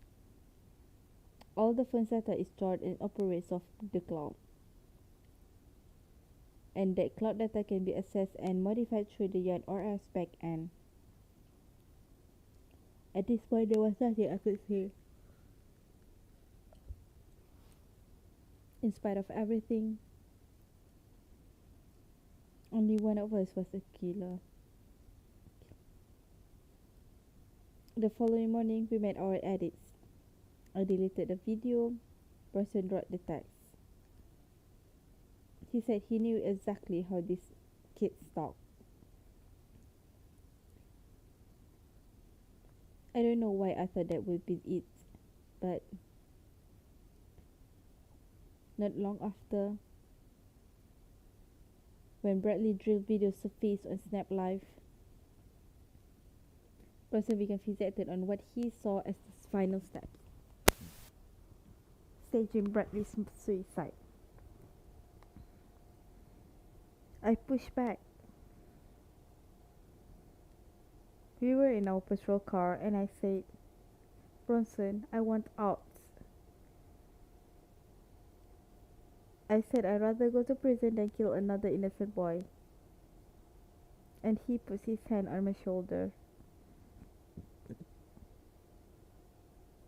and said, Maguire, if you want out, all you have to do is tell me and I'll take care of it.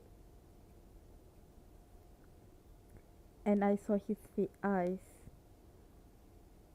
I knew right then he would kill me, and I feel nothing. And so I said, let's do it.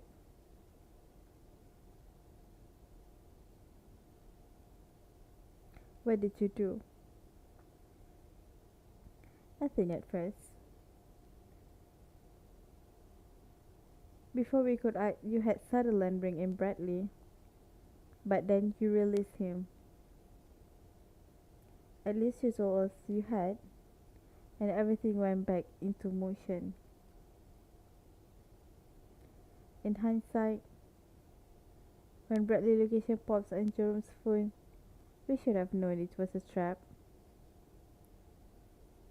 But we were long past thinking clearly.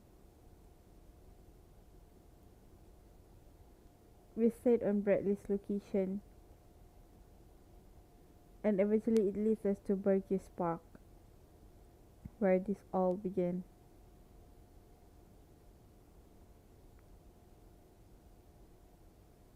You know, when we entered the park and those armed police descended on us, and I realized it was all a trap, I felt free. Face down in the mud, police on our backs. Just as this nightmare had begun, I was set free.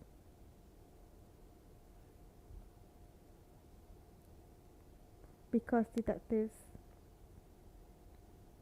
if you hadn't stopped us, we would have killed that boy.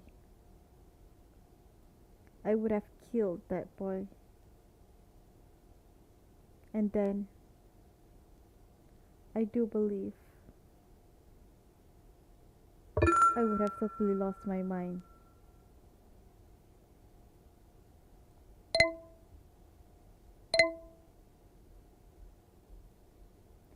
Maguire, thank you for sharing. Will you testify in court? I will.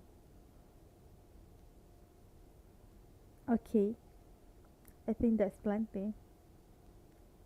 We're not a work.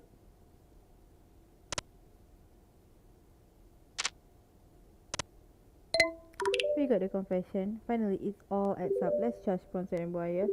So Jerome's murder was an accident. A botched cover-up for a racist assault. Jesus.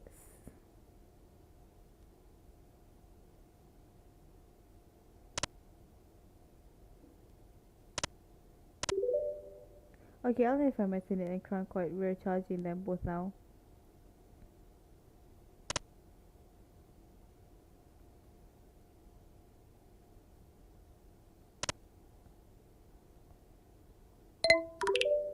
PC Bronson and PC Maguire are in custody. We have a confession. I should be doing this, but watch this.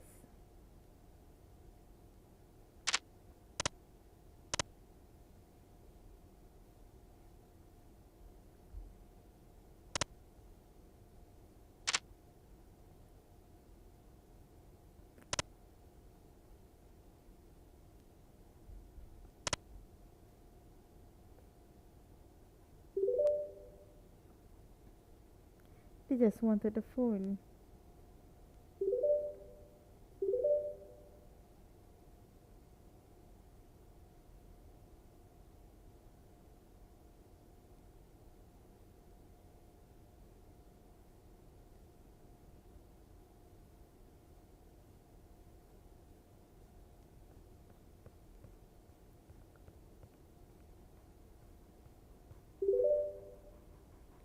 So what? When did they actually kill Jerome? It was like a year.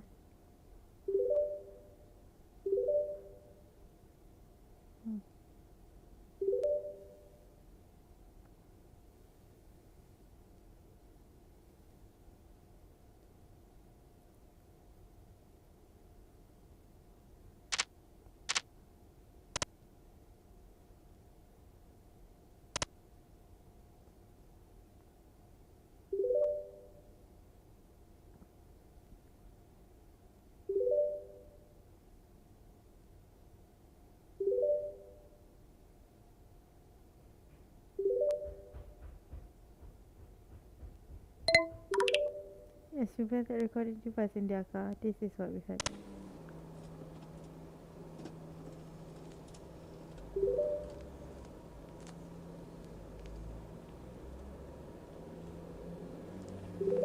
What's she saying now?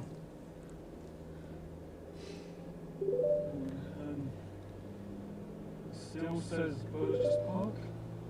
Alright.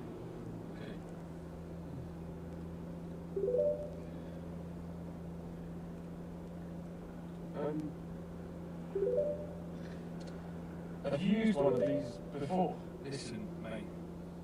Calm down. Yeah, it's simple. It's a very, very simple job. Find the main vein, stick it in. It's done. It's over. Alright? I mean... Are you sure? Oh, for fuck's sake, shut the fuck up, will ya? Stop fucking speaking!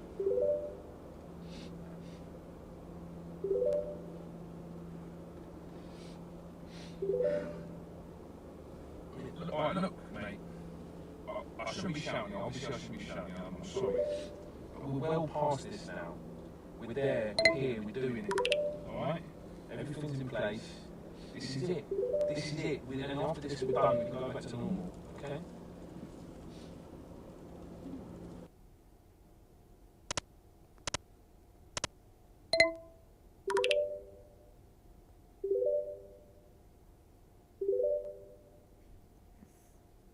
And then what's on zero counts?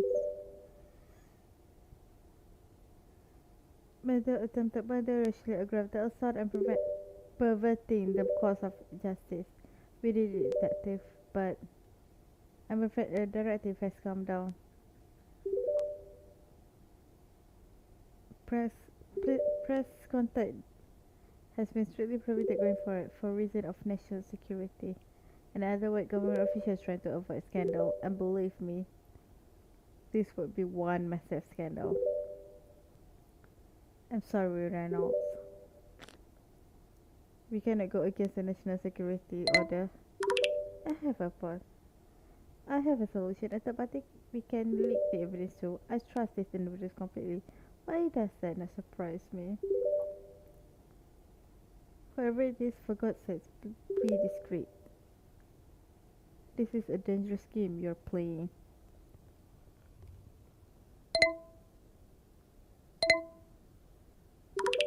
Just forget I said anything.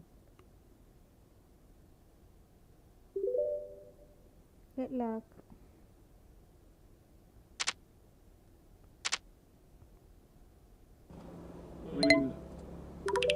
Boys, my thing Oh, for fuck's sake, shut the fuck up, will ya? Stop fucking speaking! We got to insurance. Madam. Are you sure? Oh, for fuck's sake, shut the fuck up, will ya? Stop fucking speaking!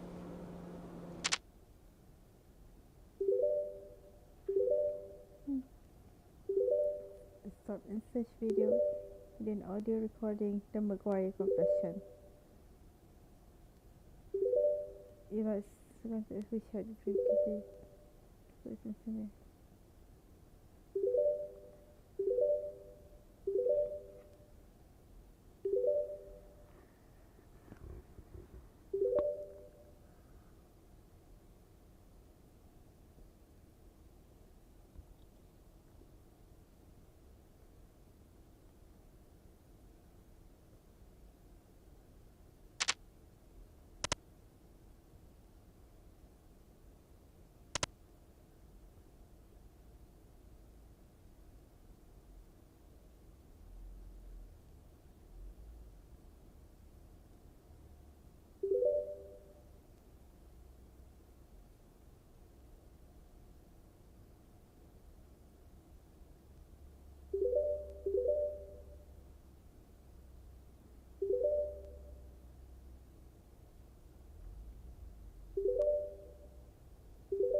Footage of a racially aggravated stop and search against two black teenagers has surfaced on Has been Snapchat. identified as Jerome Jacobs. Scotland Yard confirmed both police constables are suspects. Reports of classes of This has gone viral on social media.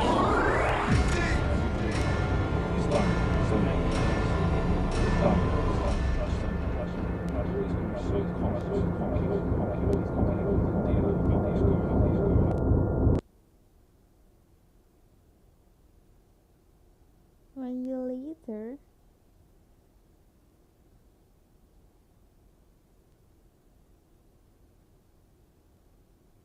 heard from by many people during the course of this trial, the timeline of events has been presented to you. The video evidence, audio evidence, the testimony of Bradley North and the defendant PC Andrew Maguire have been shared. Thank you for your focus and continued concentration on this matter. The final individual you will hear from is the new Scotland Yard detective who, alongside DCI Michael Sutherland, led the Jerome Jacobs murder investigation. DC Reynolds. DC Reynolds worked intimately with PC Bronson and PC Maguire during the investigation. Reynolds now joins us via Yardlink. Detective, it is my opinion that the horrific actions of PC Bronson are now well known, and that the jury would not profit from the further testimony here. However, I am interested in is to hear your judgment on the action of PC Andrew Maguire. With your unique perspective, what responsibility do you believe PC Maguire holds in relation to the events that transpired?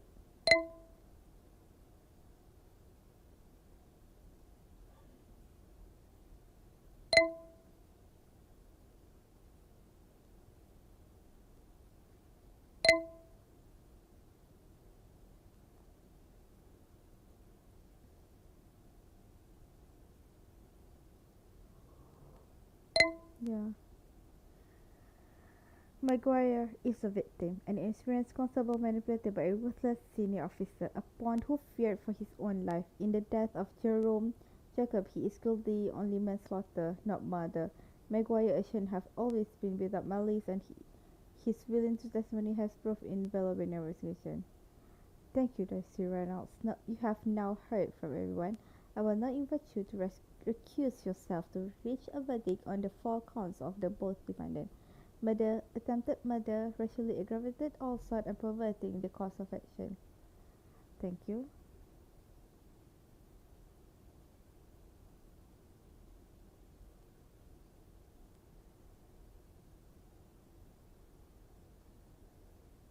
Have you reached a verdict? We have.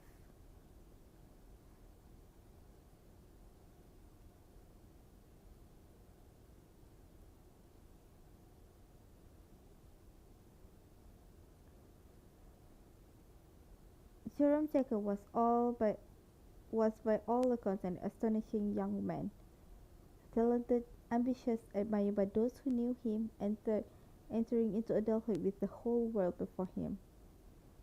That morning he met an old friend, Bradley North, in a park to talk through issues in their relationship. You were responsible to the reports of drug dealing. You profiled these 2 boys as drug dealers based on their skin color. You then intimidated and denigrated them, and when they resisted, you violently subdued them. Mr. Bronson, the laughing that can be heard on that footage is one of the most despicable things I've witnessed. You clearly delighted in the experience. When you later discovered Jerome had filmed the incident, the gravity of your behavior sunk in, but instead of taking responsibility for your actions, you doubled down. You tried to cover it up and consequently pushed Jerome from the 12th floor of his own home, killing him. What is staggering is that it did not end there. In the weeks that followed, you deceived Scotland Yard and participated in Jerome's murder investigation as you attempted to frame, kidnap, murder the order you had originally assaulted Bradley North. I have no doubt that if it wasn't for the vigilance of Detective Sutherland and Detective Reynolds, you would have succeeded in your wish. This case has been cut to the very core of our country and institutions. To think such egregious acts could be perpetrated by those in a position of authority and trust has horrified us all. It has been the catalyst for necessary change in our policing and legislation. Ultimately, though, whatever meaningful outcomes, nothing can provide solace to Jerome's family and loved one. They have all lost something irreplaceable, and their lives will never be the same. I can only hope the justice is delivered today may give some measure of relief and allow them to begin the grieving process. Andrew Maguire.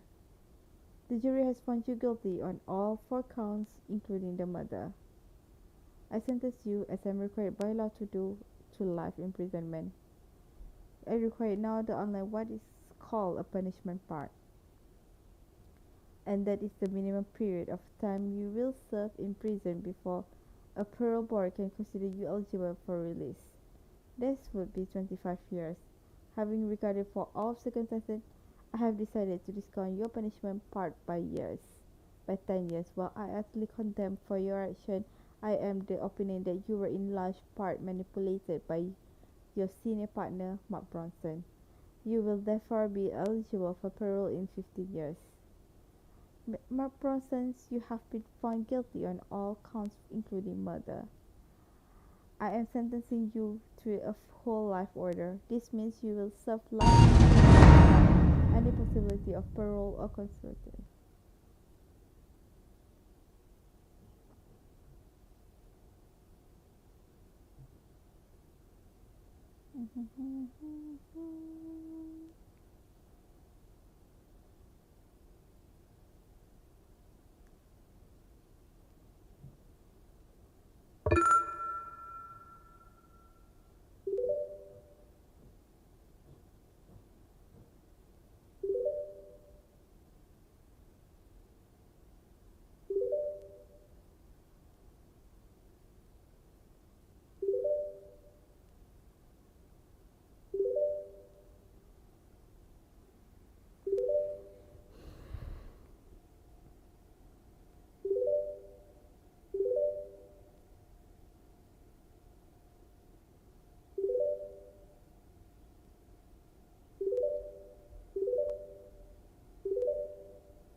Tremors and earthquakes, anti-blackness rears its ugly head. Jerome Jacobs, another devastating headline. Aware of his rights, police body cameras unreliable. The police must be filmed, footage difficult to retrieve. Another cover-up. The police acted unlawfully, aggressively, racially abused black boys. Flashbacks of police shouting racist slurs over Christopher Older's body. Tremors and earthquakes. The world is awakening. Thousands marching. Children writing on roadsides with chalk. Black lives matter. Enough is enough. Tremors and earthquakes. We're not racist. The IPCC embrace ex-police. Families distrust their scrutiny. Unlawful killing. The law justifies. How many more decades in England will police stop and search black boys and men disproportionately? When will how much longer will parents have to pre-warn their children? When will black children from the US, England to Brazil, when will they be allowed the right to be children, treated with empathy when a victim? Tremors and earthquakes. Racism's blanket shaken in the wind. Can't deny structural racism no more. The mainstream forced to reflect. Communities demand change. 2020, a different energy. Tremors and earthquakes. Solidarity strengthening internationally. Earthquakes and tremors. Hierarchies challenged, resisting and rising.